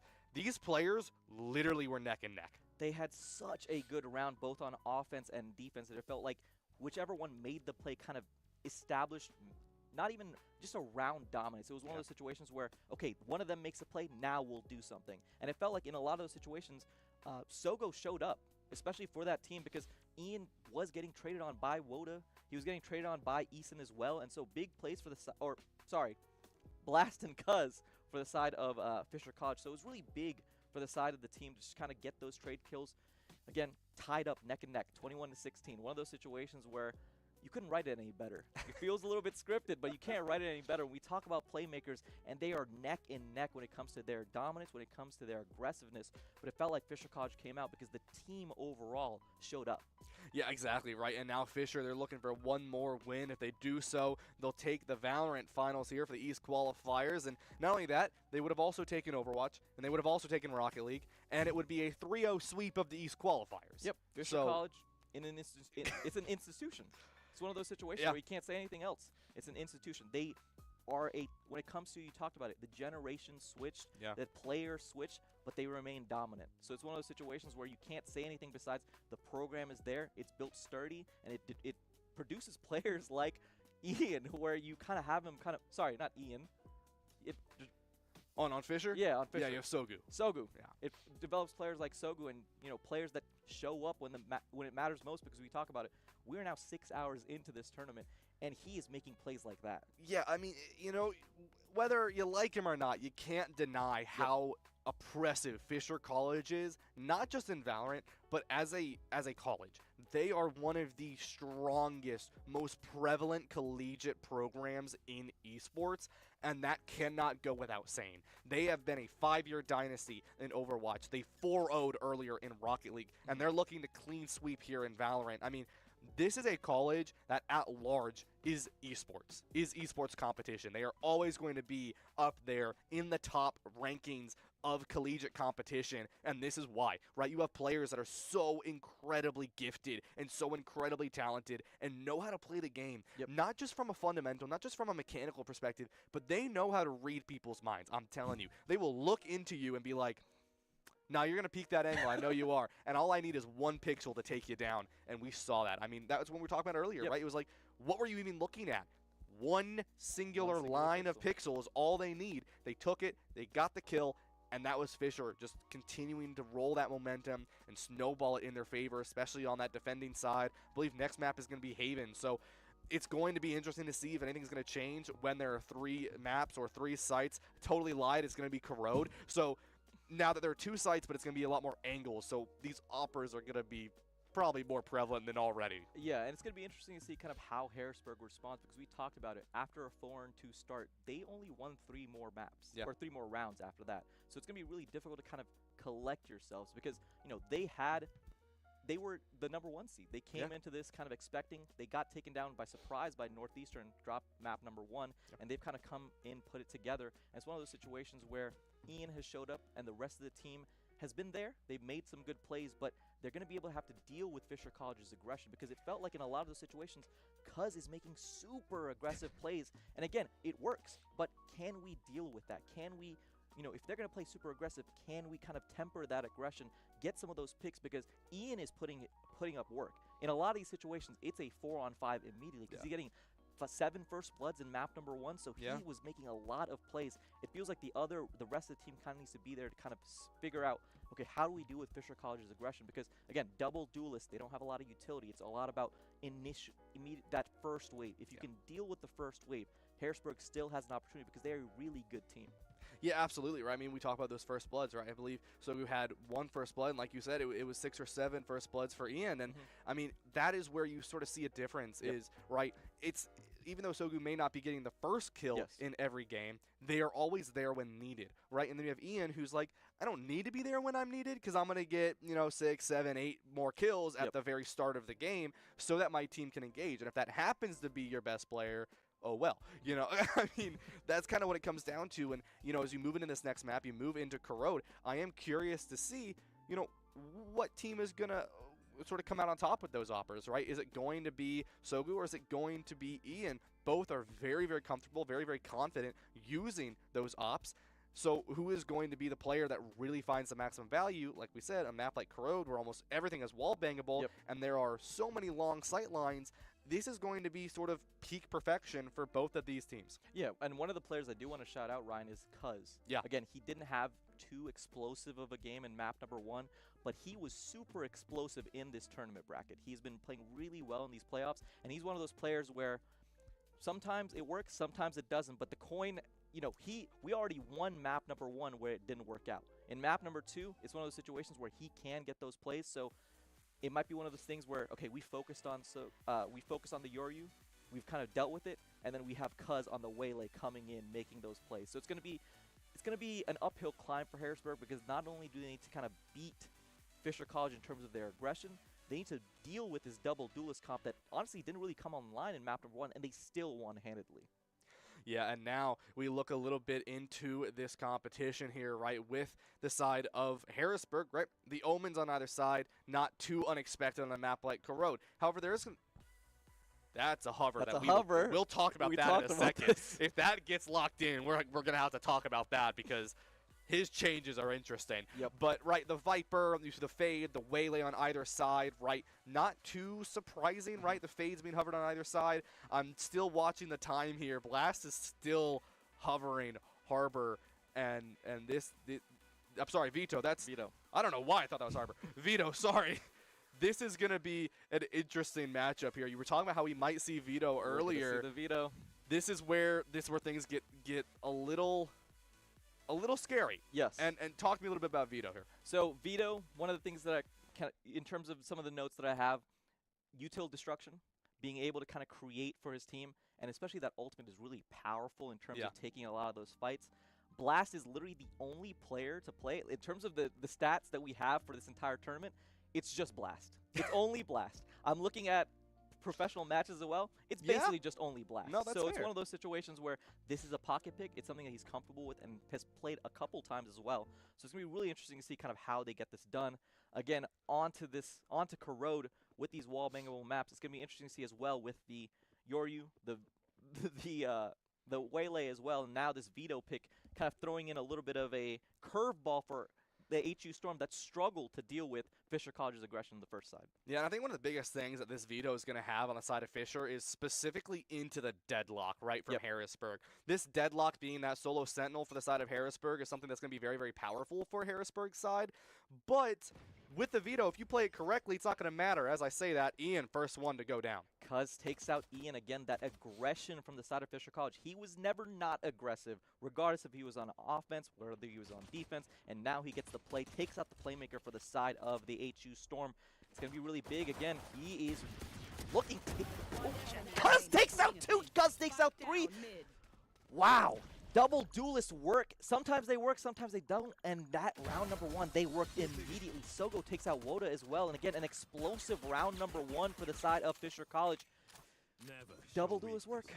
I'm not going to lie to you. I looked away because I heard something. And, I mean, it's just you and me in here right now. But I looked to my right, and I was like, there's nothing there. I looked back, and Cuz killed 3. And I'm like, huh? So there's nothing to analyze there, guys, because your color caster looked away for 1 second. So my bad. I looked away for 1 second. But Fisher, I mean, this is what we're talking about, though, right? You have a player like Cuz who didn't really get to shine as much as we wanted them to, right, on Bind earlier. But now we're seeing it, right? Now we're seeing the power of how much Waylay can really bring into that level of play. Yep. They're going to approach on the side, but again, all of them are slowed. Huso takes out 2. Hyun takes out 2 as well. Huso and Taunt go down. Ian takes out Hyun as well. Again, 3-on-3 for the side of Fisher College as they're approaching onto A site. They have the bomb. Ian takes out 1. Eason takes out Sogo as well. Eason is going to be able to get the plant off as well. Big play for the side of A site. HU Storm again have the advantage. Jeffy takes out Ian as well. Jeffy. It should be a 2-on-2 again. Eason, they know where he is. Blast takes out Eason as well. 2-on-1 advantage for the side of Fisher College. Jeffy. Oh, hello. Not going to matter. Nope. I mean, you know, that's kind of what you sort of expect to see, though, like, from this Fisher squad is they feel so confident in how they're going to play, right? They know they want to play. And because that Vito specifically, right, it's different. Like you were saying, right, you look at collegiate, you look at pro play, no one plays this character. It does not exist. Vito is not a realistic character. Fisher, I want them to be realistic. Guess what? And this is what we're talking about, right? Meta is something that we do talk about, but we also talk about how these teams are so good. They understand meta. They understand textbook. So what if you just make it a little different, right? What if you change it up? What if you make it a little bit more niche for you specifically? You do that, and you can make your opponent feel really uncomfortable in the composition they're playing into. That's what we're seeing with this Vito coming out from Fisher. 2-0 lead right now. Guns are even on either side now, guys. Sogo does have the operator here as well. Looking to get a pick. Sogo takes out Taunt. Huso takes out Sogo immediately. Good trade kill for the side of the HU Storm. Again, the playmaker down for the side of Fisher College. Let's see what they can get done. Again, Jeffy does have an off as well right here. Huso approaching on the site again, playing incredibly aggressively. Takes out Cuz. Waylay on Waylay action has happened, and they're going to be approaching onto this A site for the side of the HU Storm. Yeah, now Fisher looking to continue this forward, right? It's a 3-on-4 advantage for Harrisburg. Talk about how every wall in this game is wall bangable. So we have an Odin come out on top. Here comes the plant, though. Here, Gunjan. They're going to have the plant as well. Easton again onto site as well. Hune trying to get something done. Does have the shotgun right here. Again, 3 members approaching onto site. Blast as well has a little bit of a flank right here as well. We'll see what they... God, everything is wall bangable on Road right here. Hune goes on the site. Does not see a single member. Takes out one. Huso goes down. Again, shooting through the smoke. They only have a little bit to defuse this bomb. Trying to see again, faking immediately, but Ian takes out Blast. Hune takes out Ian as well. Hune takes out Woda, takes out Hune. Attackers win. HU Storm finally pick up another map. Good play overall. And again, the big thing was that they take out Sook. They take out the Yoryu immediately. And again, playmaker down, HU Storm win. Yeah, and I mean, Harrisburg, right? They were able to find that. They were able to get those kills early on. And they were able to get that post plan. Once again, they won. They got that spike down, and they won the post plan. I'd say I'm surprised, but with the record you told me earlier, I'm not anymore. So Harrisburg, right? You get them onto that site, you get them onto that plant, and they are going to win those. And Fisher is very aware of that, and that's why you see them get so aggressive and so pressurized into this Harrisburg squad when they want to get those kills. They're like, we don't want you to plant. We want to make you uncomfortable. We know you're comfortable in the post plant, so we are going to make you uncomfortable and not letting you get to said point. And that's what we've seen so far from Fisher. The gun battle is even. You see Harrisburg take it, and now it's going to be back and forth between these two teams. Remember, Fisher starting on the defensive side this time compared to what they were last time. Ian falls. Jeffy takes out Ian right through the wall right there with a pistol. Big play as well. Again, Blast. It feels like this B-side's kind of been locked down by the veto, but again, every member for the side of Harrisburg getting pushed back immediately, but Taunt is onto site, gets the blind off as well. Hune has the shotgun. 4 members approaching for the side of Harrisburg. Again, they do then send out the Prowler, divergent path as well. Hune takes out Huso immediately. Spike is planted for the side of the HU Storm. Nightfall goes down as well. Blast is blinded. Cuz approaching again, the Odin as well. Eason take down. Cuz takes out Eason. Taunt takes out Blast. Woda takes out Jeffy as well. 2-on-2. Cuz takes out Taunt. Woda takes out Cuz. 1-on-1 situation. Bomb is planted. Sogo onto site. Defusing. Can the Deadlock make it back in time? He doesn't know where he is. Right above. Oh, another post-plan victory for Harrisburg.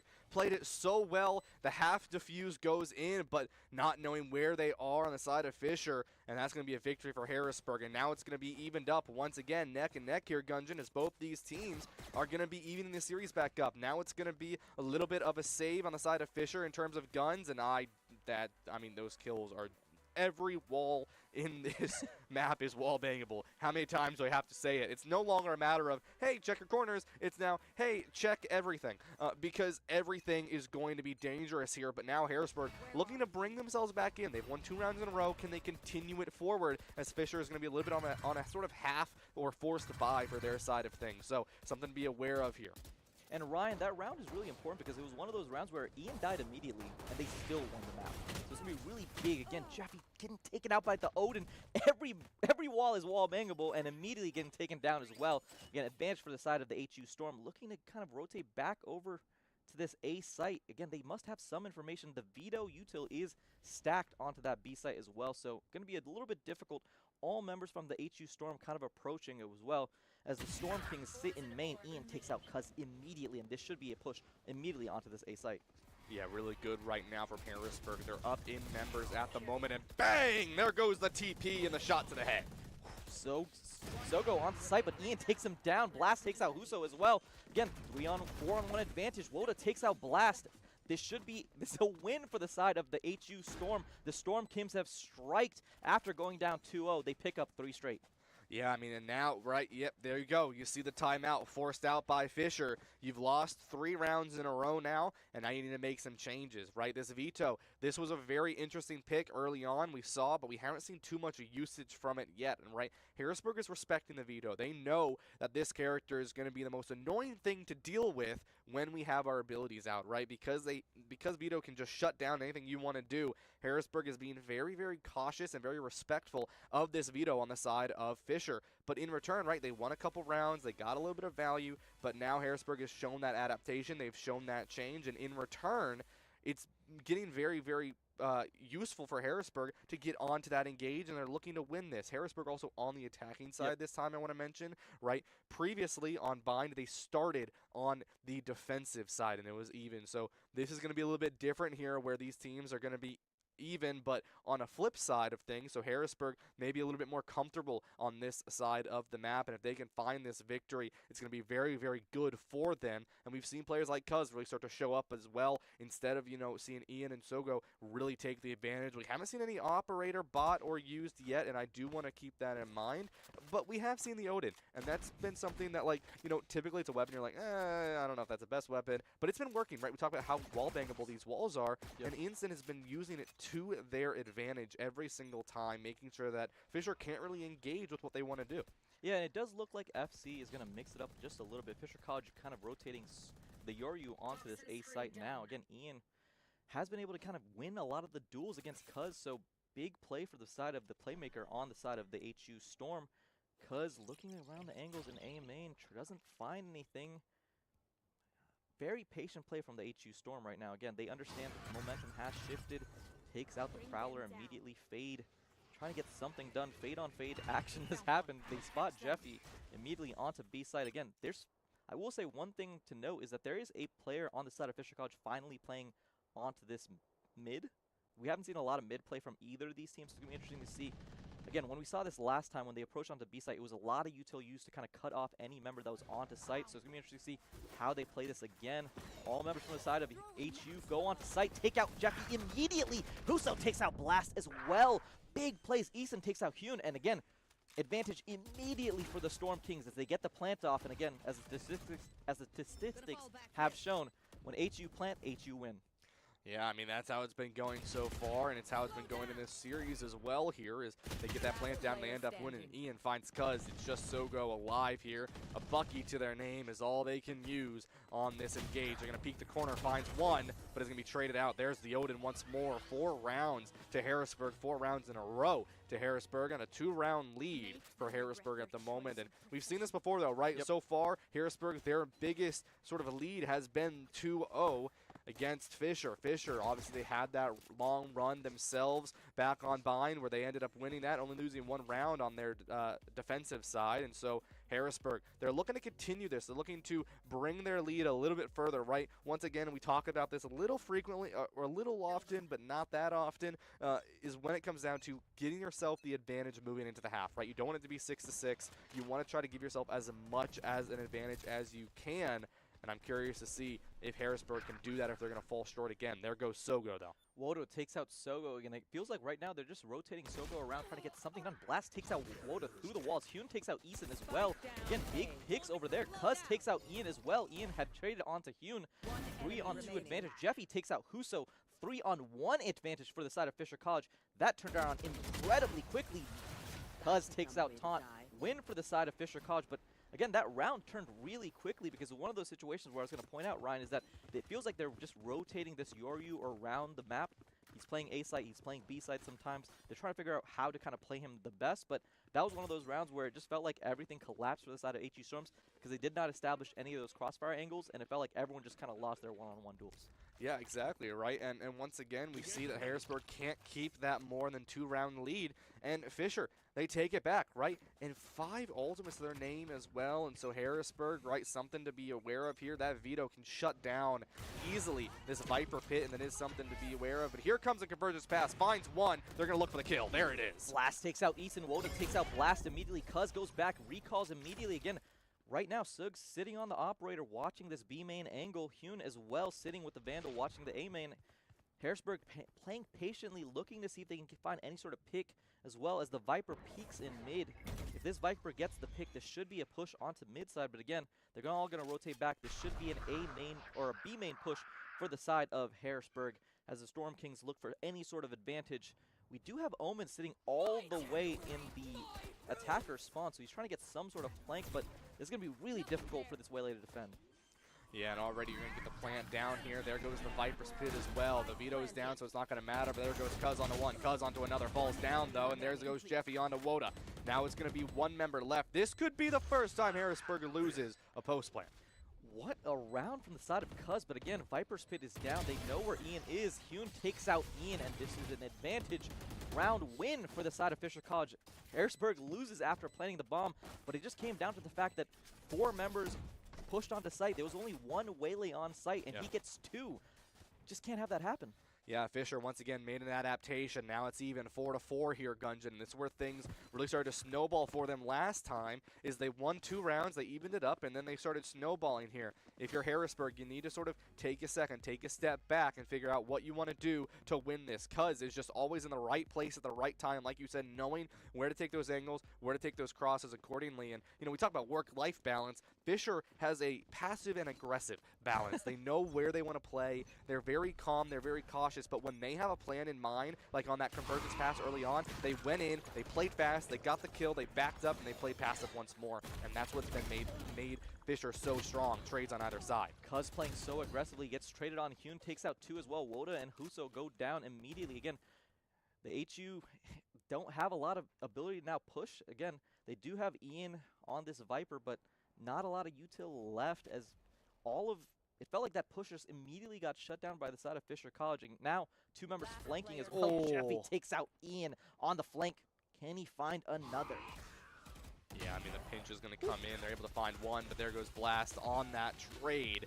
Turns around, finds the cross, and Fisher going to win 3 rounds in a row and take the lead once more here against Harrisburg. Some really good adaptation from this Fisher College squad side of things, and Cuz 10-7 right now, Woda 10-5. So once again, we're seeing changes, right, on these players, right? You talked about how Cuz was a very good player. We just didn't really get to see them shine. Now we are, right? Cuz really, really powerful play on this Waylay right now on Corrode, and we've seen it, right, with how they've been using that convergence pass, with how they've been using their ability to dash in and recall themselves out. That's what's been so powerful for Cuz on this Waylay. Some great intel usage, basically playing Initiator without playing Initiate. Yeah, he is going to get onto site. Huso takes out Hyun immediately. Ian takes out Jeffy as well. This is going to be an A push again. Felt like for 4 sites in a row, Harrisburg had settled onto this B site push, but now they get onto A. 3 members approaching from the side of Fisher College, but they should have the plant as well.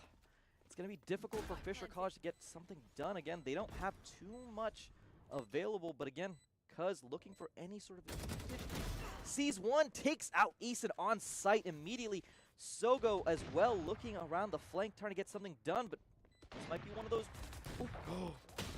Oh, Huso takes out Sogo. 2-on-4 for the side of Fisher College. It's going to be incredibly difficult, but Blast takes out Huso immediately. He pops the ultimate as well. Now this Vito is on fire. Cuz takes out Woda. 2-on-2 immediately. Like Cuz takes out 3. Ian takes out Blast. 1-on-1 situation. Cuz with the 4. But they're not going to get it. Wait, are they? He gets it! 4 seconds! Cuz 4 kills, 0.4, 6-4. Fisher has now confirmed themselves, and even Steven going into the half. Beautifully executed from this Fisher squad. Harrisburg near the end there felt a little panicked, right? You didn't need to engage there. You didn't see a defuse. You could have played a little safe, but they went in. They tried to get that kill, and because they got themselves poked out by Cuz, they were able to get the defuse. Literally, if you stood around the wall for half a second more, you win that round. But now Fisher, a 2-round lead. They can look to make it a 4-round lead and put themselves into the half in a very, very good spot. But what a phenomenal play coming out from Fisher right there. Some beautiful ultimates used as well to get them in. And already Sogo finds 1. Yeah, we're being dropped straight into the action. Sogo takes out immediately with the operator as well. Hyun. Oh. Unfortunate. Woda walks out of the smoke, gets taken down immediately. Now HU 3-on-5 situation, trying to get something done, but not enough available. Again, a lot of ultimates were used because Convergent pass as well. He's slowed down. Are they going to approach? Are they going to be able to get something done? Blinded as well. There's so much utility used for the side. Huso takes out Sogo as well, trying to find the flank angle. Huso takes out Jeffy as well. 2 kills. Cuz takes out Huso through the box. 3-on-2 situation for the side of Fisher College. Cuz takes out Eason. Taunt takes out Hyun. Blast takes out Taunt. They should be able to get the defuse here. It's getting close, but this should be a win for the side of Fisher College. Good round overall. So much utility was being used, but it just was not enough. Again, we talked about it. 4-2 advantage for the side of Harrisburg, and now it feels like the tides have turned, and they've turned even worse as Fisher College goes into the last round before the swap. 7-4, 3 advantage lead. Yeah, and I mean, once again, we talked about it. Notice that ping there? That ping knew someone was going to walk out of the smoke. the intelligence from this team. They just know. They know exactly where they're going to come from. They know exactly how they're going to play. They're baiting them to such a perfection that you really can't deny this Fisher squad. And they're able to get those kills, able to get that value. 7-4. They're looking to make it 8-4 going into the half. And Fisher, they're looking to run away with this, not only in the series, but overall today in the CECC East qualifiers. Yeah, it looks like Harrisburg is going to play through mid onto A. Finally, again, one of those situations where we haven't seen this too often from this squad. Have all 4 members pushing on. Jeffy does have the Odin as well. Going to be able to spray down, try to get something done. But again, all 4 members. Sogo takes out Eason immediately. Woda takes out Sogo as a trade kill. Harrisburg has to push. They have everything on. Huso gets the plant off. It looks like, again, Blast sitting in one of those corners, trying to find somebody walking onto this A pocket. But Hyun not approaching. Woda take 4-on-3 situation. Fisher College has 3 members trying to play the post-plant situation, but they might not have enough. Ian takes out Cuz. Big kill for the side of Harrisburg as they try to go into the swap, at least picking up 1 round. Taunt takes out Blast with the operator right there. 4-on-1 situation. Hyun, can he get something done? But he just gets mowed down by the Odin. Woda picks up 3 kills. Attackers win as Harrisburg picks up round number 5 for them. Going to the swap, 5-7 advantage for the side of Fisher College. Yeah, I mean, if you're Harrisburg, that was a needed round. Not just to get yourself back into the series, but to get yourself that momentum back. I mean, Fisher started running away with that one. They were down 2 rounds, and then they went 5 rounds in a row against you. You didn't want to give them 6, so very, very good job for Harrisburg to bring themselves back into this series, but you're at a 2-round deficit now. You need to get yourself back into this series. You're on the defending side now, and you played that very well last time. It was even, but you were in a very good spot. Fisher now only needs 6 rounds to take this victory on this map and on this series and on the day to close us out here, Gunjan. It's going to be hard for Harrisburg here, but we've seen some good adaptations. We've seen some good baits into the Fisher squad, and if you are a Harrisburg fan, you need to see more of that. Yeah, Ian's going to be watching this B side by himself on this Viper. Again, 3 members for the side of Fisher College sitting in A main, trying to get something done. But again, looks like they're going to be able to push back as well. Difficult for the side of Harrisburg to kind of figure out what to do, because it's one of those situations where in first side, in round number 1, the Yoryu didn't even have a lot, didn't even get a lot done. He is sitting at bottom of frag for his team. Huso takes out Hyun immediately as well. Again, push has been stopped for the side of Fisher College. They're trying to get something done, but Woda, util available members. Huso takes out Blast as well. 5-on-3 advantage for the side of Fisher. For the side of Harrisburg, takes out another. Last member, yes, is the Yoryu Soups. Can he get something done? Sogo. Looking for anything they can. The only one left. Valorant timing. Turns the corner. Taken down. And that's going to be Harrisburg bringing themselves another victory. 6-7 now, as they're going to look to even this one back up. 7-7 if they can. But very, very good job for Harrisburg getting themselves back into this series here. And once again, right, it comes down to the snowballing. It comes down to the momentum. It comes down to the adaptation. I know I sound like a broken record here, but that is what it comes down to, Gunjan, is can you adapt fast enough? Can you make those changes to put your opponent on the back burner and make them feel uncomfortable? And right now, that's what we've seen. Harrisburg, very good job at making Fisher a little bit more uncomfortable as they start to make these adaptations on this defending side. And now Fisher, it's their turn to sort of start to turn things around, but it is such a back and forth between these 2 teams right now. One of the things that I want to point out that Harrisburg has been doing in the last couple rounds is they have been kind of being able to control Fisher College's aggression. They have had members kind of sitting in the flank waiting for a member like Cuz to kind of go for the long flanks, and they're being able to get those picks. So big play from the side of Harrisburg to kind of mix it up. Again, one of those small strategies to kind of temper the aggression from Fisher College, and it's helped out because, again, picked up 2 rounds straight. And momentum has flipped because it felt like Fisher College was kind of running over Harrisburg in the first couple rounds. Yeah, and a full push going in onto A here. All the util comes out. Here we go, Gunjan on the fight. All members blinded. Taunt takes out one, but he gets blinded as well. Huso takes out Sogo immediately. Cuz going onto site. Jeffy takes out Woda, gets onto site. Eason takes out Jeffy. The spike is with Cuz. Are they going to be able to get the plant off? But Huso takes out Hyun. 3-on-1 situation. Eason goes down to Cuz. He has a rifle again.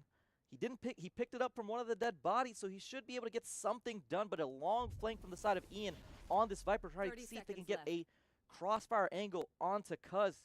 Can he get one of those situations where he just gets 1-on-1-on-1? approaching onto site. Huso does have an angle here. Yeah, I mean, both these players holding, just they don't want to double peek or double commit if they don't have to. Fakes the defuse, goes for it, there goes the dash.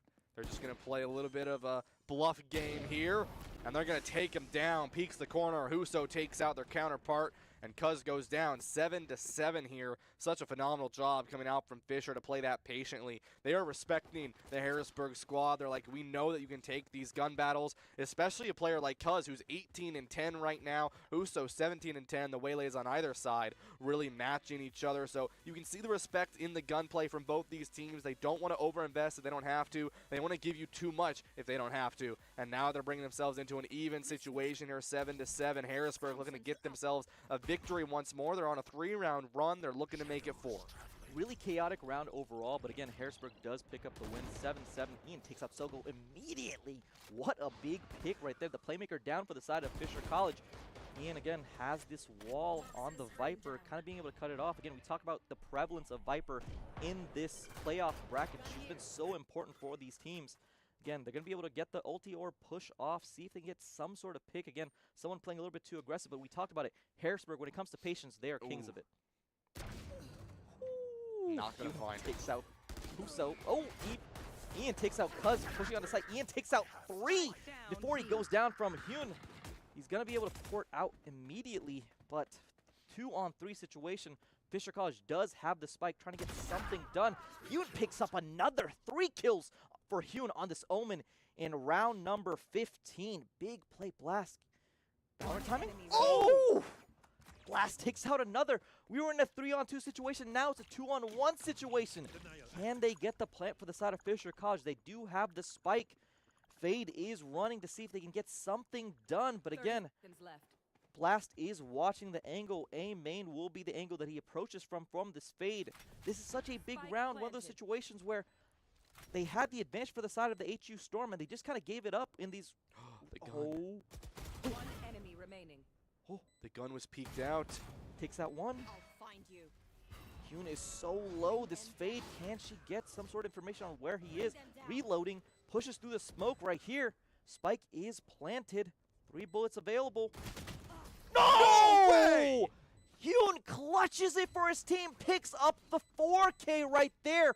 That is a remarkable mistake by the HU Storm. They had the advantage, and Hyun just took out 1 by 1 by 1 by 1. Picks up 4, picks up a big round win for Fisher College. Yeah, I mean, those are one of those situations, one of those mistakes where it's like we talk about where, you know, you respect your opponent, you respect the gunplay, but sometimes what ends up happening is you are put into a situation where you are taking one-on-ones, and you can't be doing that. All these players are so mechanically gifted, and they know how to play these angles, and they do so incredibly well. So if you don't respect that, they will take the ones, they will take the win, and Fisher going to stop the run and put themselves back up in the series. There goes Ian early. Hyun takes out Ian. Hyun takes out another. Sogo takes out Huso. B-site is immediately taken for the side of Fisher College. Jeffy is going to be able to plant it, and that was so quick. Blast takes out Woda, and Taunt does respond onto Blast. It's a 1-on-4 situation. Taunt takes out 2! These Omens are going crazy, Ryan. Right now, it feels like it's an Omen-on-Omen battle. 3-on-1 situation for the side of the HU Storm. Can Hyun finish this out? Jeffy takes out Taunt with the Odin.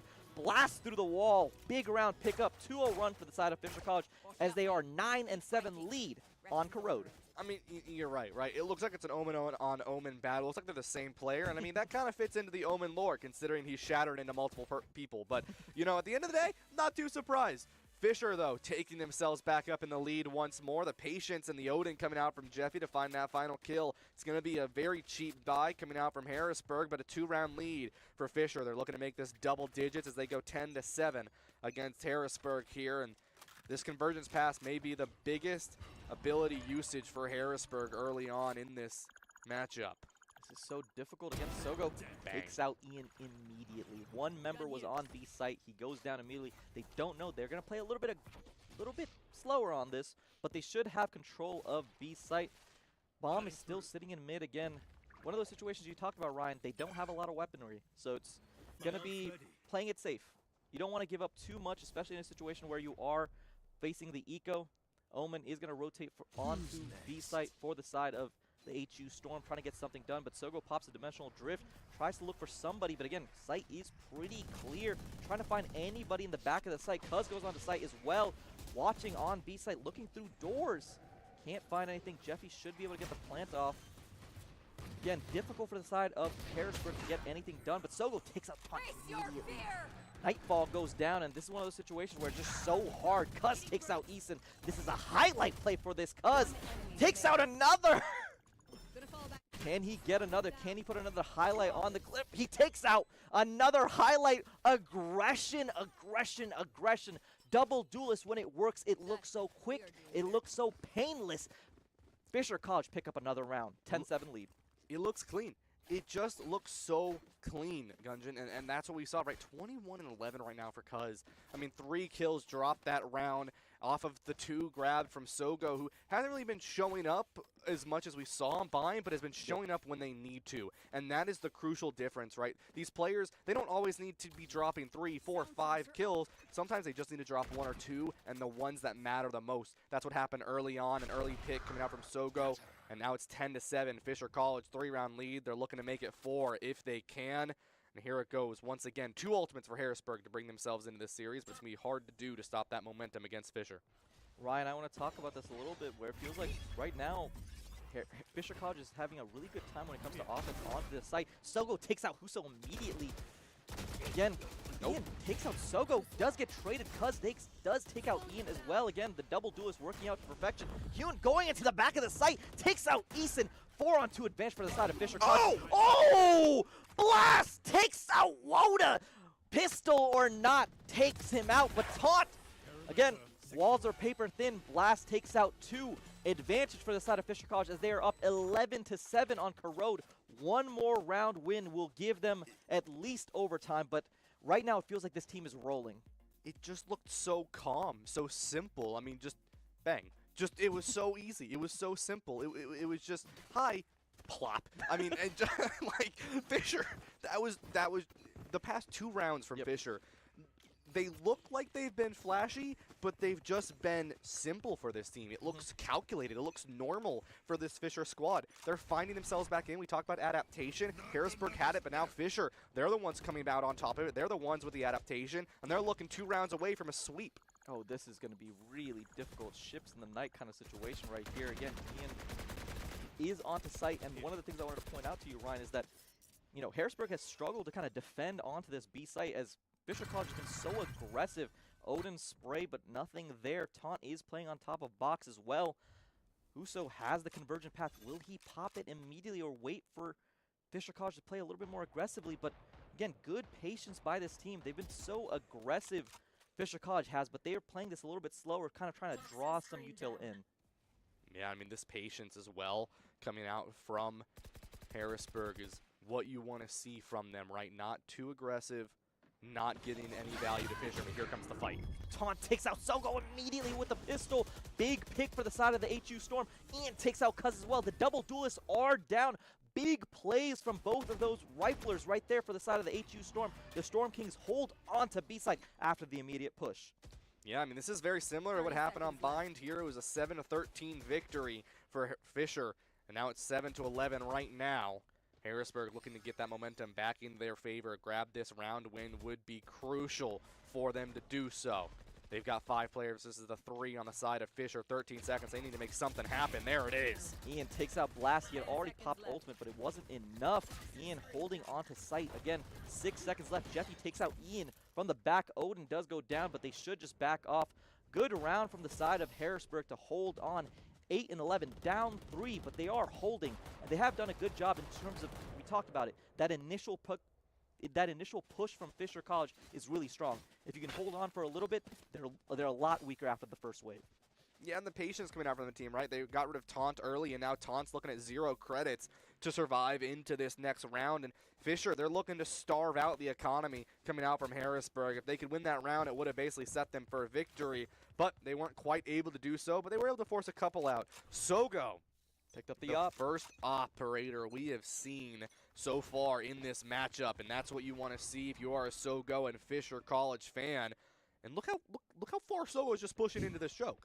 He does not care right now. This is the reason that you're a double duelist. This is the reason that you put top KDA, top kills as well. He's looking for the aggression again.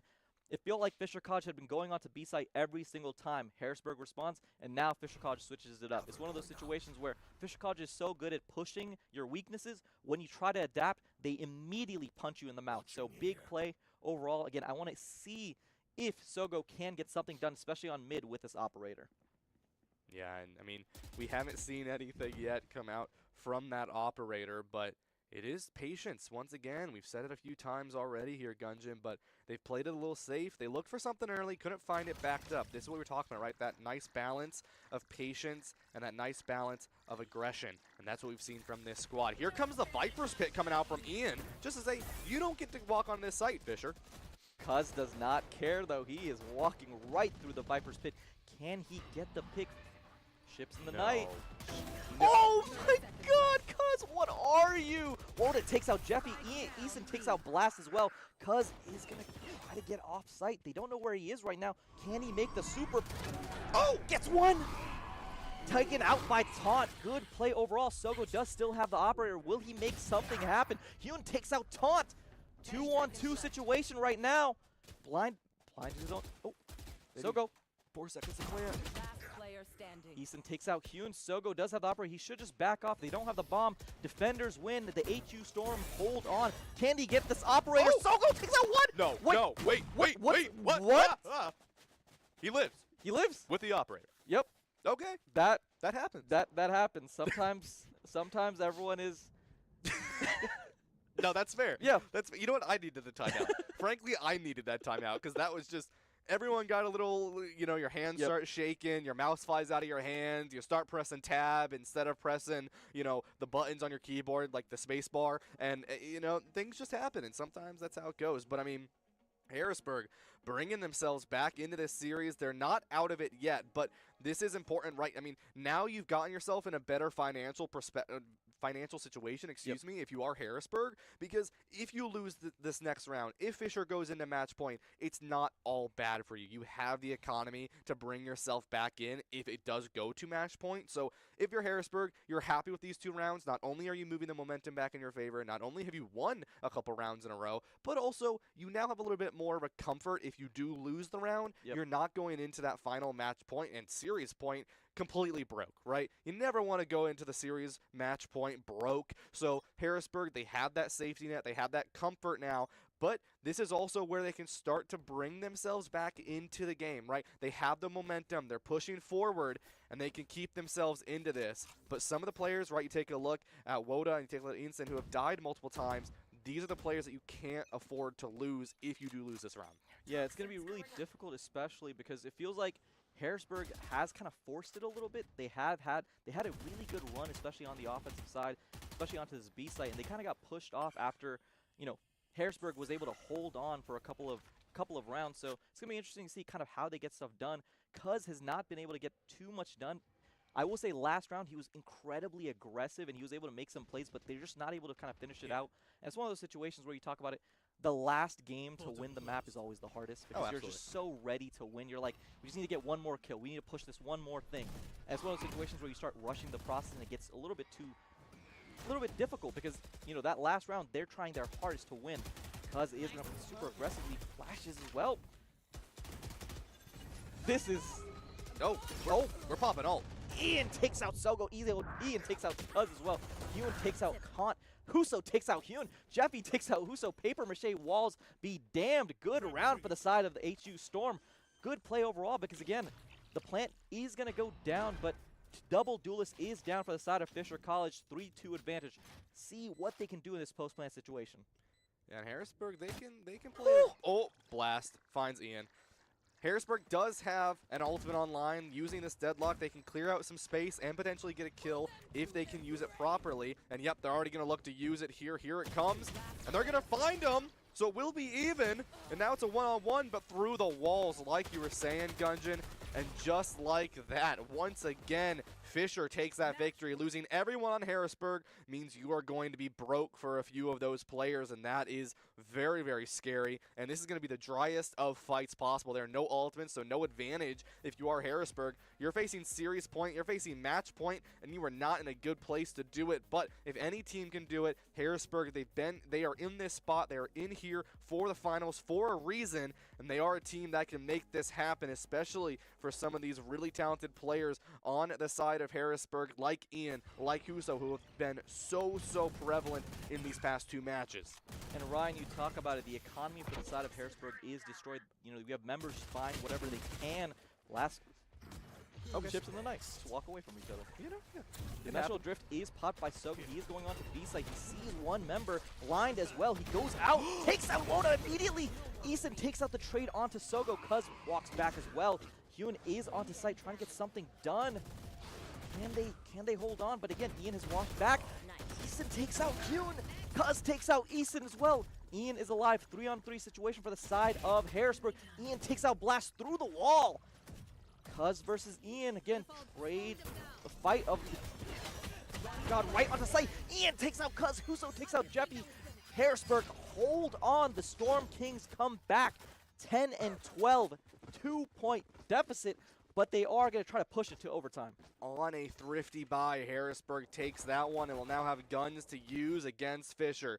Really no disadvantage for Fisher losing that round, right? You were able to build an ultimate. You're able to keep your economy up. So if you're Fisher, you're not too unhappy about that. But also it comes down to just close the series, right? Yep. If you're Fisher, it is the hardest thing just to win that one round, no matter who you are. You want to be the Harvey Specters of Valorant, but it's so hard to be that top closer. It's so hard to just get that one win, and that's what you want to sweep. But immediately, Eason finds a starting pick for Harrisburg. Eason takes out Hyun immediately on that Omen. Again, he was so big for them in a lot of these rounds. Taunt does get flashed. He goes over for the smoke. All members pushing onto B main. Sugo takes out Taunt just with a pistol. What a play as they push into A yard. All members for the side of Fisher College pushing onto this A site. Can they respond in time? Eason takes out Jeffy. Sogo takes out Eason as well. Trade for both teams. Sogo takes out 3. Takes out Huso. Can he be the closer for his team? 3-on-2 situation for the side of Fisher College. Cuz goes down to Woda. 2-on-2 situation. Sogo, are you the man? Can you make the plays for this team? Comes down to a spike planted, and a kill goes in on Ian. It's a 1-on-2, and there it is, Sogo, the closer, with 4 kills to take the series. The player you mentioned at the start of the day, Gunjan, Sogo, the GOAT. He is so good when it comes to closing out a lot of these rounds. It feels like he's the playmaker. He makes the plays, and also it's about consistency, and it's about being clutch. Sogo is consistently clutch all the time. Yeah, I mean, this Harrisburg squad, they had so much heart and soul behind their play, and they kept getting it there, and they almost had it. It was always right there, but it just wasn't quite enough to push yourself over the edge to take that victory. I mean, you had some phenomenal players, though, right? Cuz 25-16 for the side of Fisher, but Ian, once again, 20-17. Huso, 19-17. These players, so talented. Both of them we will end up seeing in Texas, so just to remind you, every team that you have seen today will be in Texas. Every team today got themselves a ticket moving into Texas, so very good job to them. But Fisher, not only taking Valorant, but taking every game today, a 3-0 sweep in the CECC East qualifiers. They're an institution. You can't say anything about it. It's one of those situations where it feels like they're dominant. They're just so good in terms of being able to kind of be consistent. When it comes to switching the generations, they did not miss a step. And again, shout out to Harrisburg. They played really well, and especially when it comes to Waco, they will be there. The road to Waco has already been paved for Harrisburg. So it's one of those situations where these maps just ended up coming down to the fact that they missed a couple of shots. One of those situations where it didn't feel like either team was rolling on top of each other. Each team went on runs, but it felt like when it came down to those individual close duels, Fisher College was better this year, or today. Yeah, it's been an incredible matchup for all the series today. It's been quite enjoyable as well, sitting out here and having the opportunity to take a look at some of these teams, some of the top competitors, not just, in this qualifier, but in the nation today. So, Gunjan, it was quite fun to cast with you, my friend, but we'll go ahead and we'll send it over to our analyst desk to talk about the rest of the final of this day. Just an awesome day here in the CEC East qualifiers in 2026. We're on the road to May Madness, and absolutely That was a trek. Very long day, but a good one if you are in Boston, Massachusetts, residing at Fisher University. The Falcons did just about everything. Wings unclipped all night. Goodness gracious, what a job for them. 2 games undefeated without giving up a game. 1 game where they brought to 5 and found it in overtime. I'm with Rowan Mastrangelo and Nikita Bear. Rowan, tell me a little bit about how you felt about that Overwatch game. I mean, Rocket League, excuse me, I apologize. About the Rocket League game? Yes. I mean, it was dominance, and I expected a Fisher win. I did, but I didn't expect a Fisher sweep. I don't think any of us did. I mean, we were watching that game, and most of the games, except for Game 4, were by 1 goal. And as we advanced to Game 2 and Game 3, and we didn't see any change in the Falcons at all in terms of aggression and in terms of consistency. It was consistently a 1-goal win. They never faltered once, and you can say that about Rocket League, but you can also say that about every other title we saw from them today. And to see that consistency in a program, let alone in one title, is unbelievable. Yeah, I mean, if you're talking about absolute dominance, I think when it came to Rocket League, and it kind of looked like Overwatch was the same way. They were going to win without dropping a single game in the entire qualifier. Overwatch kind of did become a different story. I was in favor of the 3-1 Fisher win for my prediction. It did end up being 3-2. But after that map 3, I did get a little bit scared with how map 4 kind of completely flip-flopped in St. Clair's favor, but a really good showing there. And then we did see what happened there with Valorant. It did end up being another case where Fisher doesn't lose a map, doesn't lose a game. And it did come close in that final one. It ended up being only a 3-round deficit. I wanted to do a little light shining, I will say, on Super Smash Brothers, which you didn't get to see today, but we did see online if you were looking at the brackets yesterday. The only title where Fisher did not qualify because they already qualified previously in December. So the team did not compete in that. The 2 teams that qualified for Super Smash Brothers Ultimate was Stony Brook University and Syracuse University, who were in that grand finals yesterday. Yeah, I mean, do you have any takeaways that you have from what you've seen from all the content we had so far today? Well, the Seawolves advancing is good for the state of New York. Pretty good on the East qualifier all around generally. But we do want to make a correction on the who qualifies for CECC May Madness from this. It is actually, for these 3 games we watched today, only the winning team. So Fisher. It's all Boston right now, and I know for you that's a bit rough considering you went to a different Boston institution, Nikita. But it is a very good weekend, and generally, we got to see how it goes down in May. And I want to hear your guys' predictions for a few of these teams. Do you have one team in May that you feel like today played would go all the way, maybe? I said it for my predictions for the Overwatch match. Like, if you're talking about familiarity at this event, familiarity qualifying, familiarity playing in Texas, Fisher's been Team of the Year, College of the Year for CECC. I believe 2 years ago, because of how many teams just qualified. They've had multiple teams for the same title qualify for that event. So if you have to pick an overall college for their performance throughout the event, I think it has to be Fisher College. I will say when it comes to specific titles, the Ultimate Tournament is going to be a little bit weird because the largest tournament in the world, Kagaribi, is going to be at the exact same time. So some of those household names like Sonics or Zomba might not be competing in Waco. They might be in Japan. So I think that will really mix things up for Smash. We saw it a little bit last year because Kagaribi did the exact same thing. I don't know if you guys have any different predictions for what teams are, the big ones to come out come the first weekend of May. In terms of Rocket League, I'll speak on that. Fisher, I mean, really shocked me. They play such an interesting brand of Rocket League. A lot of times especially in collegiate Rocket League, there's a lot of flair. I mean, these are young people. They like to have fun. They like to show off and produce highlights, and that's great. It's what makes collegiate Rocket League so entertaining.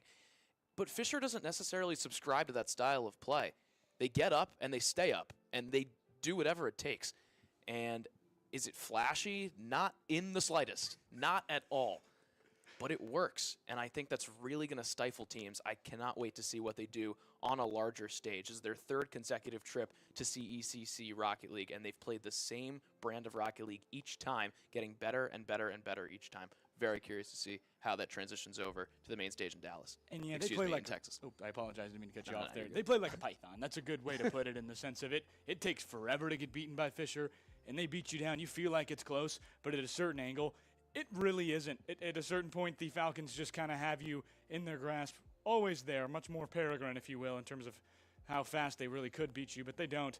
You like to see that aggression. I'll go to Overwatch here because I think the Saints today did a really good job against Fisher, but the way Fisher responded at the end after 2 egregiously hard games, you don't see games that difficult very often on Circuit Royale and Cervasa. They did a great job replying, but we'll see how they reply down the road. This is only the road to CECC in the May Madness tournament. Going to be a very fun one. I advise you stay along here with Esports U and see everything that you can see for this. I absolutely loved today. Hope you guys did at back home as well. That's going to be all here from upstate New York at Syracuse University for the CECC 2026 East Qualifier Regional.